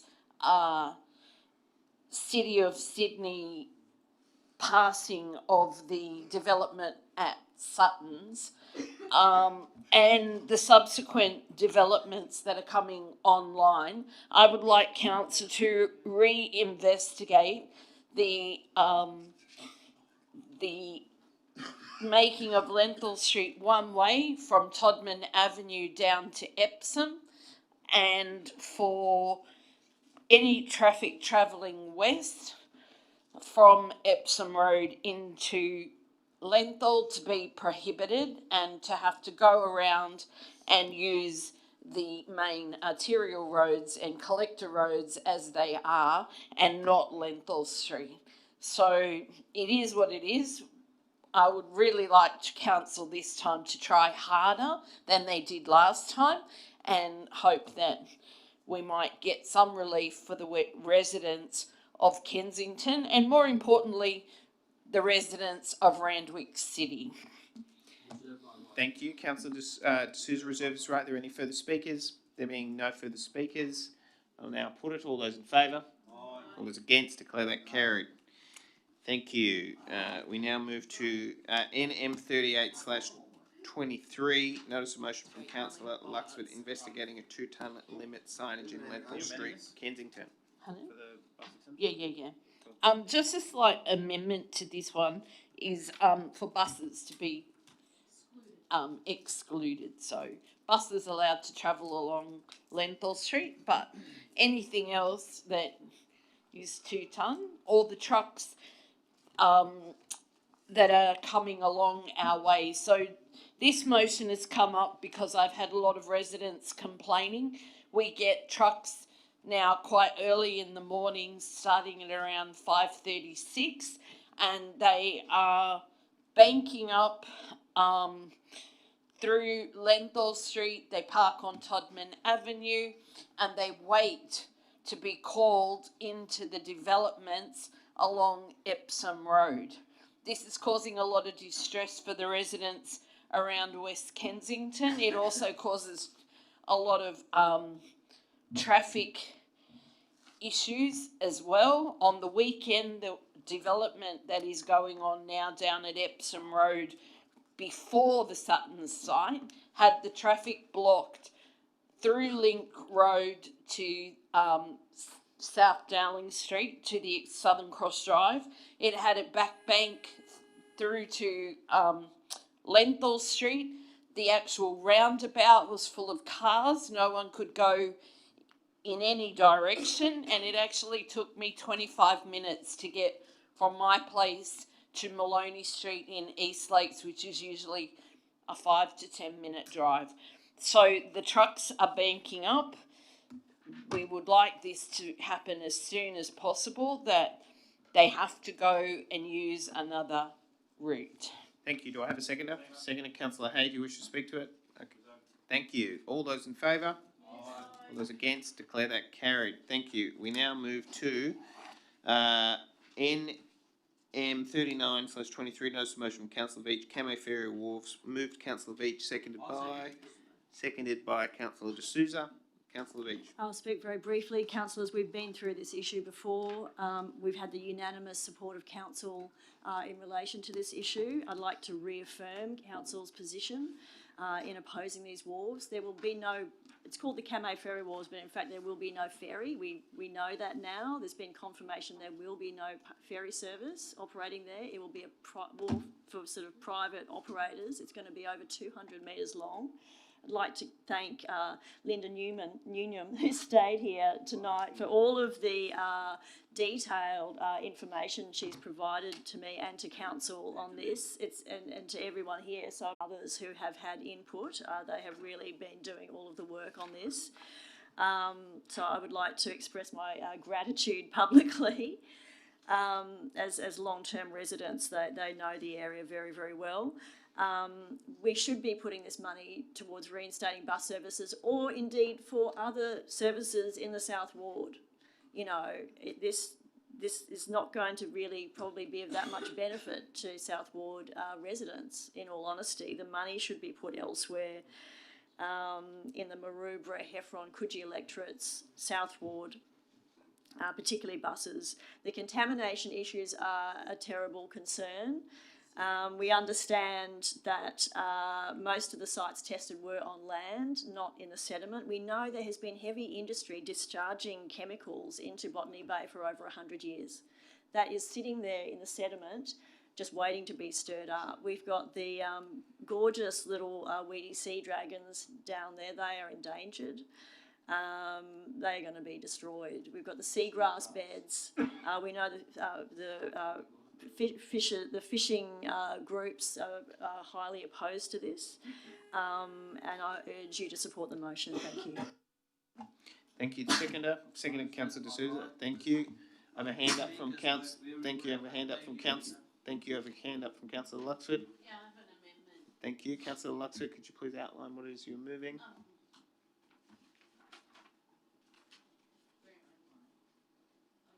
Yeah, so I'm moving the amendment there as stated, noting that construction work will begin. It is due to commence, that Randwick City has previously opposed to the project prior to planning and signing of contracts, and it notes that, well, it's all there anyway, so is there anything to read away?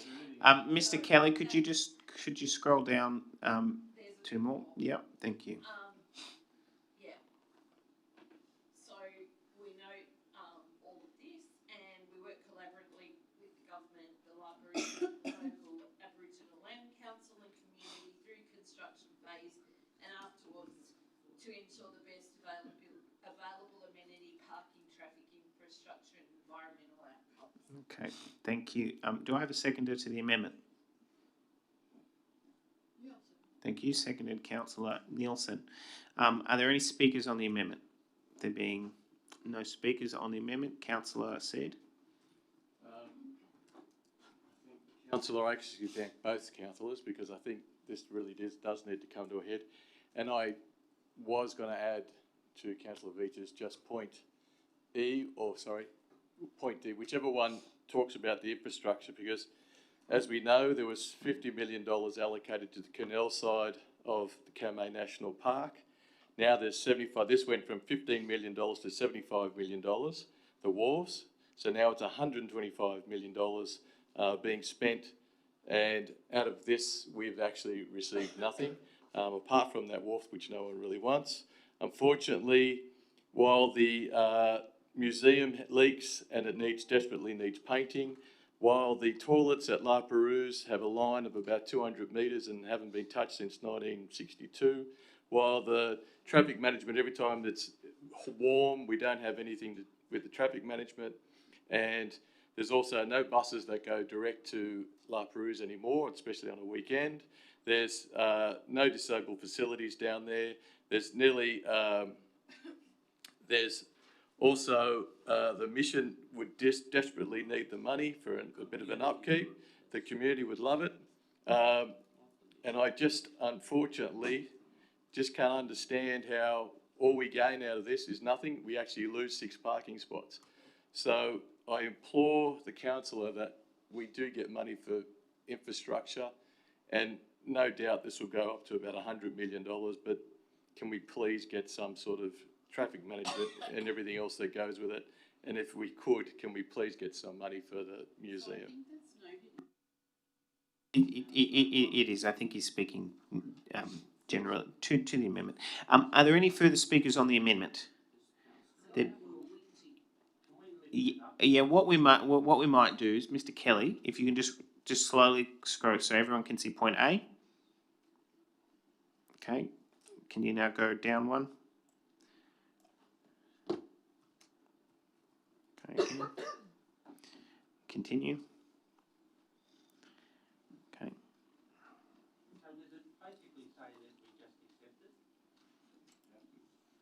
Okay, thank you. Points A to F. Okay, is there any further debate on the amendment? Otherwise, I'll now put the amendment. All those in... I didn't think she would. All those in favour of the amendment? Okay. All those against? Okay. Okay, I declare the amendment as carried. It now becomes the motion. Councillor Luxford, do you wish to close the debate?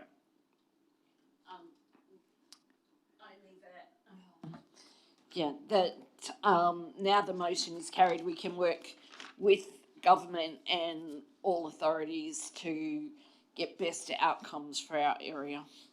Thank you very much. Move on to... sorry, that is correct. All those in favour of the motion? All those against? Declare that... Okay.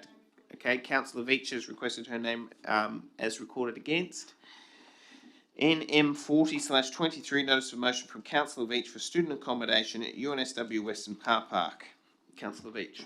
Thank you. Seconded, Councillor Luxford. Thank you very much. We've recently seen an announcement by UNSW to redevelop the NIDA car park site. There are going to be several towers, 5 towers, one of which is going to be over 74 metres high. Now, there's been concern raised. This is going to cause issues for a number of stakeholders. It's going to cause issues for local residents. It is a massive height for those people on Doncaster Avenue. UNSW students are opposed to it. This is not going to be affordable for any current students. This is going to cost over these rooms are going to be over $650 a week, according to the proponent, according to Igloo, who've been given the lease by UNSW. Student allowance is only $562 a fortnight. It's completely unaffordable. It's Crown land. So, it should be developed for public, affordable student accommodation. And it's also going to have really big impacts on NIDA in terms, particularly during the construction phase. They are what they would call a sensitive acoustic receiver. They run all of their classes, all of their productions right there, and I believe that construction they're going to stage it. It may take it up to 4 years. So this is going to have real impacts. It's a massive development. It's the biggest development in Randwick, really, in terms of height. We don't even have the light rail running at the way it was advertised before it was built, so before it was constructed. So the light rail was always supposed to run at every 4 minutes during weekdays and every 8 minutes on weekends. The other weekend I sat there was going to be 17 minutes. I had to run across the road and jump onto a bus. It was not COVID safe. There was about 100,000 people crammed into this bus because no one had time to wait for the light rail. So I urge you to support this motion and support the residents and students and NIDA. Thank you. Thank you. Councillor Luxford. Yeah, Councillor Luxford. Yeah, this motion brings to light what I mentioned before. How much more student accommodation can the university possibly need or want? This is just greed. These student accommodations are not affordable. They never have been. Uni Lodge is very, very expensive for students to stay in, and usually what happens is they start off there and then they move out to a unit with another 6 or 8 people to make life affordable but not very comfortable. This will have a huge impact on Kensington, Kingsford area. The light rail is a disaster. I don't know if anyone's bothered to stand around Anzac Parade where the students are coming out trying to get to the light rail stop outside the uni, which is quite narrow. And there's accidents there waiting to happen. And now we're going to have students on the other side as well. The light rail does not run to what it was meant to run, as Councillor Veach stated. On top of that, it's already full when it gets to the university from starting at South Junior's stop. So residents of Kensington that are forced to catch light rail, because there are no buses that actually stop now in Kensington, or very few, are stranded more often than none on Anzac Parade waiting to get onto some sort of transport to get to the city. And quite often the light rail is cancelled. So you're waiting for a service and all of a sudden up goes the light and it says cancelled. So we must support this motion and try and do something about it. Thank you. Are there any further speakers? There being no further speakers, I'll now put it. All those in favour? All those against, declare that carried. Councillors, I need to have a 2-minute break, but it'll be 2 minutes. So for those... Okay, I'm going to give it 2 because it almost always is 5. We will return shortly. Thank you.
Can I just confirm the audio recording is going? Thank you.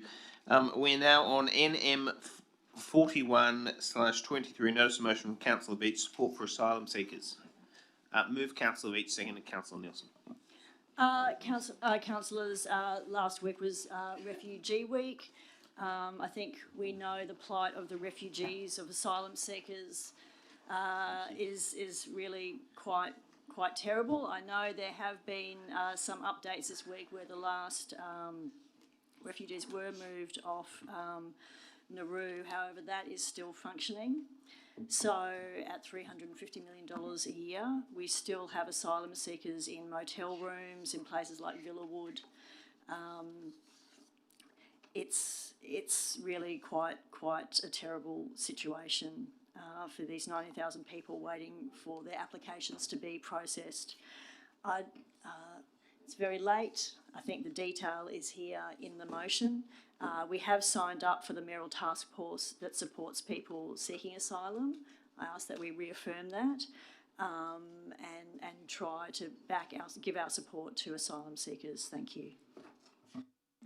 Thank you, Councillor Nielsen. And just to second that, I wondered whether the mover, Councillor Beach, would support the correspondence, and I've sent it to David Kelly, correspondence being sent to the Minister for Immigration, Andrew Giles, Minister for Home Affairs, Claire O'Neill, and also the Member for Kingston, Matt Thistlethwaite, just so as they know what the outcome of this is? Yes, that's fine, thank you. Thank you. Are there any further speakers? There being no further speakers, I'll now put it. All those in favour? All those against? I declare that carried. Thank you. We now move on to NM 42/23, notice of motion from Councillor Chappell, removal of redundant signage. Seconded by Councillor D'Souza. Thank you. Can I move this as amended, circulated an amended version of this? That just identified the department from where the funds would come. It should have come through the other day, which is Department of City Services operational budget. Anyway, sorry that that's not there. I have failed to send that through to Mr. Kelly. Yes.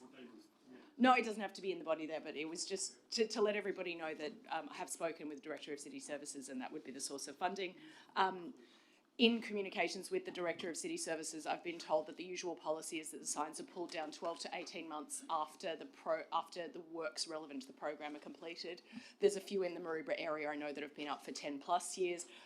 The reason I'm still moving the motion, even though I know the staff are on the case, is just I imagine there are other signs in other areas that we may want to bring to Mr. Clark's attention.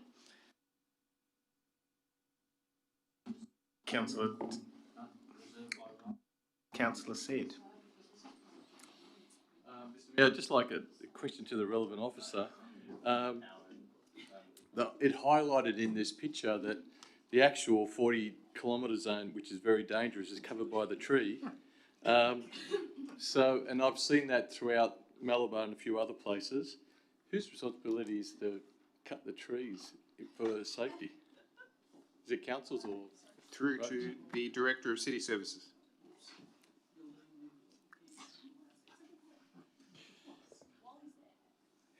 Thank you. Through you, Mr. Mayor. Application may be needed. I have to take a notice for the state government to touch any one of council's street trees. Generally not common other than Ausgrid for a utility of that nature to intervene on a tree. But it's saying that the speed signs are the responsibility of the state. So if there's any risk of non-visible speed signs, that would probably lie with the state. But the trees are ours. What was that?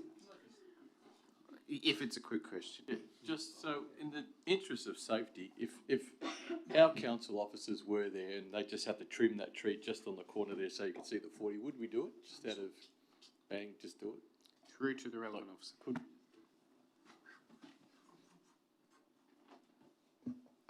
Yeah, through you, Mr. Mayor. It's not an exercise that we generally entail, but yeah, if it's not the detriment of the tree, we could look at it on that spot.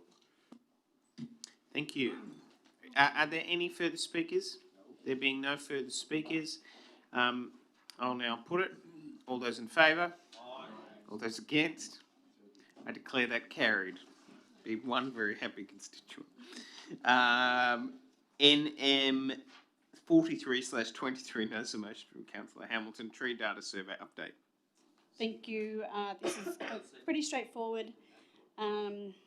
Request for council to provide an update on the waiver timeline of the social service levy review and policy development regarding tree management across the entire local government area of Randwick.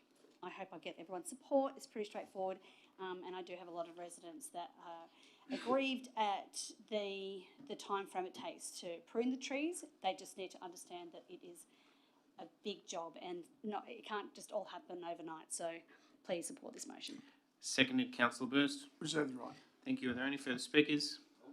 There being no further speakers, I'll now put it. All those in favour? All those against? Declare that carried. Thank you. We now move into closed session. For those who are listening online, we will now cease the live feed for a period of time. At the conclusion, I will read out the outcome of the closed session.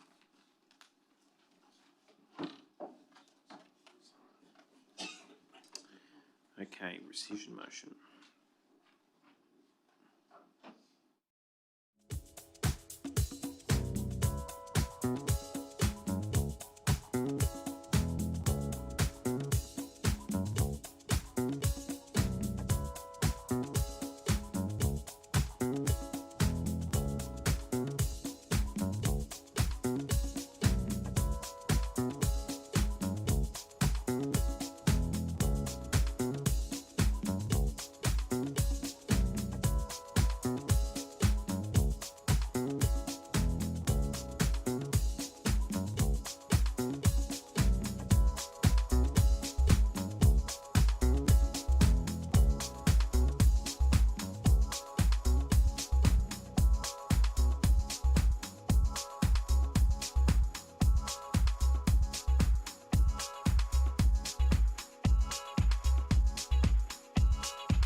Can thumbs up? Okay, thank you to the individuals who are listening online.